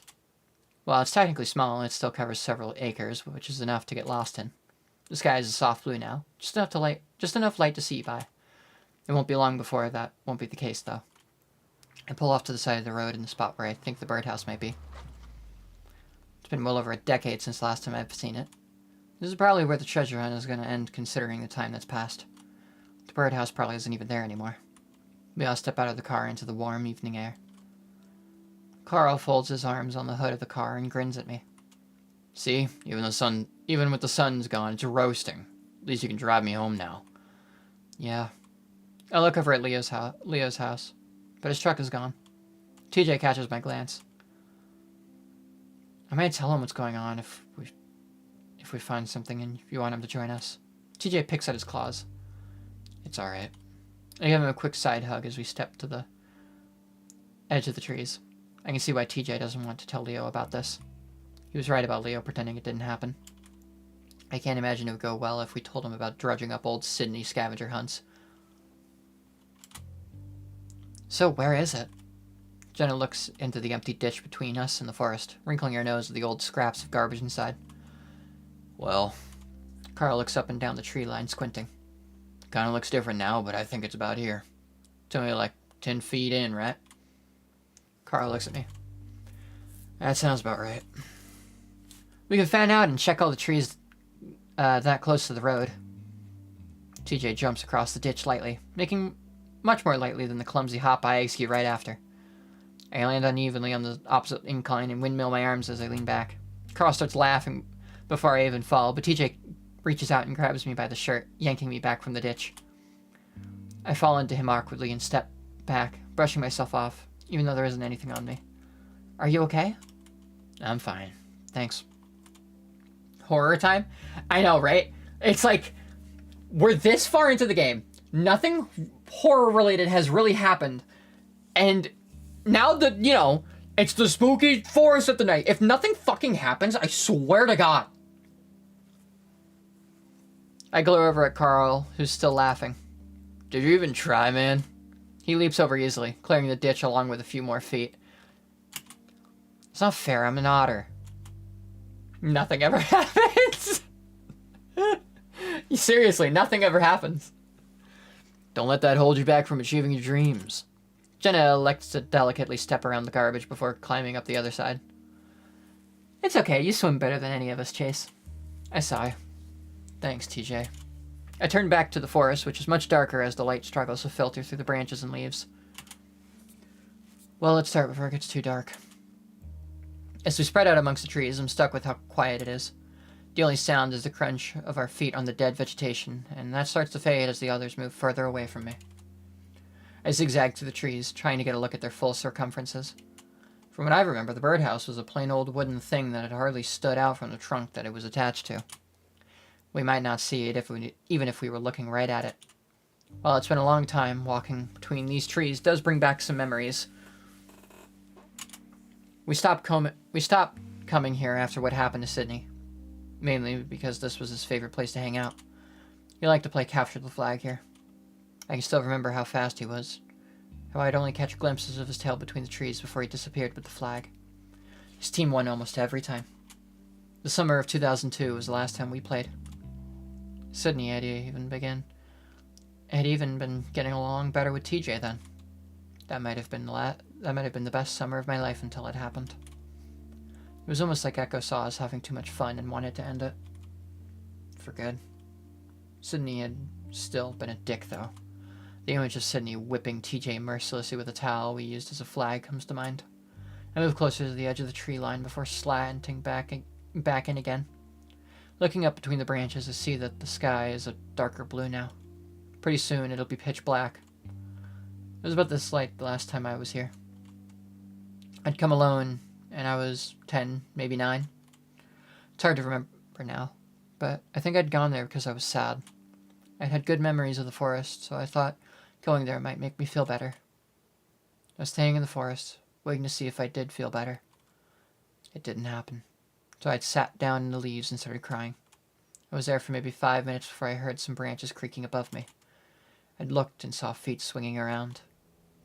This confused me, so I stood up and backed away, staring up as I slowly realized I was seeing a fox being hung by its neck. Even now I can remember the way he looked, his overalls and his white shirt. His head had been tilted down toward me, his tongue lolling out of his muzzle, his eyes blank. I can even remember what looked like pinkish red blood on the white fur of his chin. Then I tripped over a branch when I looked back up. He was gone.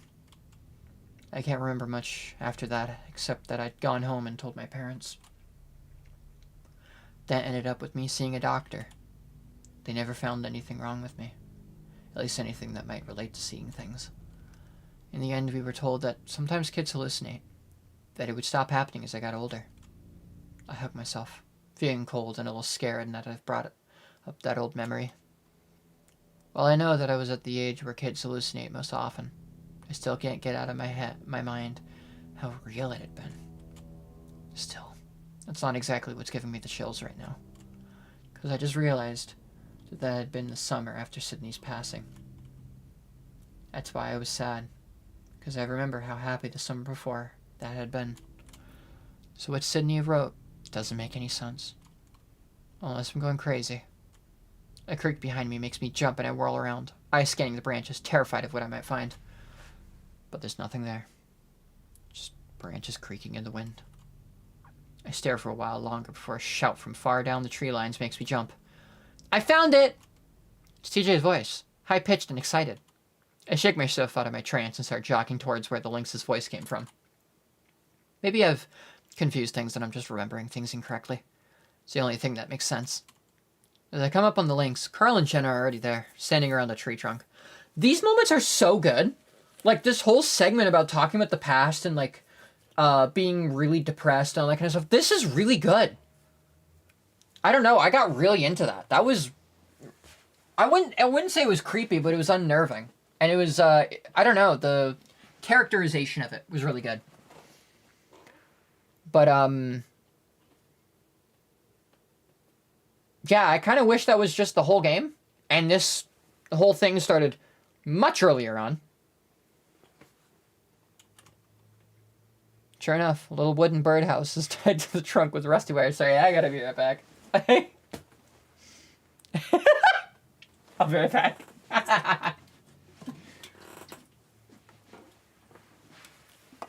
I will be right back. Don't worry about why I'm leaving.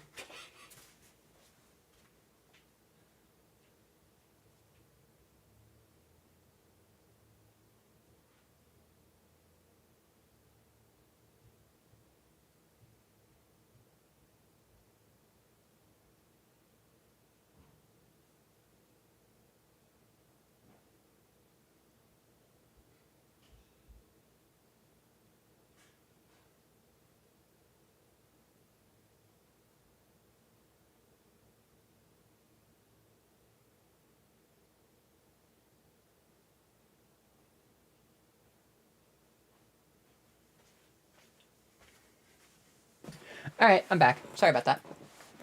Sure enough, little wooden birdhouse is tied to the trunk with rusty wires. I can't believe it's still here. It does look pretty beat up. Jenna points to a little wooden plug in the opening. It's closed up. Think it's been closed this whole time? I don't know. Maybe? TJ pokes at the plug with a claw, then grips around the edge with all his claws before gently pulling the wooden cork-like thing out. A thick, sticky-looking trail of cobwebs follows it. We all stare into the dark hole that's revealed. Just want to reach in there? Sure there aren't any spiders. I shiver involuntarily. I don't really want to either. Jenna sighs as we're pushing past TJ. Bending over, she picks up a twig and sticks into the hole before swirling it around. When she pulls it back out, it's like she's made a cotton candy cone of spider webs. She drops that and then takes out her phone, turning on the flash before holding it up to the opening. Well... We all wait anxiously for her to say something. There is something here.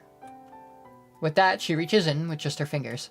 After a few crinkling sounds, she pulls out a Ziploc bag, and inside is a folded up piece of paper and a blue calm. Holy shit. No way. Well, no one ever comes back here, so I guess it makes sense. You actually put a comb in there to make it rhyme.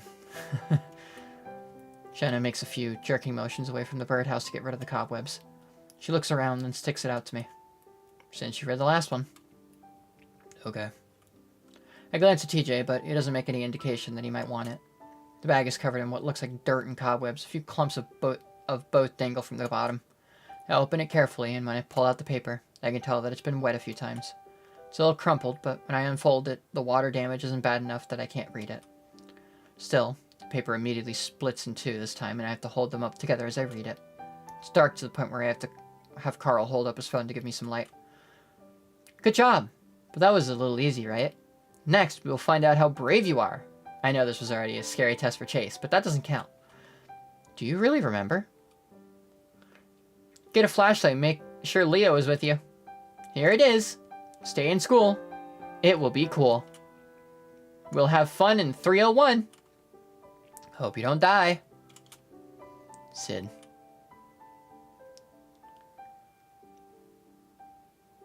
Should be a body? No, nothing ever happens. They're all quiet for a moment. Then TJ giggles. I look at him, but he's covering his mouth with a hand, so I can't see him smiling. That's not really a riddle, is it? I smile. Go easy on him. He was a kid. Sorry. So the old school in room 301? I assume that's what he meant by a test of courage. Shoot. He went in there all by himself? I wouldn't even do that now. Yeah, that is a little weird. The feeling of something isn't right grows inside my chest. But we have to break the law to get in there. We'd be trespassing.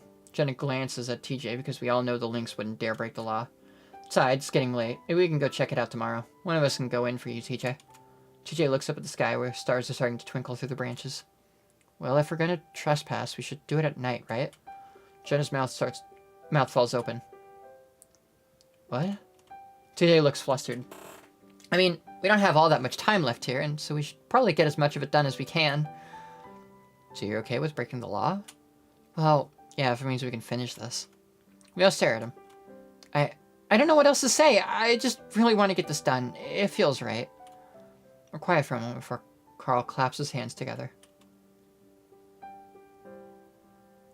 Well, alright then. Let's go. We've still got a few hours before I'm going to bed. Jenna sighs loudly. Alright, but I want to get back before 10 so that I can finish my papers. Yeah, don't worry. Onward! Carl marches ahead of us, taking a running leap to cross the ditch. I look at TJ, who's still looking fidgety again. Hey, we'll finish this before we leave, okay? TJ gives a small smile. Okay. We were supposed to bring Leo for this, so it's weird that Leo's not here. Carl says that a cop still patrols Echo randomly at least once a night. Because of that, we let Jenna sit out in the car and keep watch. If something shows up, she'll text us, which should give us time to get out of the back of the school. It'll still look suspicious as hell, but as long as we're not caught on the property and have some sort of excuse, we should be fine. At least that's what Carl says. We stand there in front of the door, and I notice that a couple chains hang loosely off the door. No lock to be found. Well, at least that hasn't changed. Carl shrugs. Teenagers break in all the time. No point in putting a lock back on every time.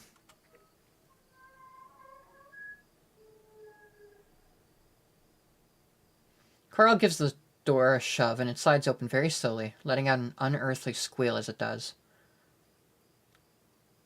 Yeah, we actually were. And it's gone. The three of us stand there, staring into the darkness. TJ fidgets next to me. Having second thoughts? No. His voice comes out in a cracky squeak that Carl snorts at. Just so dark. Nighttime is a way of doing that, my man. Good thing I charged my phone before we left. Carl takes out his phone from his pocket and holds it up before turning on the light. Mine's almost dead. We can share. Carl sweeps the light inside, revealing graffiti-covered walls and dirt-covered floors. Nice. I look back and see Jenna staring at us from the car. She gives me a thumbs up. I inhale deeply. Well, let's go. I take out my own phone and step inside, and TJ follows me. Carl stands next to us, spinning in a circle. Well, it's not that creepy. Okay, so the rooms here are the 200s. TJ points at a doorway next to us, a small label above it reading 203. So that means we have to go up. We have to go up one floor. Carl sweeps his light around and points to the staircase. Shall we? This better be stable. Carl points his light up the staircase. I can see some graffiti up there. It's probably fine. Yeah, I don't know about that, buddy. Ram leads the way, at first tentatively setting a hoof on the first step before testing the next. Yeah, it's good. And with that, he strides up the stairs while TJ and I follow a little more hesitantly. Why don't they just demolish this place? Or they wanted to turn it into a museum. Can't see why, though. Carl shines his light on the railing, the wood rotted and broken. Hey, do you guys remember when Chase saw someone staring out from one of the windows up here? Oh my gosh, please don't talk about that right now. Do you ever remember that, Chase? Do you remember that, Chase? Yeah, actually, that was a long time ago. I hardly remember it, but I do remember seeing a dark form in one of the windows. I'd been positive it was just an object sitting in the room, but I'd wanted to tell my friend that I'd seen a ghost. It was nothing like what I saw in the trees. Thinking about it is creeping me out, though. Stop! TJ whines as we reach the top of the stairs then, clearly trying to change the subject. Points up at the door. Alright, 305, so maybe this way? Chase, let me see your phone. TJ takes it from me and points it up at the next door over. Yeah, 304, so the last one down. He hands me back my phone and stands there a moment. Carl chuckles. Want me to go first? You scared? I think there's someone hanging over there. Dude, is that a dead body? Yup. It is insane that he, 1, didn't get banned off YouTube, and 2, that he didn't receive any penalties whatsoever, and 3, actually, that he fucked the entire platform in that way.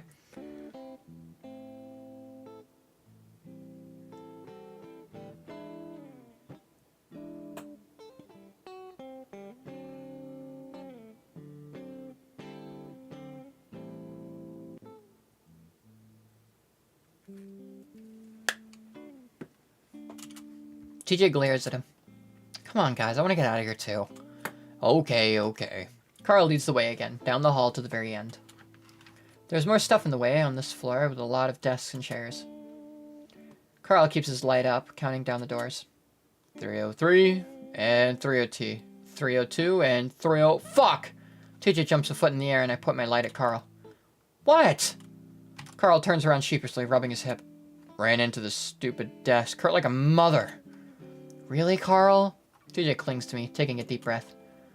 But here's the door. Carl points the light back up above the door, and sure enough, there's a 301 up there. TJ and I stand next to him, both staring into the dark room. Hey, I think this might actually be the room you saw the thing staring at you from.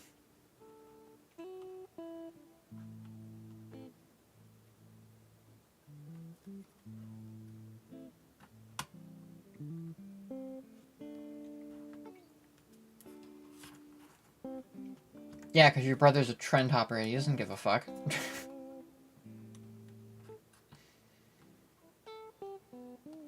There's a warning tone in TJ's voice. I rub my chin. Actually, yeah, I think it is. TJ sighs loudly and closes his eyes. Guys, please, can we just... Ugh! Ah! Carl thrusts his hand into TJ's side as he yells, sending TJ into a hysteric fit of screaming and grabbing onto me.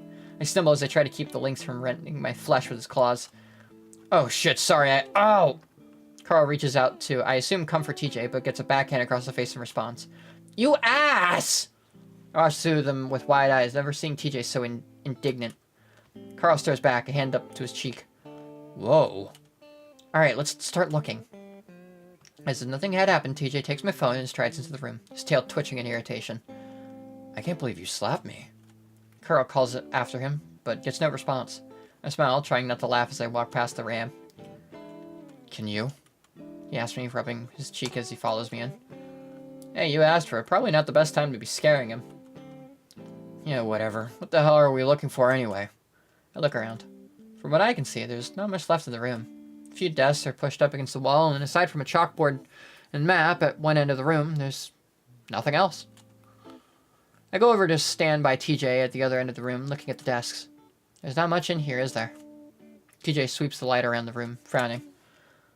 Not really. He points the light at Carl, who's at the other end of the room by the chalkboard. Anything written on the chalkboard, Carl?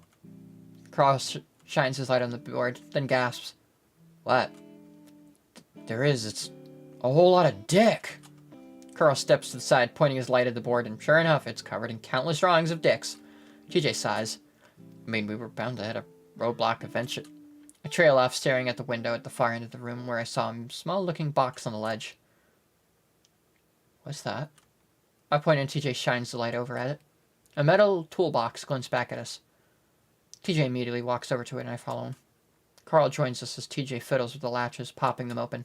There's a soft creak as he lifts the lid, a tray extending out as he does. And there, sitting in the tray, is another folded piece of paper. There's no way. Yeah, that makes no sense. Why not? TJ gently picks up the note, handing me back my phone. Shine that on this for me, please. Someone would have taken it by now. Well, they didn't. See? TJ had unfolded it, and he shows me the handwriting, the exact same we'd seen on the other 2 notes. I frown, but I don't say anything more. Something feels off about this. I don't know if any of you feel off about this, but it just... Now I'm really suspicious of TJ. Something feels off about him. I don't know. This is so interesting. Because I don't... Oh, this is so weird. Maybe it did just sit here for the past 10 years. No one wanting to bother with an old-looking toolbox. But this place is broken into regularly, with the whole point being to tag or take stuff. Someone definitely should have taken it by now. This was all on top of the idea that Sydney came in here as a little kid just to hide a note. I forgot about the TJ Knight theory.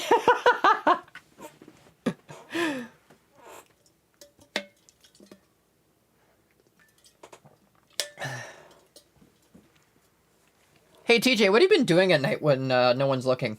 Opening dark fountains? What the fuck is a dark fountain? Something isn't right, and I'm starting to feel uneasy. I don't have time to dwell on that, though, as TJ begins to read.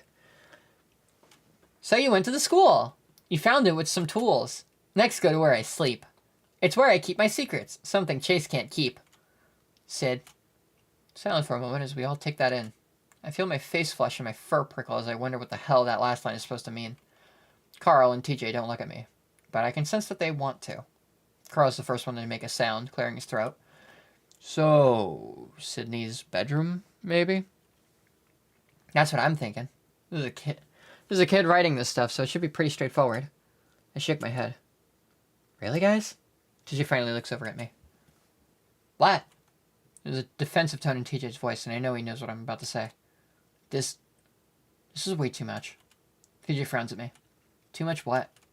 You know, I trail off, not used to TJ looking at me this way. He lets the silence drag on, and I look over at Carl for help. He clears his throat again. You know, Tej, this is pretty weird. Like, someone would have probably taken it by now. Why does it have to be the case? People could have just missed it. We almost did. TJ looks back down at the note, holding it in both paws. I reach out for it, but TJ pulls it back, like I'm going to try and steal it from him. Can I look at it for a sec? TJ hesitates, then holds it out to me slowly. I eye the links as I reach out, taking the note from him gently. TJ's behavior alone is me deciding that this whole thing is definitely a bad idea. The note looks old, just like the first 2 we found. The writing looks the same too. Maybe it is possible that Sydney came in here to hide the note, wanting to make the scavenger hunt especially scary for us. But still, I can't shake the feeling that something is off about it. I need to find some time to really think about this. For now, though, I hand the paper back to TJ, who takes it from me gingerly, as if worried it'll fall apart. Carl, do you know who lives in Sydney's old house now? Carl tips his head back as if thinking. I can't remember his name, but he's a red panda, I think. Well, let's go then. I give a start. To the house? His family moved out right after it happened. There's no way it's still there, TJ. The other 2 were. This is different, though. Might as well try. I can't imagine going up to the new homeowner and telling him about Sydney and his posthumous scavenger hunt and telling him to just let us in. But the determined look on TJ's face tells me right away that I won't be able to talk him out of it. I sigh. Well, can we at least do it tomorrow? I look at my phone. It's almost 10. TJ doesn't say anything as he looks out the window, his face barely visible in the darkness. Carl shifts around next to me. Yeah, I'm getting pretty tired. We'll have all day tomorrow. TJ suddenly turns around and heads for the door. Fine, but we are going. I am, at least. Carl glances at me, probably feeling as uneasy as I am. Hey, I'm coming too. Just think it'll be easier. TJ doesn't respond, and we make the rest of the treacherous journey out of the school in silence. Jenna looks up from her phone as I slide into the driver's seat. Find anything? Yeah. Another note? Yeah. Well, what did it say? I busy myself with searching my pockets for the keys, so Jenna turns in her seat to look back at Carl and TJ. Can we walk into your house even though you have no clue who we are? Our dead friend is sending us on a scavenger hunt. Yeah, that's kind of fucking insane. But, I think that, TJ might be losing it a little bit. TJ might be not all there right now. Well, next one is at Sydney's old house. What? Really? Yes, we're going there tomorrow. TJ's actions almost remind me of like Noelle in The Weird Root. How it just like it's such a fucking stark like change in tone, where it goes from like, oh ha ha ha, hey Chris, did you forget your pencil at home, to you can't even say no like you used to. It's like that flip in character. It just feels so fucking weird. If the most sane character turns out to cause the actual horror part of the horror game, it's gonna be awesome. I agree. I so agree. Oh god, if this really is like an Until Dawn situation, this will be fucking awesome. Where it's like, TJ's like, well, I just wanted one more scavenger hunt, so I made it all up so we could have some closure. And then, you know, accidentally unleashes horrors without really meaning to. You know, that would be kind of fucking cool. I hope he kills Chase. Yeah, that too. That too. Also, yeah. Because, yeah, I hate him. Not even just a little bit. No, he's, like, awful and, like, bad. TJ doesn't offer anything more, so Jenna turns back around in her seat and gives me a look. She seems to sense the mood, though, and doesn't question any further. As I stick the key into the ignition, TJ speaks up again. Chase, what did he mean by you not keeping secrets? A moment of silence goes by before I answer. I don't know. I don't remember. It's been a long time. I lay awake next to TJ, listening to the lynx's steady breathing. I've been tossing and turning for the past 3 hours, trying to get some sleep, but my mind won't settle. This whole scavenger hunt has left me with such a bad taste in my mouth. Something about it is especially unsettling, and I've turned it over and over in my mind, examining it from every angle, and now I'm sure of it. I saw that fox hanging in the forest after Sydney died. That's why I was there in the first place. That's why I'd been so sad. I turn over on my side, gripping my pillow in both paws as I stare at the wall, still listening to TJ's soft snoring behind me. So how the hell is any of this happening? It's scary, but not because I think Sydney's ghost is riding scavenger hunts or some stupid shit like that. No. Someone wrote the notes pretending to be Sydney, then planted them around the town for us to find.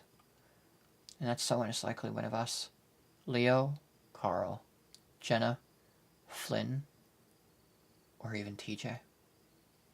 Cool, so now we got a murder mystery kind of thing going on. This is fucking awesome. Are any of us sick enough to do something like that? And if so, who? Try to remember if I'd told anyone about that incident in the forest before today. But I honestly can't remember. Apparently my mom had told some people about it. Jenna's parents, for one. But I really can't imagine Jenna being among the aforementioned. Whoever's writing them seems to like singling me out too, mentioning the forest and how I told secrets.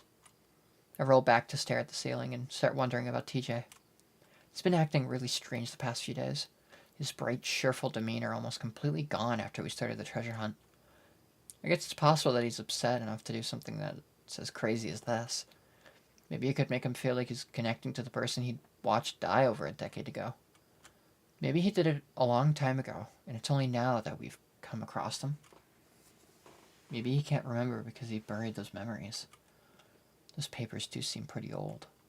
but I can't shake the feeling that this person has it out for me in some way. I think about how Carl was the only one to find the first letter, but I almost immediately dismissed the idea that Carl might be involved. He would have no reason to do it.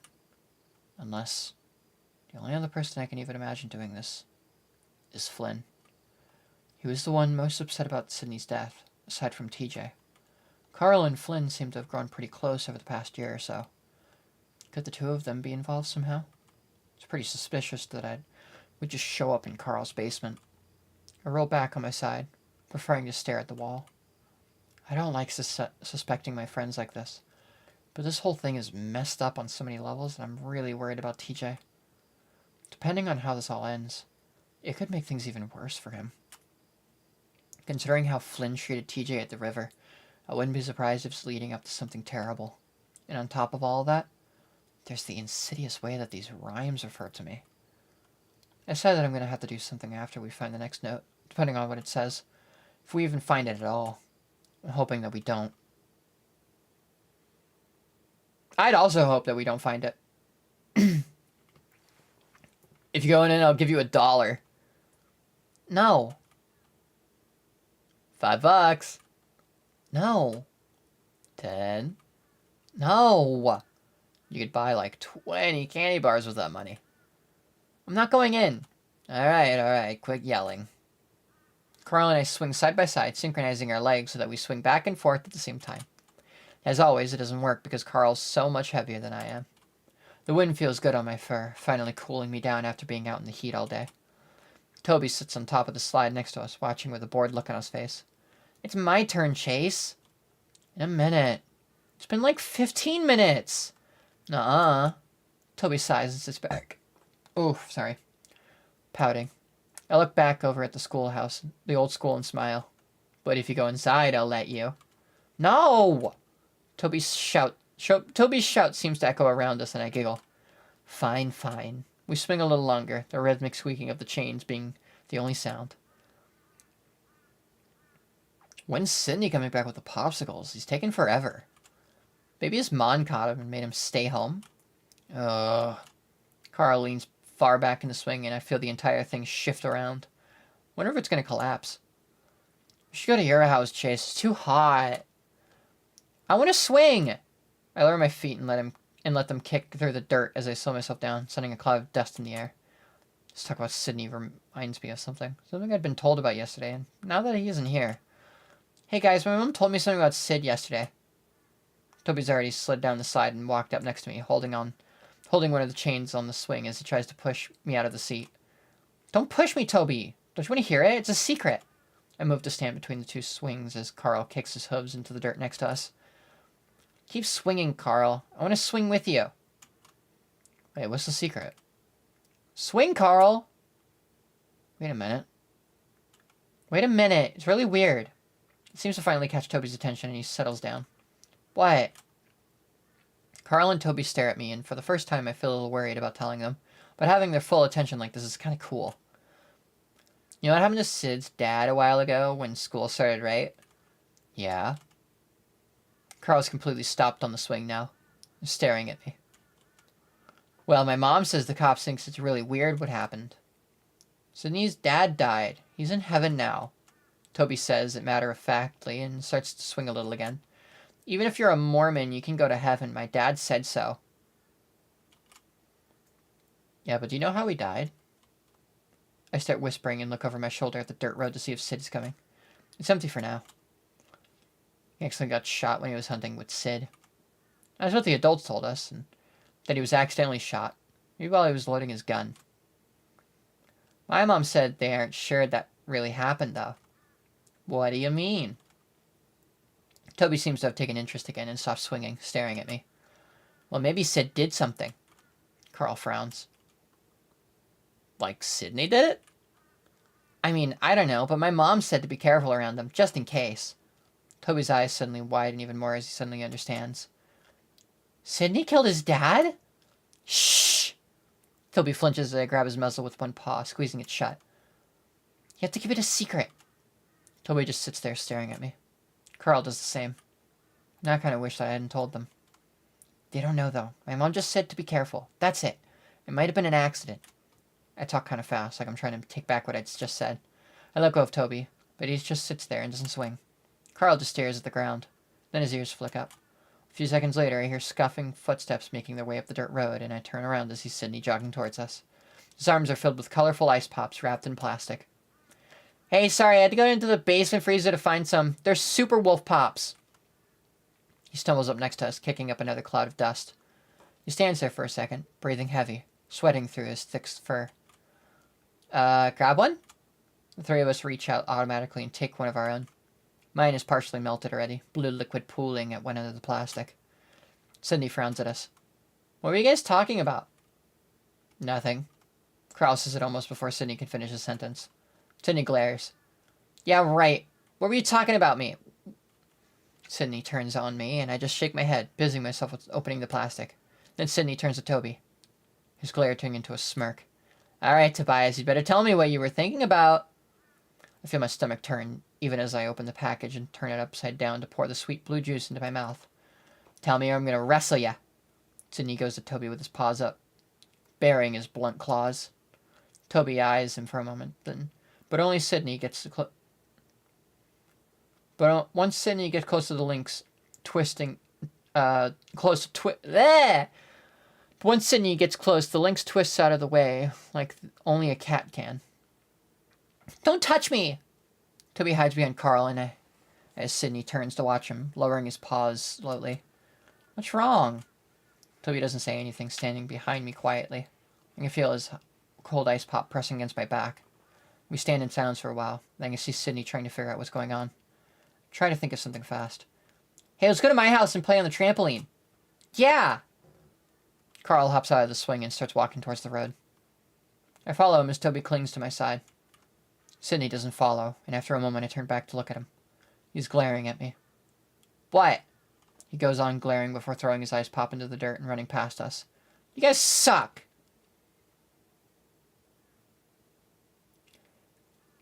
Oh, really? Then what's my first language, maniac? Fucker. He runs up the road and back toward town, disappearing into the bright sunset. Man, that's a really upsetting memory. It's almost like both Chase and Sydney are like lame. No, you had the perfect chance to just say Phoenician.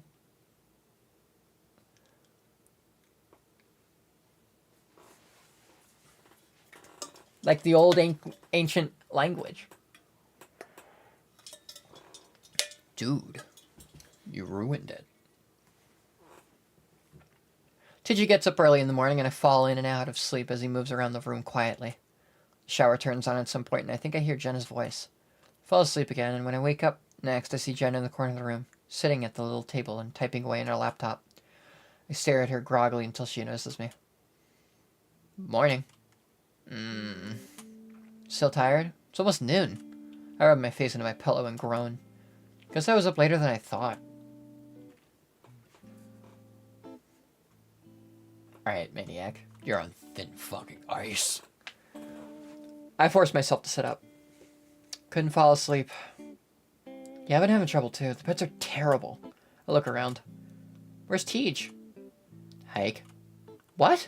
You went on a hike. I sit there, frowning at Jenna. She types a while until she finally notices me staring and shakes her head. I don't know, he wanted to go alone. He's been asking us to go with him all week. I know, I think something's bothering him. Jenna pauses. Well, I know it's the scavenger hunt. Of course, that's what's bothering him. I sit on the edge of the bed, rubbing my face with my paws. This was a bad idea.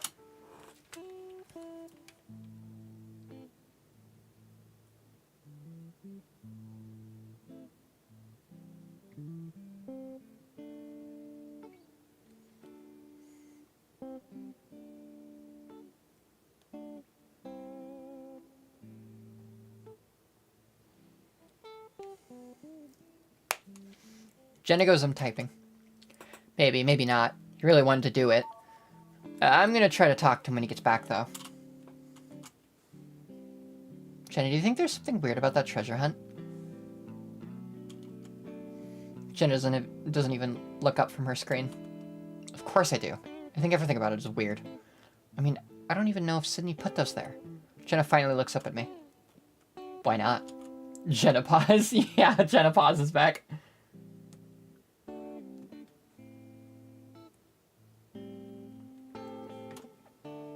Just everything seems off. Who do you think put them there, then? I shrug. I don't know. Jenna stares at the computer screen for a while, not typing anymore. Well, the whole reason you're doing this is because of TJ. This seems to be what he wants to do. And even if it was someone else that left them there, if it's gonna help him, then I'm gonna help him with it. Jenna shrugs. And in the end, all it is a treasure hunt. I'm just hoping that it ends at the house. Yeah. Jenna goes on typing, apparently done with the conversation, so I finally get up to go to the shower. Breakfast is long gone by the time I get to the lobby, and what's left is a few dried biscuits.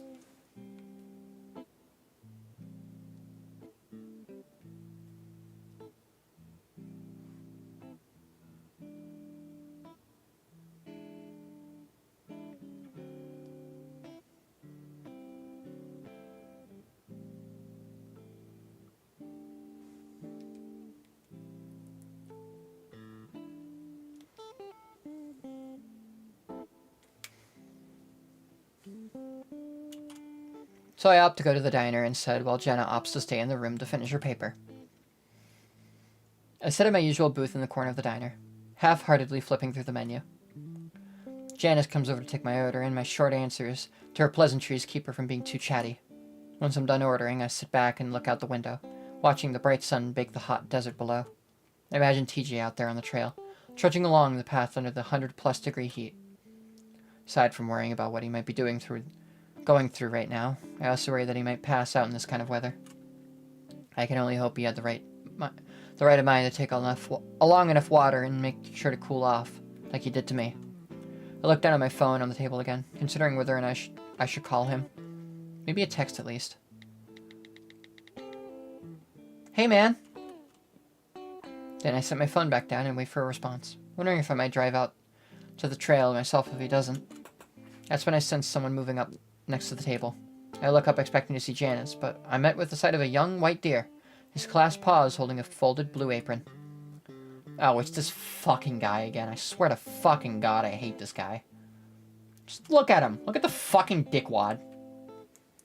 Whatever.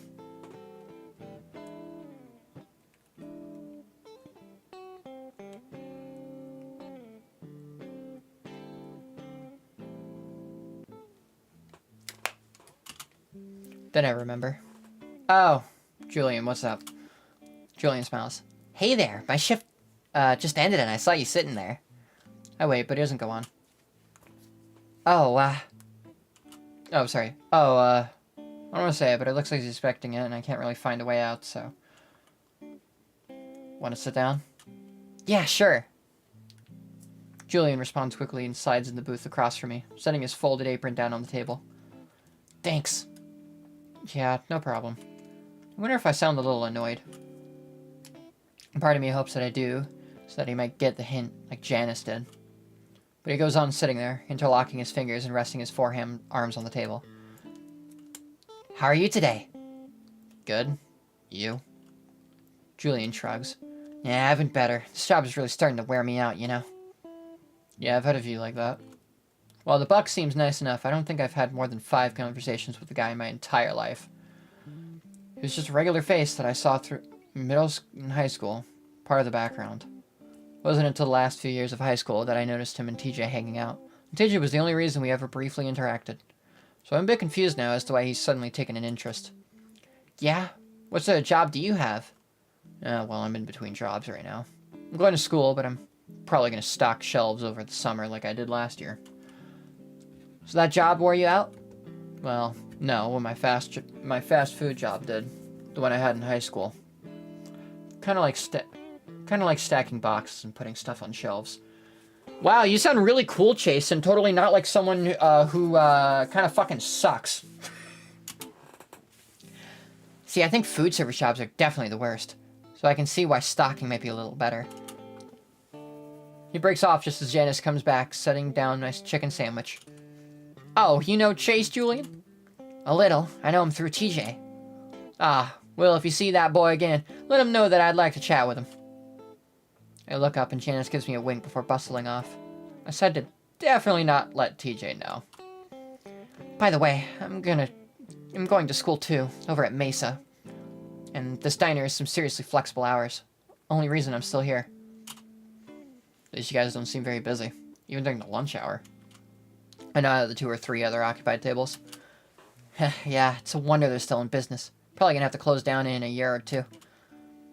That idea actually makes me a little sad.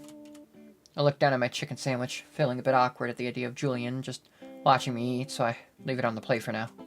Julian leans back and looks out the window. So, where's TJ at? I thought you two were hanging out.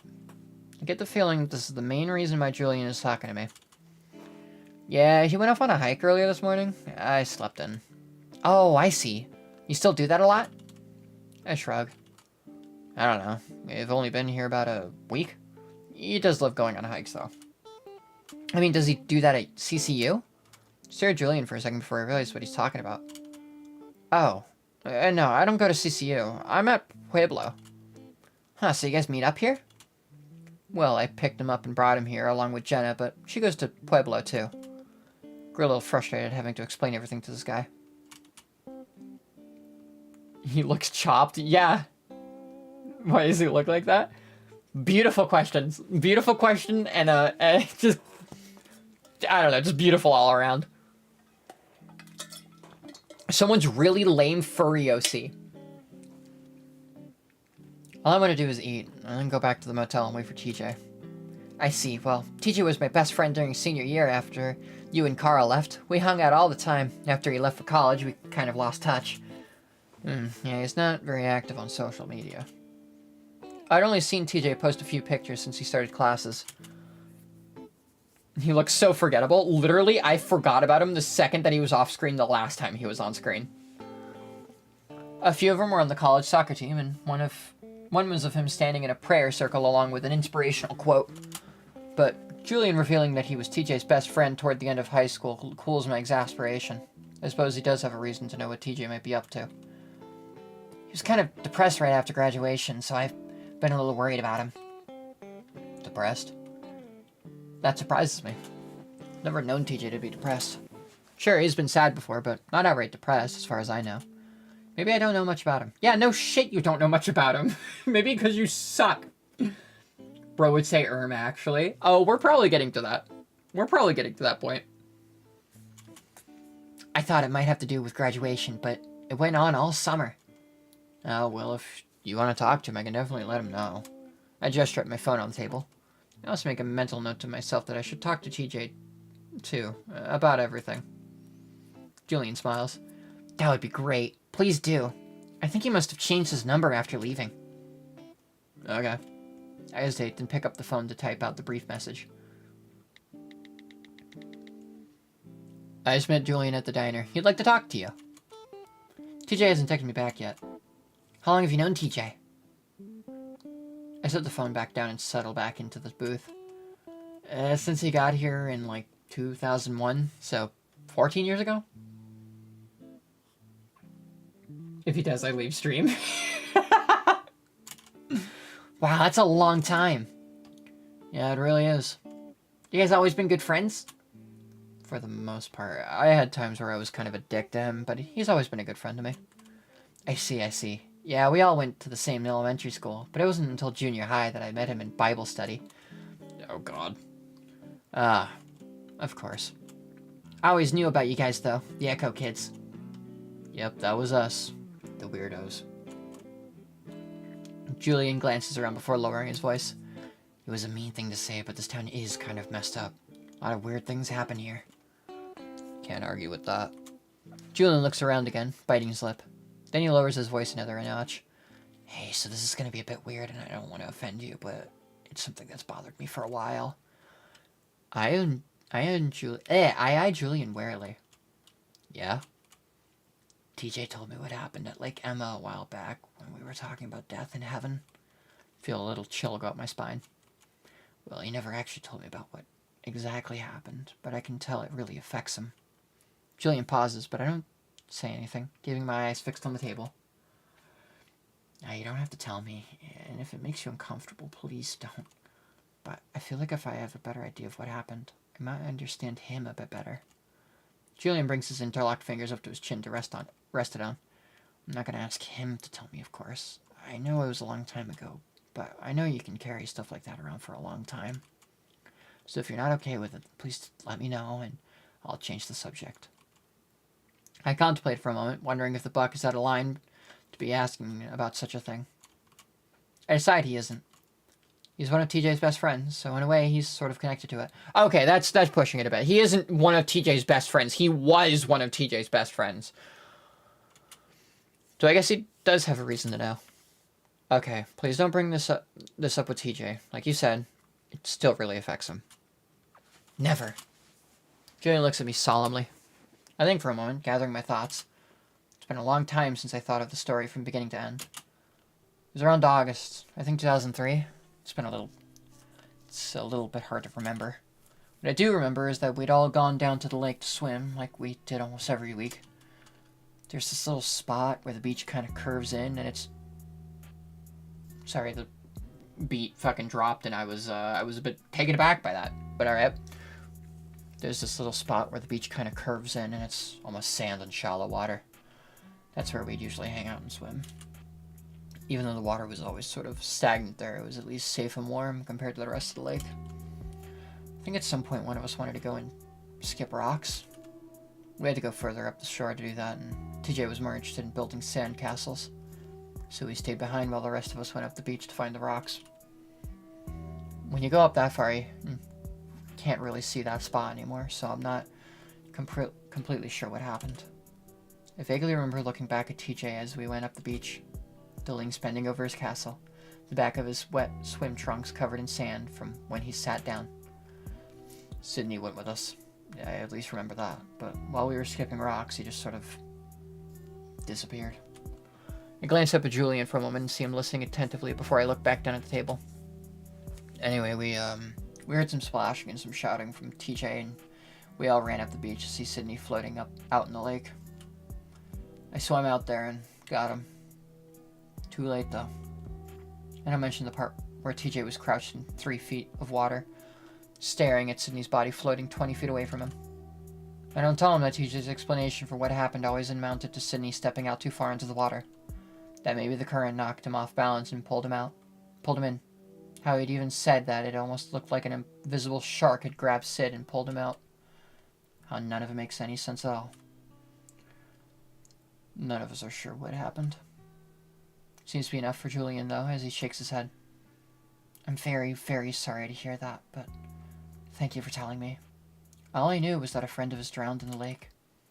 He didn't tell me how close he was to it. Makes sense why that would still deeply affect him. No problem. I realize that Julian is probably the first person that I've ever told the story to outside of Echo. I also realized that it wasn't hard at all to do. I suppose it's easier to tell someone who wasn't related to the incident. Someone that has no connection to the raw horror of that day. Yeah, it's almost like you should have seen a fucking therapist, dipshit. Ugh. That and a lot of time has passed. Maybe I just got over it without even knowing. No, you didn't. But yeah, Echo is a crazy place. You know about that mass hysteria thing that happened 100 years ago? This place is kind of famous for that. Almost all of that paranoia podcasts I listened to have an episode on it. Oh, paranormal. This is like kind of crazy to bring up after talking about a dead, your childhood friend dying. But okay. My heart skips a beat as I suddenly remember my project. I cover my face with my paws. Shit. What's wrong? Did I say something? I uncover my face to see Julian looking at me with some concern. No, I just forgot some schoolwork that I need to get done. A project. The excitement around the scavenger hunt completely wiped the thought of it from my mind. Oh, what kind of project? A news report on Echo that mass hysteria incident. I've barely done anything on it since I first got here. Hey, that's so cool. Do you need help? I blink, the buxom eagerness surprising me. For the first time, I see him become embarrassed. The skin on the inside of his ear is turning a dark red. Please don't make him a recurring character. Sorry, it's something that's always interested me, so I got a little excited. I glance down on my phone and see that I still haven't gotten a response from TJ, so I get an idea. Despite my initial annoyance, I like how considerate Julian was about the whole lake incident. Julian joins your party? Fuck no. Fuck. I also want to give him a chance to see TJ before the end of our trip. Well, actually, I've been meaning to get some footage of the mine, or at least the opening since it's sealed up. If you want, we can head up there and get some shots, and at the same time look for TJ. Trail's in that area. Julian perks up. Hey, that would be really awesome. Thanks. Do you want to eat that first? I look down at my sandwich, then shake my head. I'll just eat on the way to the motel. Oh, I got my truck. I can drive you over, and there's a bunch of room if you need it for your equipment. Oh, okay, yeah, thanks. Just let me get a to-go box and we can leave. 20 minutes later, and we're heading up the narrow canyon road toward the mine. I like these sort of, like, these images they use for the background. Some of them, at least. Not all of them. Like, the one of the diner is really fucking cheesy. But, like, these kind of shots are, in a way, kind of unnerving. It's a real picture of a place that has like a blur effect over all of it that kind of makes it look almost like a painting, in a way. And you can tell some of it's been edited. Like, the tire tracks here aren't real. Or weren't part of the original image. But something about it just feels like, at a moment, something could walk out from the tree line and just sort of fucking, I don't know, start walking towards you. Some, like, shambling, weird, twitchy, like, black figure just sort of walking towards you at a quick pace. I don't know. Kind of creepy. 20 minutes later, and we're heading up the narrow canyon road toward the mine. I haven't been there in years, but the dirt road leads straight to it, so I don't even have to look up instructions. Julian chats away while I eat my lukewarm sandwich out of a foam to-go box. While there's an almost robotic quality to the buck with how articulate he is, he's also really nice. I can certainly see why TJ would call him a friend. He was a friend at one point. The bumpy road curves upward, and finally we get to the mine. There's a wide open dirt space for parking, along with some concrete barriers along the edge of the drop-off.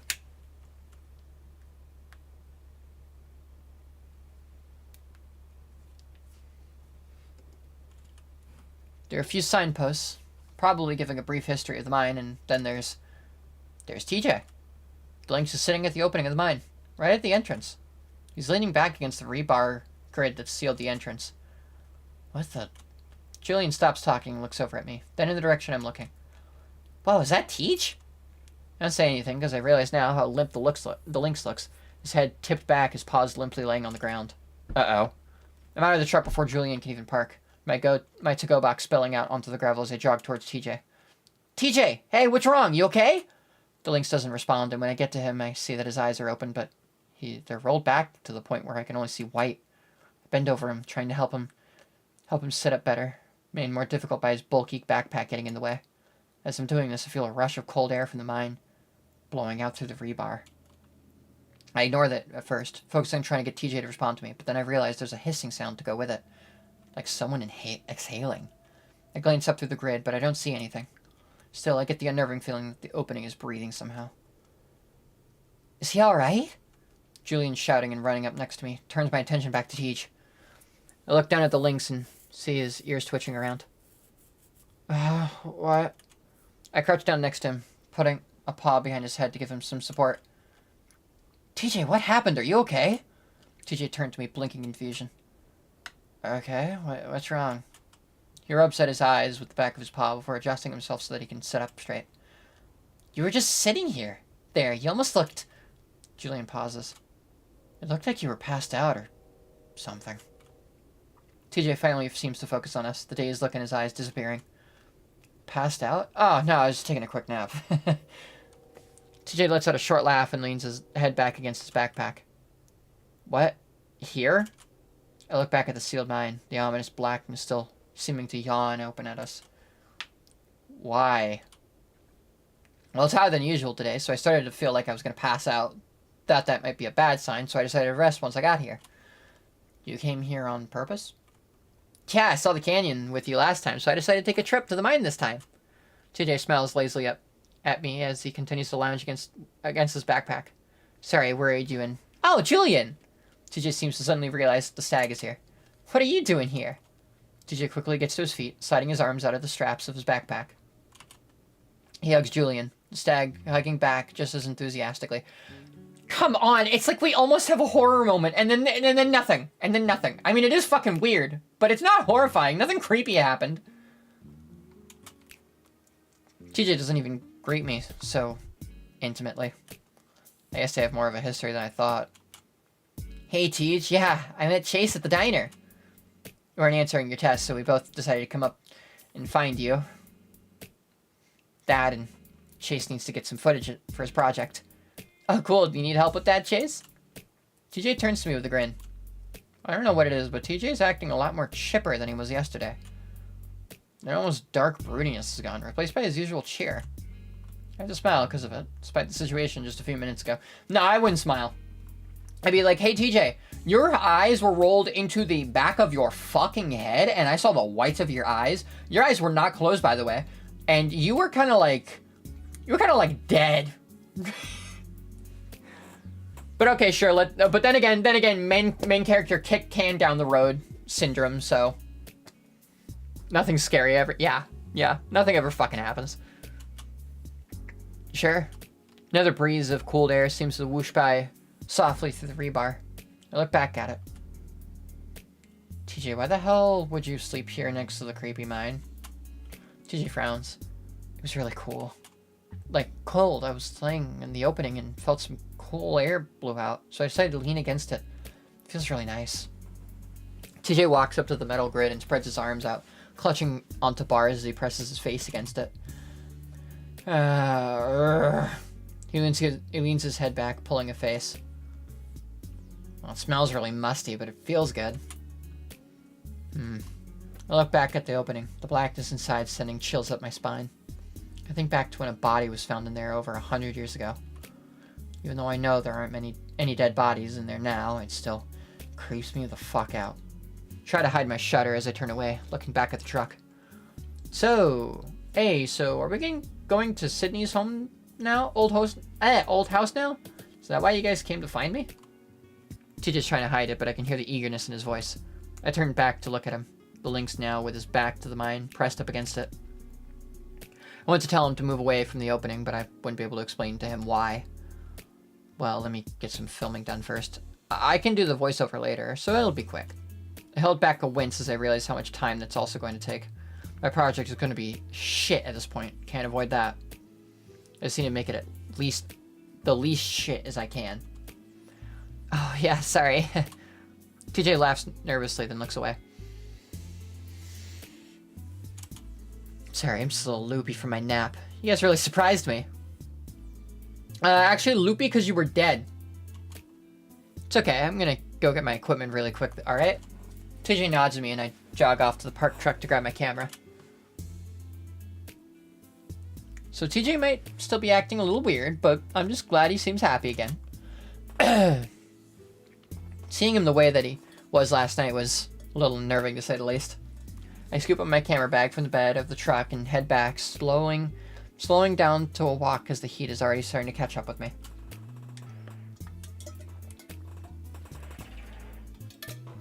Sorry, I need to get some water down my throat.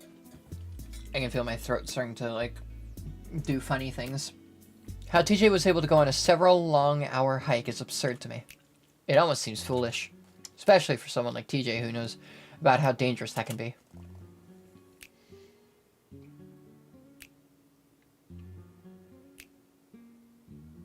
Yeah, the whole thing is just TJ getting possessed, and that's the whole thing. That would be so fucking boring. When I get back to the mine entrance, I see Julian and TJ sitting with their backs to either side of the opening, chatting with each other. They're eating granola bars, and TJ holds one out to me as I approach. Thanks. Hey, TJ? Huh? TJ looks at me innocently. If you go on a hike again, be sure to bring me next time, okay? I don't think you should be alone out here. Oh, yeah, sure. His ears droop a little, a small frown on his face.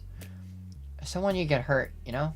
It's really hot today, and it would have been really terrible if you passed out alone. Yeah, sorry. I drop my bag gently on the ground before leaning back against the wall next to the Lynx. It's all good. I just want to make sure you're okay. Thanks, I just didn't want to wake you up this morning. Jenna offered to go with you, didn't she? TJ sighs quietly, looking away into the mine. Yeah, but I can tell you guys don't want to go. I just don't want to ruin this trip for you more than I already have. I think we're, like, already past that fucking point. What? TJ, what are you talking about? TJ goes quiet and shrugs his shoulders. Maybe he isn't back to his old self after all. I wouldn't mind going with you, TJ. I love hiking. Stay out of this, you fucker. Stay the fuck out of this. You go home. Fuck you. Julian smiles gently at the lynx. For some reason, I feel a tiny tug of annoyance in my chest. We all do. It's stupid, but I was the one who offered first, and I'm the one that took TJ out the first time. Yeah, we could both go. The point is, you don't go out alone next time, alright, Tej? Yeah, okay. Thanks, guys. No problem. A short silence stretches out between the three of us before Julian speaks up again.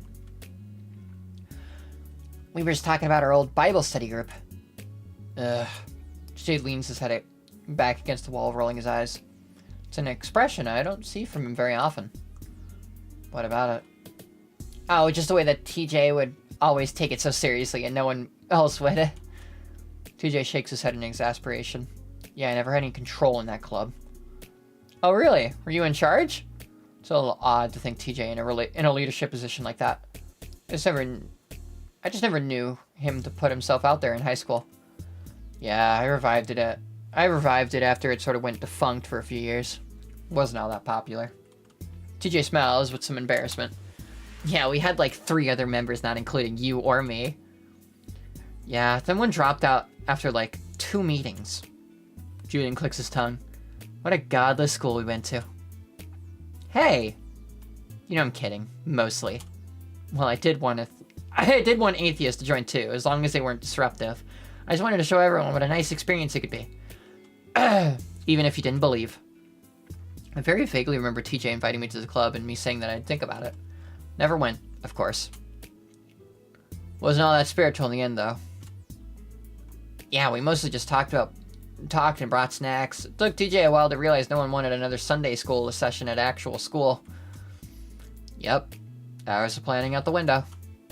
It was still a great time. I think the 4 of us were happier for it. Yeah, I guess. She just seems to suddenly notice me. Ah, sorry, Chase. You wouldn't know much about this stuff. It's okay. It's interesting to hear about. Again, I get that little twinge of jealousy, even though I know it's not fair. I chose not to show up, probably using that time to go home and hang out with Leo. You didn't miss much, just discussions about movies and watching movies too. They couldn't even be religiously themed. Thank God. Hey! I laugh at how indignant TJ is. Well, I'm glad you had a good time at least. I came away thinking the whole thing was a failure. I think I remember you mentioning that you wished your friend here would have shown up. Or I don't really remember. Of course you do. You said it all the time. TJ's ears flatten and turn red. Who, me? Yep. Julian grins as TJ tries to look away. Well, the situation's kind of funny. I feel even worse about not ever showing up. Sorry, Tej. You know it was high school and all. Yeah, I understand. Don't worry about it. So did you start another club at your new school? TJ smirks. It's a Christian school, so there's like 50 clubs about religion. Oh, are you a member of any of them? A few. Which ones? Oh, wrong voice. Whoops. A singles club? Singles? As in finding a date? Sure. He looks away again. It's hilarious how bashful he is about this stuff. He's in college. All of this should be natural to talk about, but not with TJ. You mean anyone? Hey, Chase, don't you have to film some stuff? He looks back at me with a frown. Whoa, just asking. Julian chuckles quietly. I bend down and start pulling out my equipment, deciding that a few long shots with the tripod should be enough. As I'm extending out the legs, Julian asks TJ about the hike. Was it fun? TJ shrugs, finishing the last of his granola bar and brushing his paws together to get rid of the crumbs. It was okay. It was really quiet. I wince as one of my pads gets pinched between metal. Kinda creepy, to be honest. I would like it if you two went along sometime. If I do it again. Of course! Yeah, definitely. Over the next 20 minutes, I set up the camera in 3 different spots, getting about 1 minute of film for each. That is not a lot of footage. TJ and Julian sit in the truck while I do, and whenever I glance at them, they seem to be animately animatedly chatting and laughing. Once I'm done, I sigh and quickly snap the legs back down into the bag along with the camera. I see my to-go box in the dirt and consider picking it up, but I don't, because you're a bad person. I drop the bag into the truck again before hopping into the passenger seat, leaving TJ to sit between the two of us. They go quiet as we start pulling out onto the dirt road. What are you guys talking about? Not much, just about high school. TJ nods. Again, I'm starting to feel a little left out between these two. Kind of like a third wheel. So, what's the plan now? Well, we thought we'd go to the house now after we pick up Jenna and Carl. Alright. We drive in silence a little while, and for some reason I start to wish that I was sitting in the middle. As someone who does film for class and plans on doing it for a living, this dude sucks with the camera.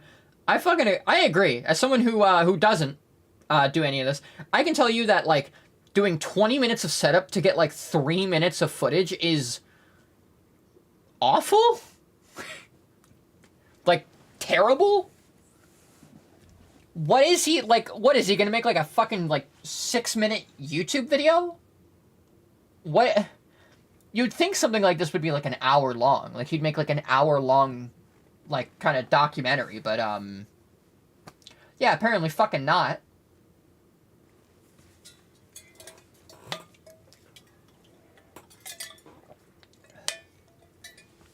We drive in silence a little while, and for some reason I start to wish that I was sitting in the middle. The way Julian keeps turning the wheel forces his elbow to brush up against TJ's side, and I force myself to look away, wondering what the fuck I'm thinking. Treating TJ like he's something that belongs to me. We've only hung out recently over the course of this week. I'd barely talked to him the past 2 years. I force myself to look ahead, out the windshield. Then TJ's phone buzzes, and my eyes naturally go to the screen as the Lynx whips it out. I see the name Flynn, then the message underneath it. I only have time to see a few words. You know his fucking tell me. TJ jerks his phone down. Ah, wow, I cannot read. TJ jerks his phone back down, and I look away just as I feel the Lynx's eyes on my face. Wonder if he saw me looking. I'm sure he did. That doesn't really matter, though, because now I'm wondering what the fuck Flynn thinks he's doing. They've been staying away from each other for the past few days, obviously, but I guess Flynn found another way to get to TJ. What the fuck does he think he's doing? I feel myself getting angry. I don't exactly know what the lizard is saying to TJ, but judging by what I saw, it's definitely not good. He is just so racist. I don't know what to tell you. He just keeps mentioning people by their, like, by their species.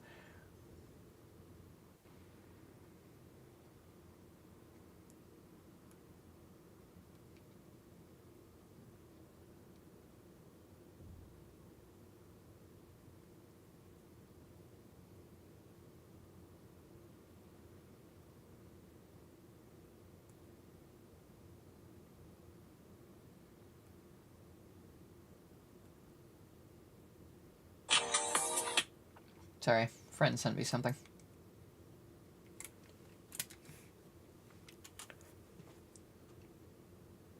That's why this game doesn't have any humans that would have gotten canceled immediately. Yeah. Yeah. I made a mental note to ask TJ about it tonight. If you won't tell me, then I'll let Leo know. He'll do something about it. You mean Leo, the guy you, haven't been talking to at all? For like 2 days now.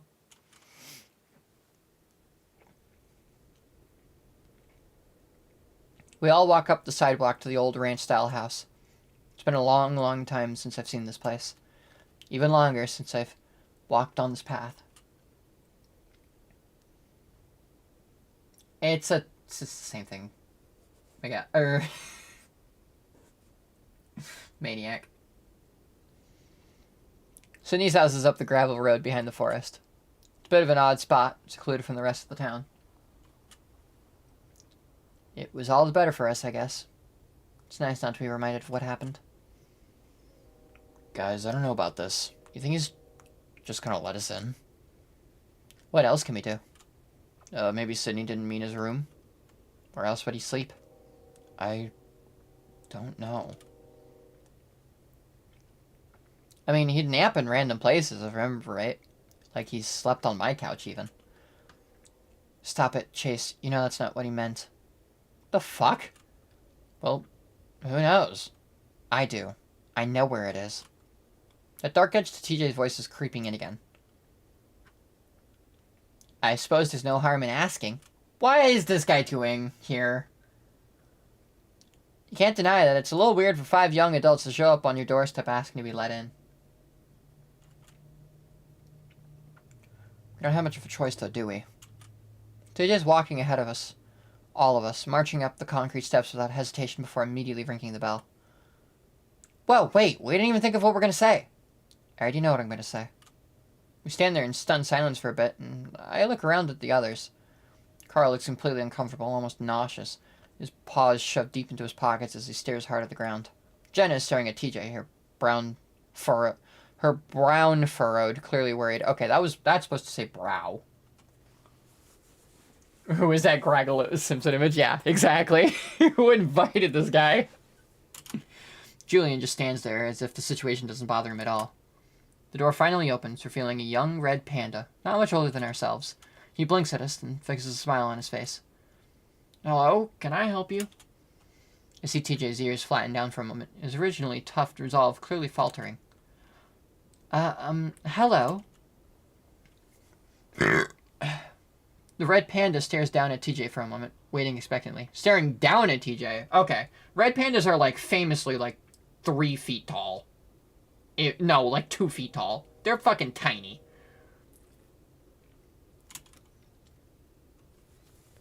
Hello, Daddy Longlegs. Actually, I don't know what you are. I think you're Daddy Longlegs, but I don't know. I don't recognize him, and I'm sure I would have seen him around town if he'd moved in after Sydney's parents moved out. Must have been sometime recently, a few years ago. I sighed then that I should step in to let TJ try and gather his wits. Hi, I'm Chase, and this is TJ, and Carl, Jenna, and Julian. I point to everyone, feeling my cheeks grow hot. Hi, everyone. I'm Ingy. Another moment of awkward silence before I try to think of something else to say. How the hell do you bring up wanting to search someone's house because it belonged to your dead friend? Since I'm trying to figure that out, TJ speaks up again. But our friend used to live here about 12 years ago? Oh, really? The panda seems to think. Are you talking about Cindy? Sydney, yeah. He was a friend of ours. Oh, sorry, I couldn't remember the name. I think his aunt told me about what happened. Yes, and he left something behind for us, in his room. Is it alright if we come in and look for it? Ingy's originally inquisitive look is replaced by one of confusion and definitely a little bit of suspicion. All of you? I notice Carl still staring down hard at the floor, his paws twisting in his pockets. If that's alright with you. Ingy stares at all of us for a good 10 seconds, causing even me to glance down at the floor, realizing how stupid all of this is. Finally, he starts to step back, closing the door a little bit as he does. I'm sorry, but I don't think it's a good idea. Wait! TJ steps forward, his fur bristling. The panda jumps a little bit, closing the door further until it's at the point where I can only see one of his eyes. Sorry, it's just, maybe I could come in and the rest of my friends can wait outside? This will be really quick. I know exactly where to look. Why does he know? Yeah, his name is NG. Bow, bow, bow, bow, bow, bow, bow, bow. The panda's one eye looks back at us. TJ turns around and makes a shooing gesture with both paws. There's a pause, and then we stumble back a little, down the steps onto the sidewalk. My face burns again in embarrassment, realizing what a bunch of crazy people we look like right now. Okay, so TJ killed him, right? He got possessed. Watch that be the exact fucking plot. So TJ fucking killed him, right? Like, that's what happened at the beach? Or the lake? He killed him? He killed Sydney? Because otherwise, there's no fucking way that Sydney is just floating out towards the lake, immediately dead, with TJ sort of just standing in the water. And you know what? You know what? As fucked up as it is, I don't know if I necessarily feel that bad. I mean, I feel bad that a kid died, of course, but, like, there's a level of understanding, because, like, it was just, like, relentless, like, harassment and, like, and, like beating, like, choking him almost to death.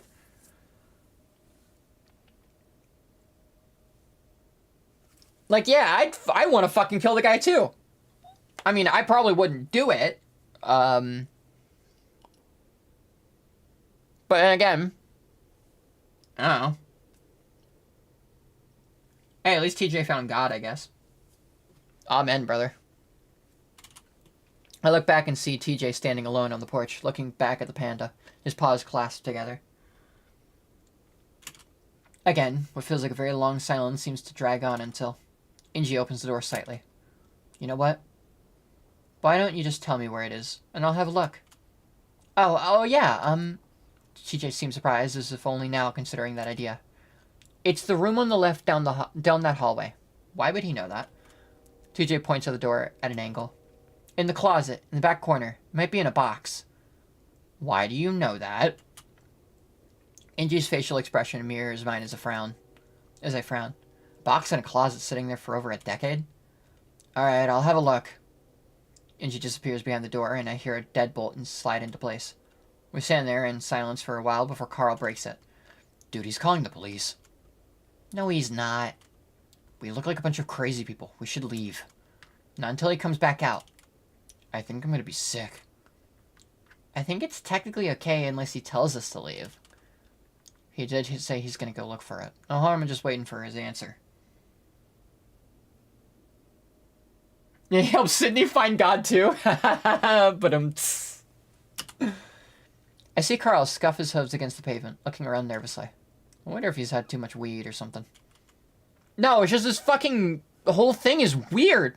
He didn't have too much weed. I'd also be fucking uncomfortable as hell. What is happening? Why do you think it's in the closet? He used a shoebox in there as a spot for his treasure hunts before. You remember. I vaguely do, now that he mentions it, but I'm surprised TJ does. He was even younger. Then the door opens and Inji comes back out.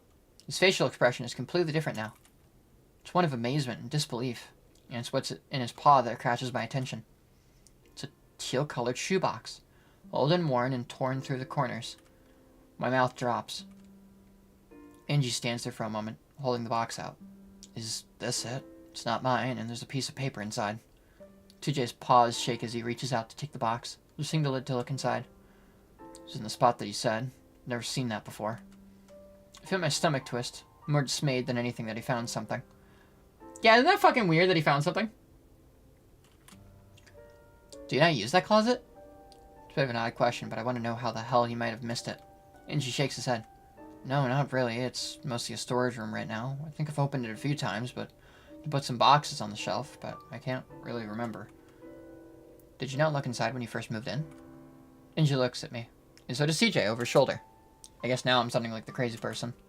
Well, I can't really remember. It was a couple of years ago.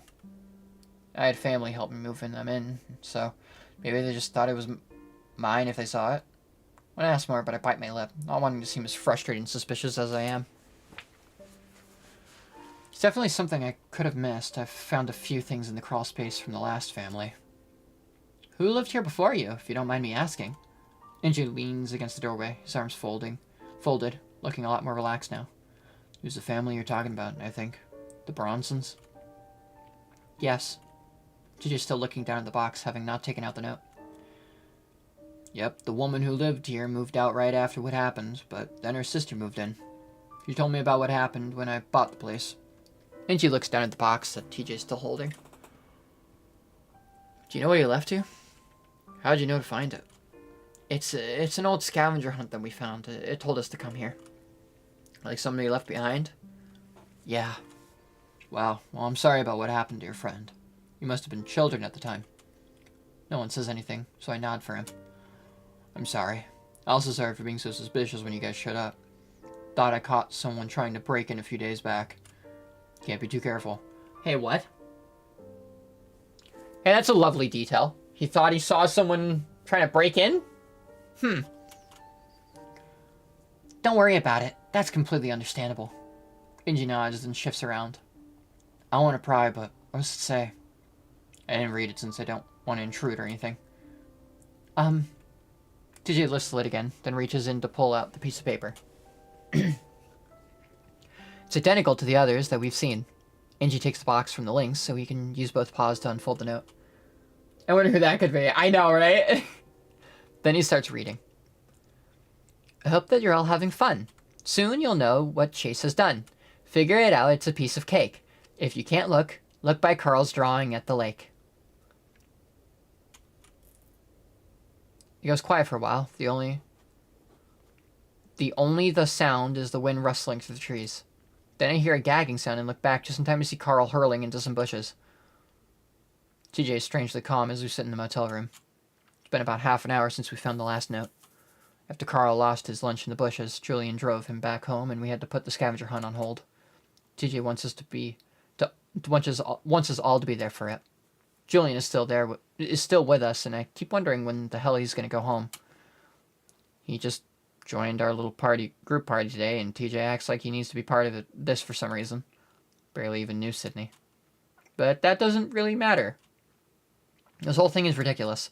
It's so obvious that Sydney had nothing to do with the scavenger hunt. Someone's planting these damn notes, and they have it out for me. I sit with my back against the headboard of the bed, staring at my legs as TJ tries to defend this whole thing. If it's really bothering you, Chase, then you don't have to come. I bristle a bit. You're insisting everyone else go. Why not me? I force myself not to look over at Julian. I do want you to come, but you're so angry. I've never seen you like this. No, I have. We all have. Chase is just acting like his old self now. What the fuck? Jenna sits in the corner on her laptop as usual, smirking. It pisses me off. It pisses me the fuck off. Listen, whoever's writing these has it out for me. Look at what the last one said. Sydney wrote them, and he always kind of teased you. It's just like him. I go quiet, looking away with a glare. What do you think the clues are implying about you, Chase? I think for a moment, but it's hard with all the anger that keeps threatening to bubble up to the surface. I don't know.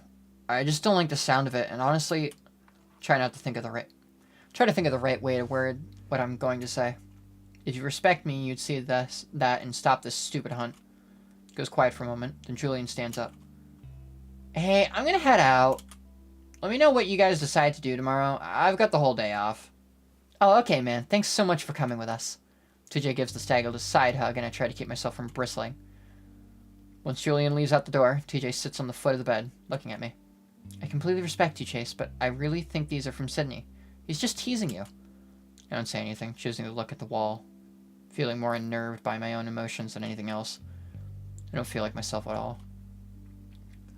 I know I asked you this morning, but if you think this is someone else's doing, who could it be? Jenna crosses her arms, looking at me earnestly. I sit there quietly for a moment, debating on whether or not I should tell them. I decide I have to, since neither of the others seem to see it. I think it's Flynn. What? I think it's Flynn and Carl. They're doing this whole thing. You can't be serious. Who else? Carl's the one that found the first note. I think Flynn gave it to him. The look on Jenna and TJ's faces make me look away again. Am I going crazy? Chase, that's crazy, I know. But you saw how Carl was acting today. How nervous he was. He even threw up. Carl does that sometimes. Ugh. I slide my legs off the bed and let them hang over the side, fully facing the wall now. I know how Flynn was back at the river, but even he wouldn't do that. I look back at TJ with a glare. What about those texts he's sending you? What? TJ's paw flies to his pocket, a shocked look on his face. Jenna looks between us. What? Flint sent TJ a text swearing at him. I think he's been messaging you this whole time. TJ's quiet, just staring at me. TJ, is that true? TJ stares at the floor for a moment before finally looking up, his voice oddly calm. Yeah, well, he's angry. Of course he would be. But he has no reason to be writing this scavenger hunt. Flynn would never do that. You sure about that? TJ glares back at me, and now I can tell I've made him angry. Yes. Why would he do it in the first place? I have to think hard on that one. To hurt TJ, to ruin our friendship by making up lies about me, to just be a complete dick. Take your pick. That's absolutely ridiculous. I don't say anything, choosing to glare at the wall. Jenna looks between us again and shakes her head. Alright, that's enough of this. Neither of you are acting like yourselves, so I think it's best we head to bed. Alright? Whatever. I slide into the bed on my side, still staring at the wall, listening as TJ gets up and goes into the bathroom. Jenna goes on typing on our computer. I lay there quietly, deciding what I'm going to have to do. That I'm going to have to do something to stop this. Sneaking out of the motel room is probably the hardest part. I know that if they catch me at any point, it's over. At about 3 a.m., I slide out of the bed, listening to TJ's snores, and watching Jenna's unmoving form curled up on the bed in front of me. Quietly, I dig around in my bag for my keys, then slip out the door into the night. I grit my teeth as my car starts up, imagining TJ or Jenna pulling back the curtains and seeing me sitting in the car. I've got excuses. I'm sick, I had to drive to the emergency room, or even that I just couldn't sleep or wanted to get a snack somewhere. They're all suspicious. That shouldn't be enough to cover my ass if things go south. I drive along the quiet road, my surroundings almost black since the moon has set. It takes me a moment to find the side road that will take me to the shore.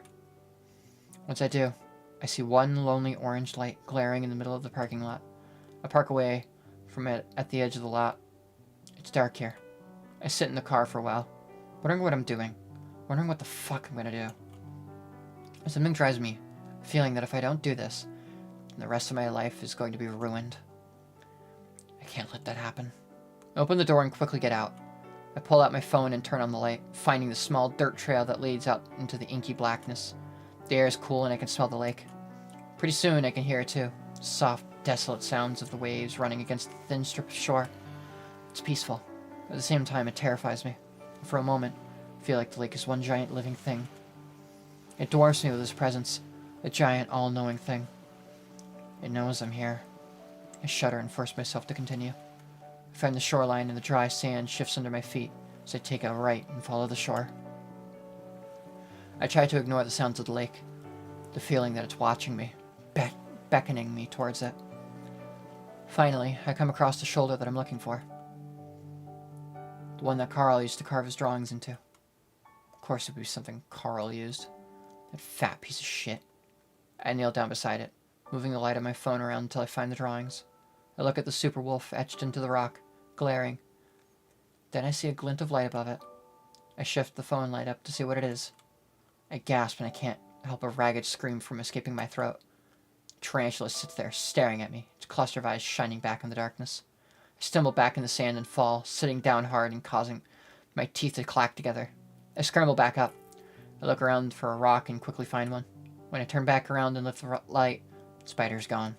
I look around for a while in case it just moved around, maybe on the ground closer to me.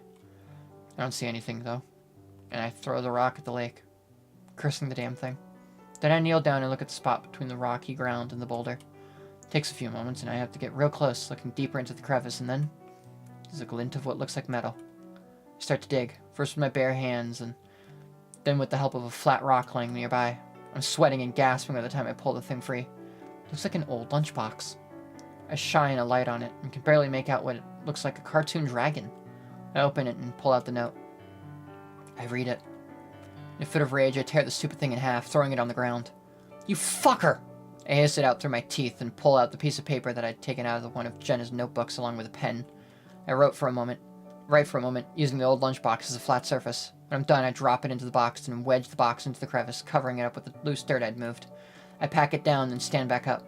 Thinking twice, I pick up the shredded note and stuff it in my pocket. Then I walk back up the shore and up the trail, ignoring what looks like the eye shine of tarantulas all around me. Maybe it's just the stars.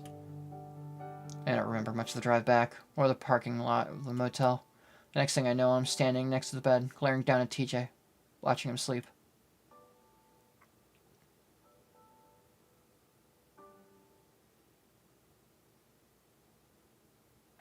Saturday!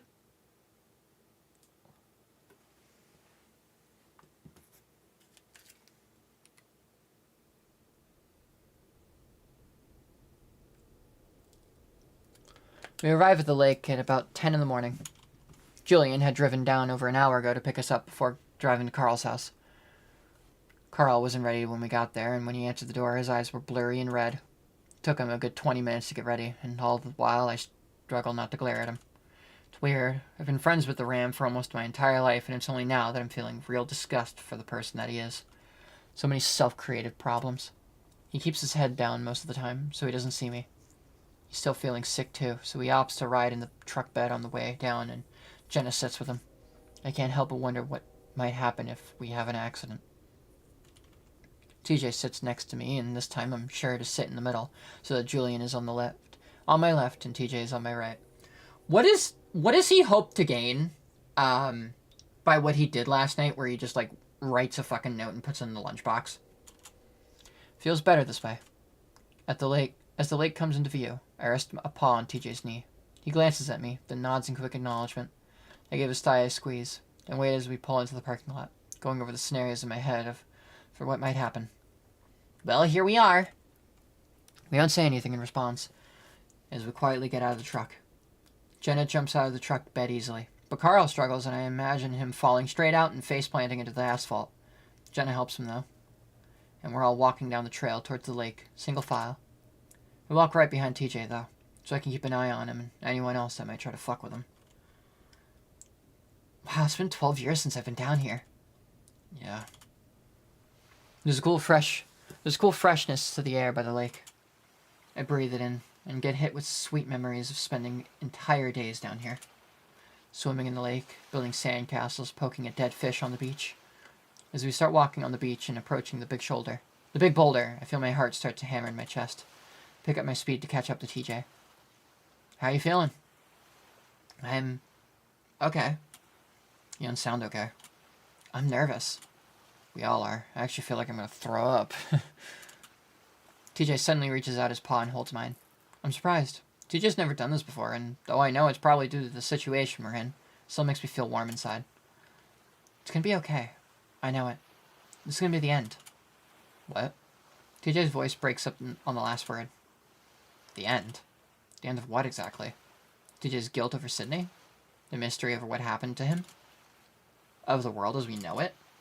Yeah, that's probably it. Because I know that after this morning, things are never going to be the same again. Yeah, indeed.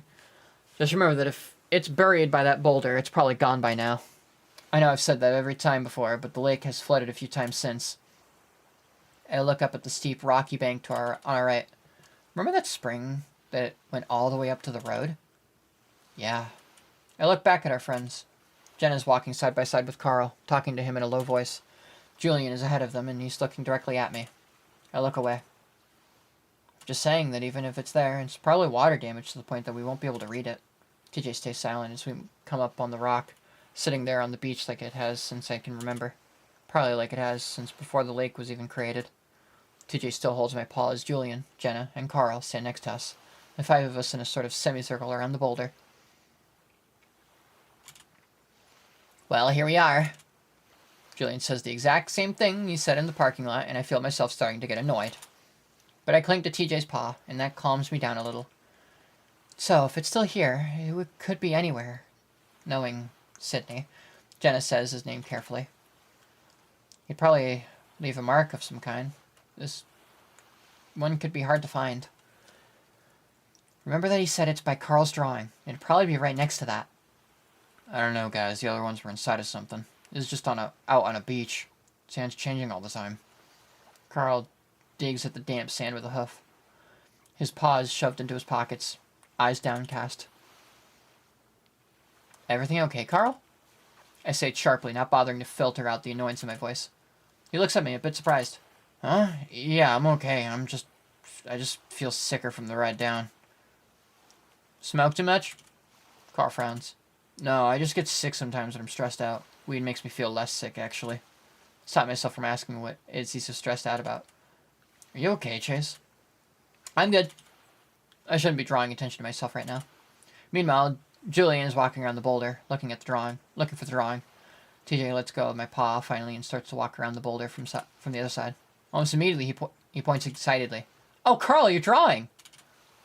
Carl sidles up to him before chuckling quietly. Oh yeah, for some reason I thought it'd be gone by now. Why would it be? You chipped into the rock. Didn't you spend like a month doing that? Carl looks down at his paws. Yeah, fucked up my paws doing it too. Move around to stand next to them and see the rough outline of a muscular wolf with a long cape. Super Wolf. Oh, it's Superman. Okay. Carl had been obsessed with that superhero since the new movie was coming out that summer. Do you ever get songs stuck in your head without having to listen to them? No. I don't think he liked it very much because right after he saw it, he stopped working on the etching. It's actually pretty good, especially when you consider that Carl was like 9 when he did it. I pushed those memories out of my head, wiping out the smiling childhood face of Carl from my mind. And then I steel myself, preparing for what I'm about to say and for what's about to happen. Hey, look at the sand underneath it. Everyone looks down in unison at where I'm pointing my finger. I let it sink in for a moment before I say it. The dirt. It looks like someone dug it up recently. No one says anything. Or maybe the sand's just wetter there. I don't know. TJ kneels down next to the boulder, reaching out a paw to steady himself against it as Julian kneels down across from him. He reaches out with the other paw, poking at the loose-looking dirt, slightly darker than the sand around it. Still, no one says anything, and I decide not to push it further, knowing that I've already planted a seed of doubt in TJ's mind. What is the point of this? I don't understand what the point of this is. Because, like, what I would have done is I would have found the lunchbox, taken the note out of it, and then taken the lunchbox and just toss it into the fucking lake. Because if I really wanted to just end here, that's all I'd have to do. I just have to take the note, put it in my pocket, throw the lunchbox into the lake, and then, you know what? It's done. There's nothing else. So it feels really weird that he's doing this. Should have grabbed the garden shovel from your house, Carl. Yeah. I pick up on the flat rock I used last night. Here. I hand it to Julian. He looks at it for a second before digging the sharp end into the dirt. It sinks in deep and easily before the stag turns out the sand. Less than a minute later, TJ gasps and reaches into the shallow hole, pulling out the lunchbox. Now that there's daylight, I can see the chipped green paint on the dragon. TJ holds it for a moment, staring down at it. Julian looks around at us. Was that Sydney's? I can't remember, but TJ nods and with shaky hands unlatches the metal clasps. Carl stands further back than the rest of us, motionless. Jenna once again has a paw up to her mouth, not saying anything. TJ opens the lid. The hinges squeak a little as the tin lid flops open, revealing my note. Paw still shaking, TJ reaches in. At this point, there's a little hesitation in TJ's movements. He's eager to find out what it says, eager to get this done. TJ unfolds the note, then reads it. He doesn't read it out loud, instead letting his eyes go back and forth over the page while the rest of us wait. I know at this point that he's finished reading it, but he still doesn't say anything, eyes glued to the page. TJ?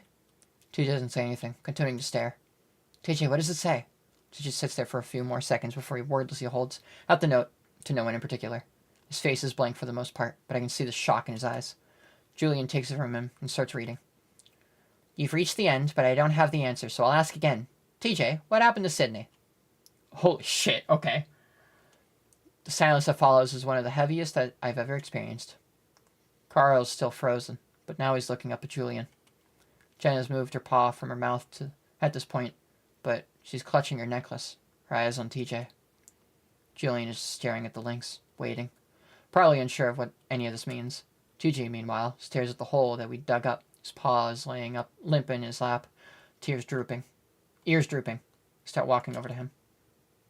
What does it mean? Do you guys know? I rest a paw on TJ's shoulder, touching it softly. He doesn't move, so I crouch down next to him, slowly wrapping an arm around his shoulders, drawing him in. I can feel him trembling.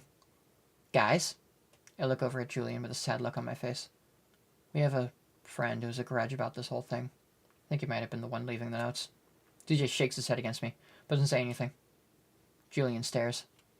But why? I shrug, beginning to stroke the top of TJ's head.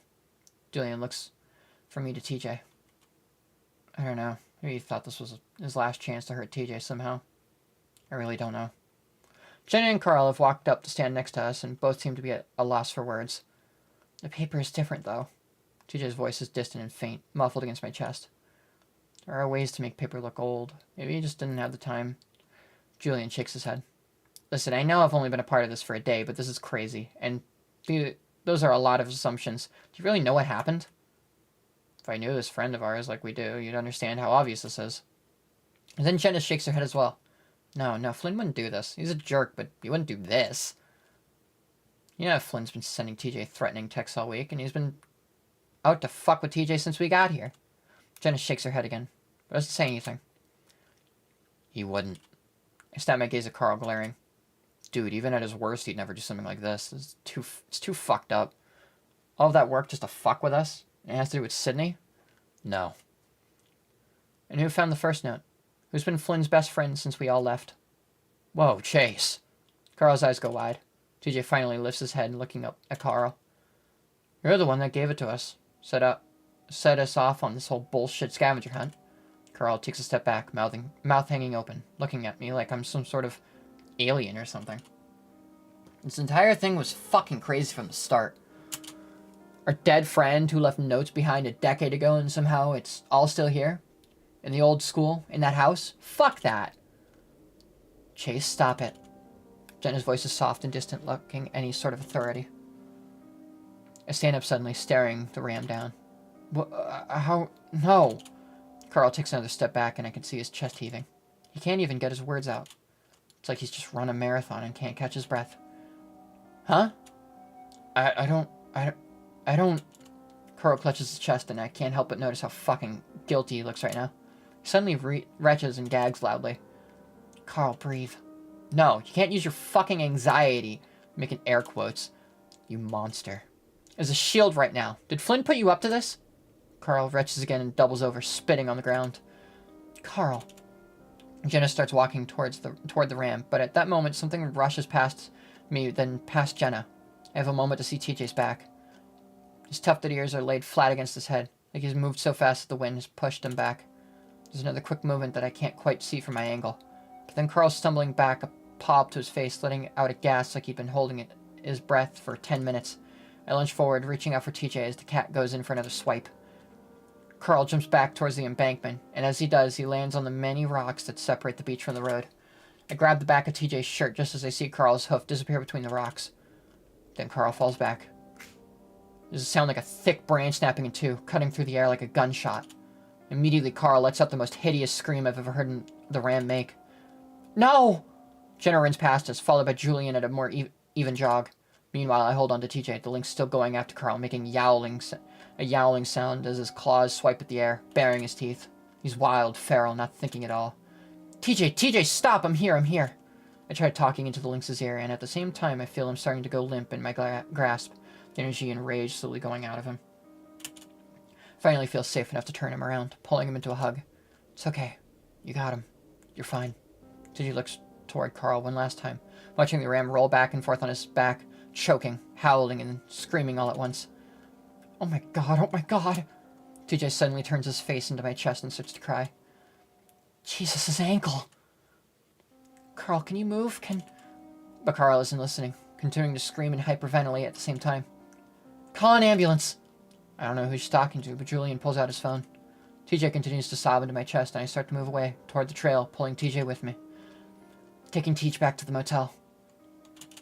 Yes, leave, please. Jenna snarls at me over her shoulder. Hi, we need paramedics? Yeah, someone here tripped and broke his leg, and now he can't get up. Carl, I know it hurts, but you need to breathe. I'm gonna count. Jenna's voice fades away as I start fast walking towards the trail, pulling the sobbing TJ along with me. Wow. So how do we all feel about about what just happened? How do we all feel?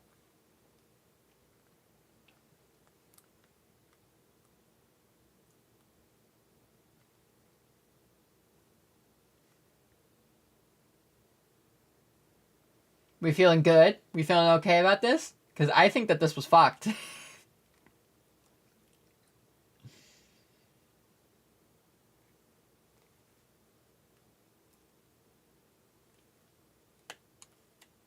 My bad, I just come back. God, what? You missed, like, so much?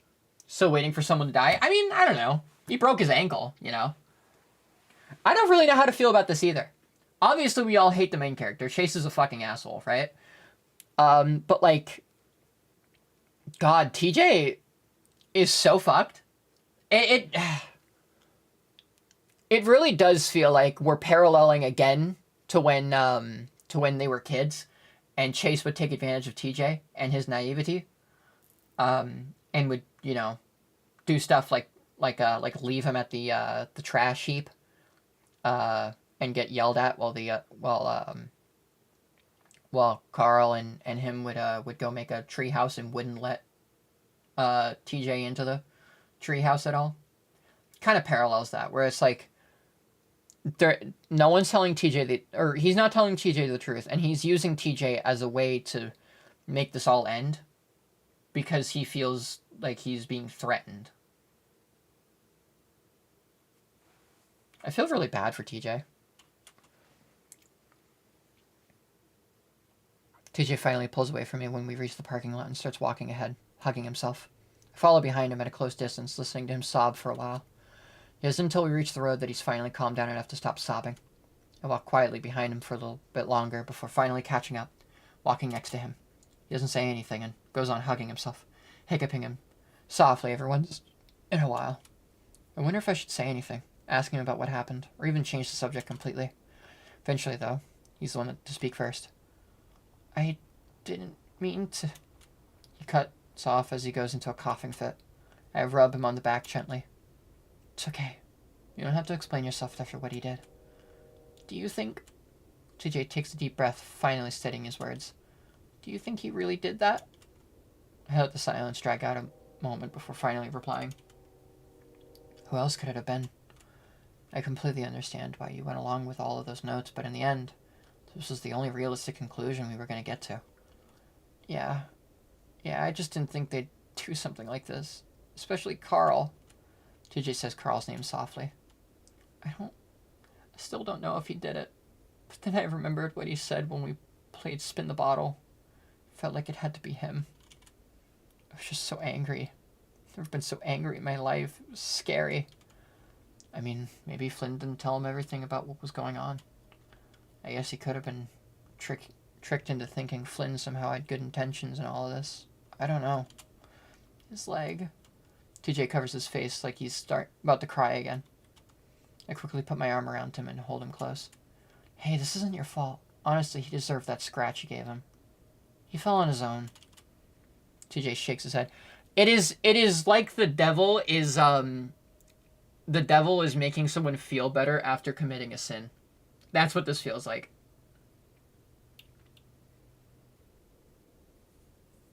It's like a corruption of good, in a way. Where TJ's being used as a pawn in some weird evil, like, scheme. And yet being told that he's doing the right thing the whole time. It's really fucked up, honestly.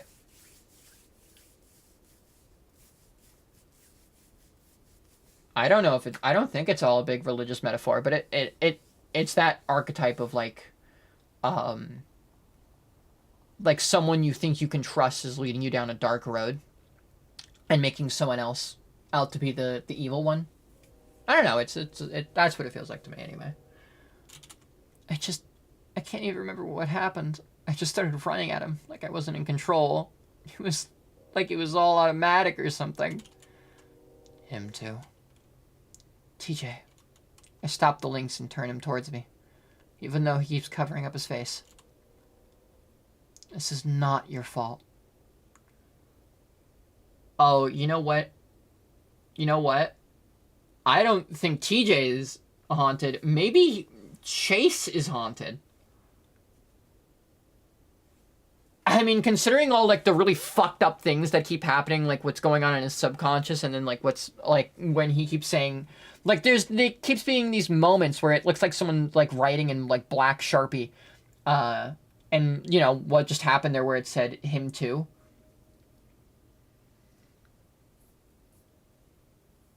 Chase did do something. I think Chase just doesn't want to, you know... Chase doesn't want to be found out, I guess. I mean, yeah, a ghost can haunt more than one person, but it feels more like it's manipulating Chase in particular. I don't know. TJ's been acting weird, but he also can just be a smart person and put together, like, dots, while also being naive, like, believing that it's actually, like, that somehow it's actually, Sydney leaving these notes. What Flynn and Carl did to you is absolutely disgusting, and honestly, I'm amazed that you were able to hold yourself back as much as you did. But the sounds he was making, it sounded so awful. TJ's face screws up under his paws. I hug him again. No, he only had a taste of the pain you're feeling on the inside. Now stop thinking about him. It's over. This whole thing is over. Like, this is so fucked! The reason TJ is great is because copies are monochrome. Oh my fucking god.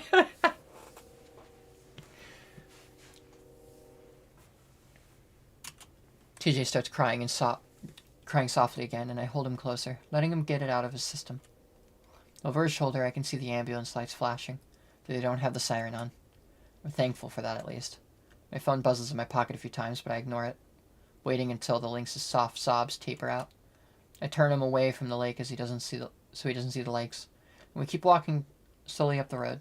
Less than a mile away, the motel sign glints in the sunlight. God, everything in this town is just like 2 inches from each other. TJ shuffles along, continuing his quiet snuffling. Did you want to leave today? I don't know. Maybe. Well, let's get back to the motel and sit down for a while, okay? Then we can decide on what we want to do. Okay. TJ's breathing evens out again as we get closer to the motel. But why do you think Flynn would do that? Doesn't make any sense. I shrug. Well, like I said yesterday, I think now that he knows he isn't going to get the answers he wants, he's just out to hurt us now. That's it, really. You were right. I just didn't think he could be capable of that. I mean, you always see the best in people. There's nothing wrong with that. TJ doesn't respond, and we're silent the rest of the way there. Ugh, I feel gross. This just feels gross. The first thing TJ does when we get inside is lay on the bed and stare at the ceiling. I check my texts and see that they're all from Jenna.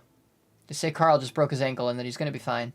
Julian is driving me to the hospital so we can sit with Carl and bring him back when they're done. By the way, when they asked Carl what happened, he said he just slipped on a rock and fell. He said that's where the scratch came from too. I assume he doesn't want us to tell anyone about what happened. You should think about checking out early. I'm probably going to a friend's house in Peyton after this. I stare at the last text, wondering what exactly it means. She's going to a friend's house, and that's just it? Almost sounds like she's just done with us. I guess one good thing came out of this then. Carl's gonna be fine. He told the paramedics that he slipped on a rock, so I don't think he's gonna be, like, pressing charges or anything. TJ covers his face, and I hope he isn't about to cry again. But when he starts talking, his voice is steady and even. I'm gonna have to see him before we leave. I don't want to leave this town like this. He sounds defeated, like he knows things are now ruined beyond any sort of repair. I suddenly feel a wave of compassion and love for the lynx. The one purely good person in this shit town. I get up and drape myself over the bed next to TJ. He looks up in surprise, ears perked and twitching, his tufts waving around in the most adorable way. Listen, I know we can't just forget what happened back there. And I know we can't just fix everything, but... I pause and wait until TJ looks up at me. I want to spend the rest of this weekend together and just have fun. There's not really much else we can do. TJ looks back up at the ceiling. But what about your project? I laugh. Dude, that doesn't matter anymore. I'll just retake the class over the summer or something. That doesn't sound good. I don't want to cause you to fail. You're not. I'm making this decision. TJ continues to stare at the ceiling, his eyes glistening with unshed tears. I don't know. It doesn't feel right. I just broke Carl's leg. Carl fell and broke his leg, TJ. No, I did it. Things are so messed up now. His voice starts to go up high again, and I quickly put a paw on his shoulder. Shh, we can't think about that anymore. It's over. I rub his shoulder comfortingly. You know what? Let's go to Peyton. Get out of this crappy town and do something, okay? TJ lets out a shuddery sigh. Maybe I just need a minute. Okay. I roll over and look out the window through the blinds, feeling like I've accomplished something. Things went a little further than I'd planned on, but it's working out for the best. My main issue now is figuring what the hell Flynn and Carl were planning with all of that bullshit, and what they know. Assuming it had been them at all, but as of right now, I can't imagine who else it could have been. I feel a little guilty about what happened to Carl, but I had to show everyone how stupid and crazy the whole thing was. And just then, I see Flynn's truck roll into the parking lot. I tense up, staring in disbelief. What the hell reason would he have to come here? I'm really frozen up for a moment before I suddenly swing my legs off the bed. I don't know if TJ's looking. I hope not, as I start closing the blinds. I'll close these so the sun isn't shining in your eyes, and I'm going to take a call to Jenna to make sure things are going alright, okay? I look back, and I'm relieved to see TJ only now looking over at me. Okay, tell her I'm sorry. I will. Now get some rest. I try not to look like I'm in a hurry as I go to the door and open it just wide enough for me to slide out. Flynn's truck pulls into a parking space about 20 feet away, and I jog over to him before he can get out. Hey! I say, just as he opens his door. He looks at me coldly for a moment before getting out and slamming the door shut. Hey. We stand there awkwardly for a full 10 seconds, but Flynn doesn't say anything. You need something? Why do you think I'm here, Chase? I shrug. I have no idea, Flynn. Flynn stares at me for a few more seconds as he chews at a toothpick in his mouth. You were down by the lake. It's a really weird thing to assume, Flynn. Flynn scoffs. Don't play with me. I see ambulance lights over by the lake, and then 10 minutes later I get a text from Carl telling me he hurt his leg. Really, Flynn? People go down by the lake all the time. Could have been anyone. No one goes down by the lake. I know you've been sneaking around the town doing shady shit with Tej and Jen.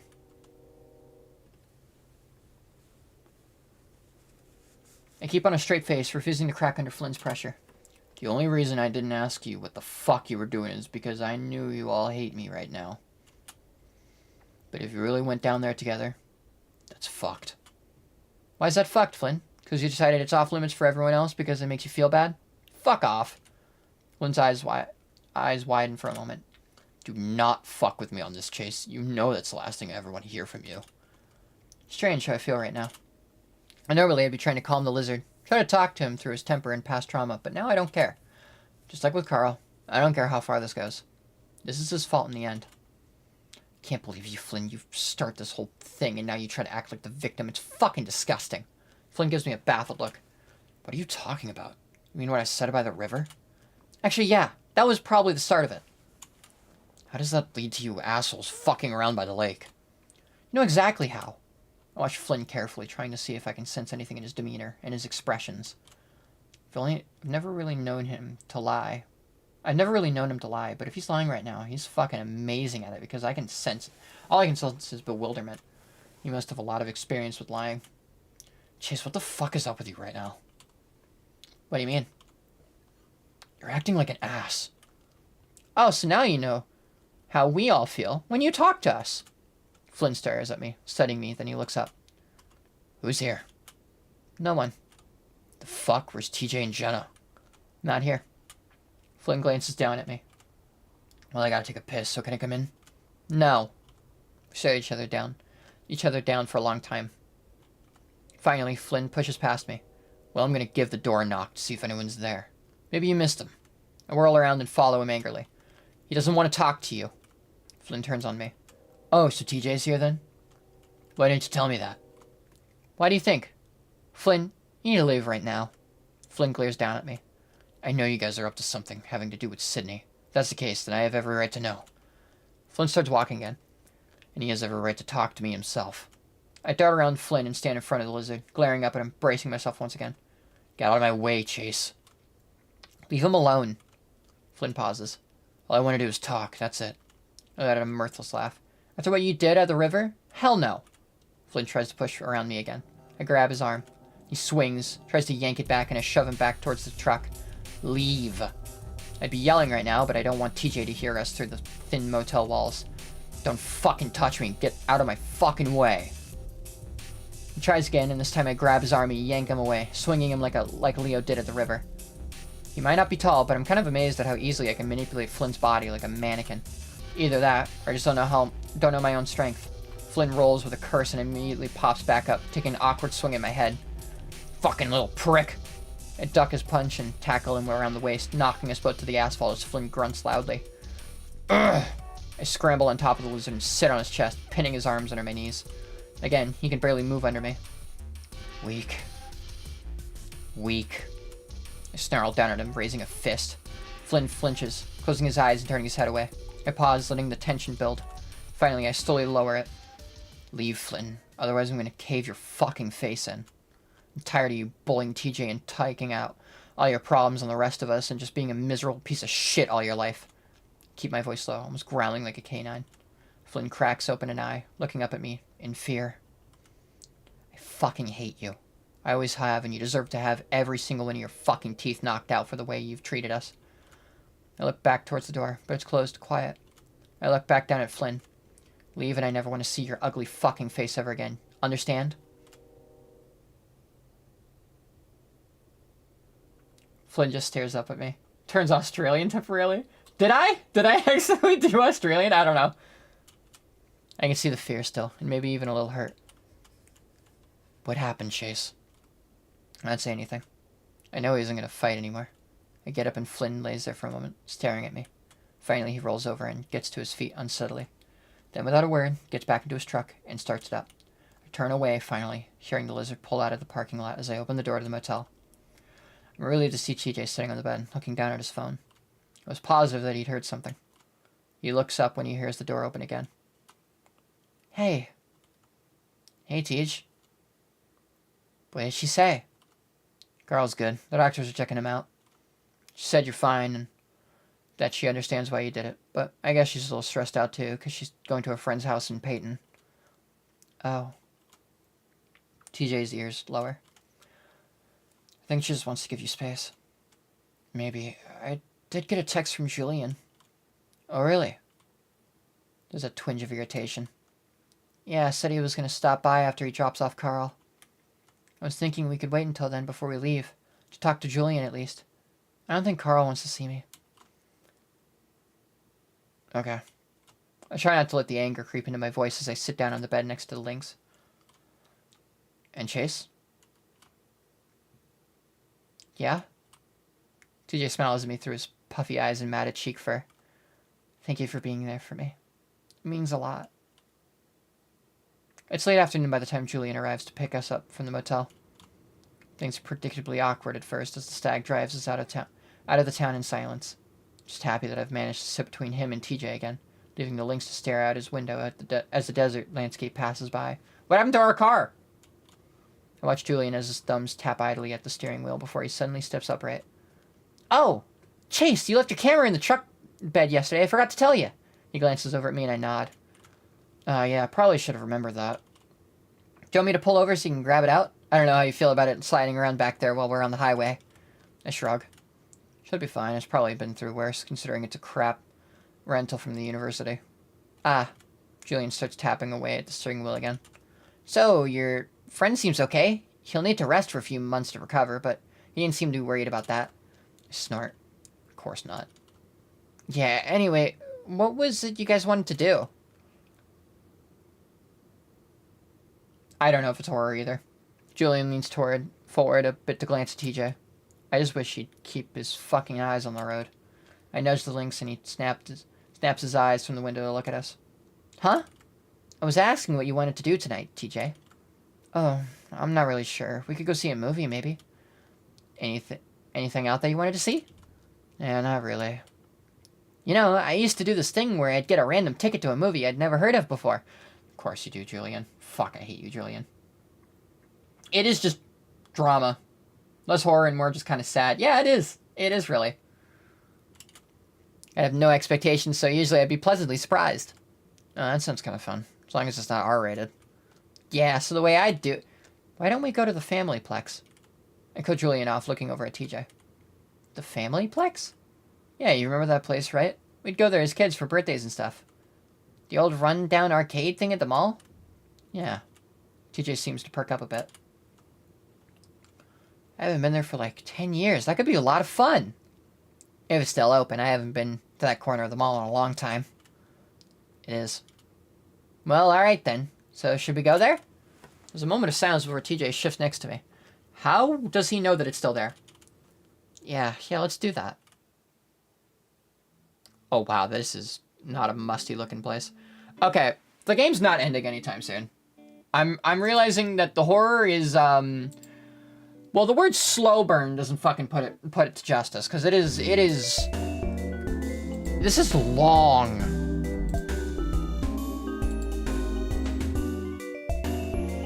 That is the back rooms. I agree. Yeah.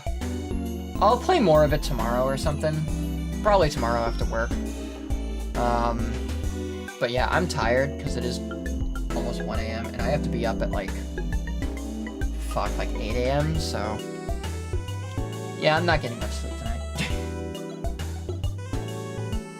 What do you mean, what now? It's fucking 1 a.m. for me. I go to bed now.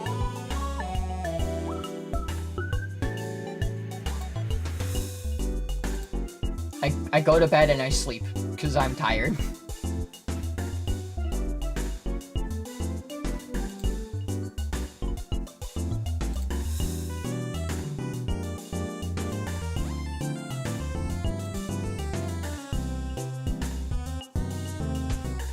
That was very curt bye.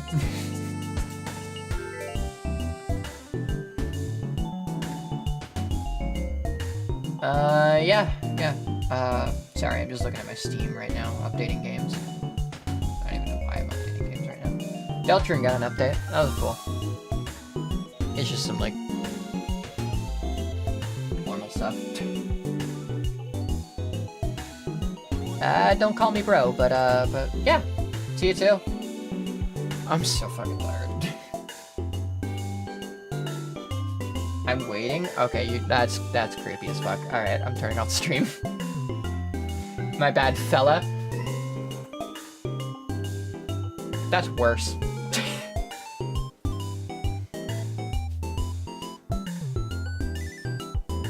Alright, I'll see y'all later.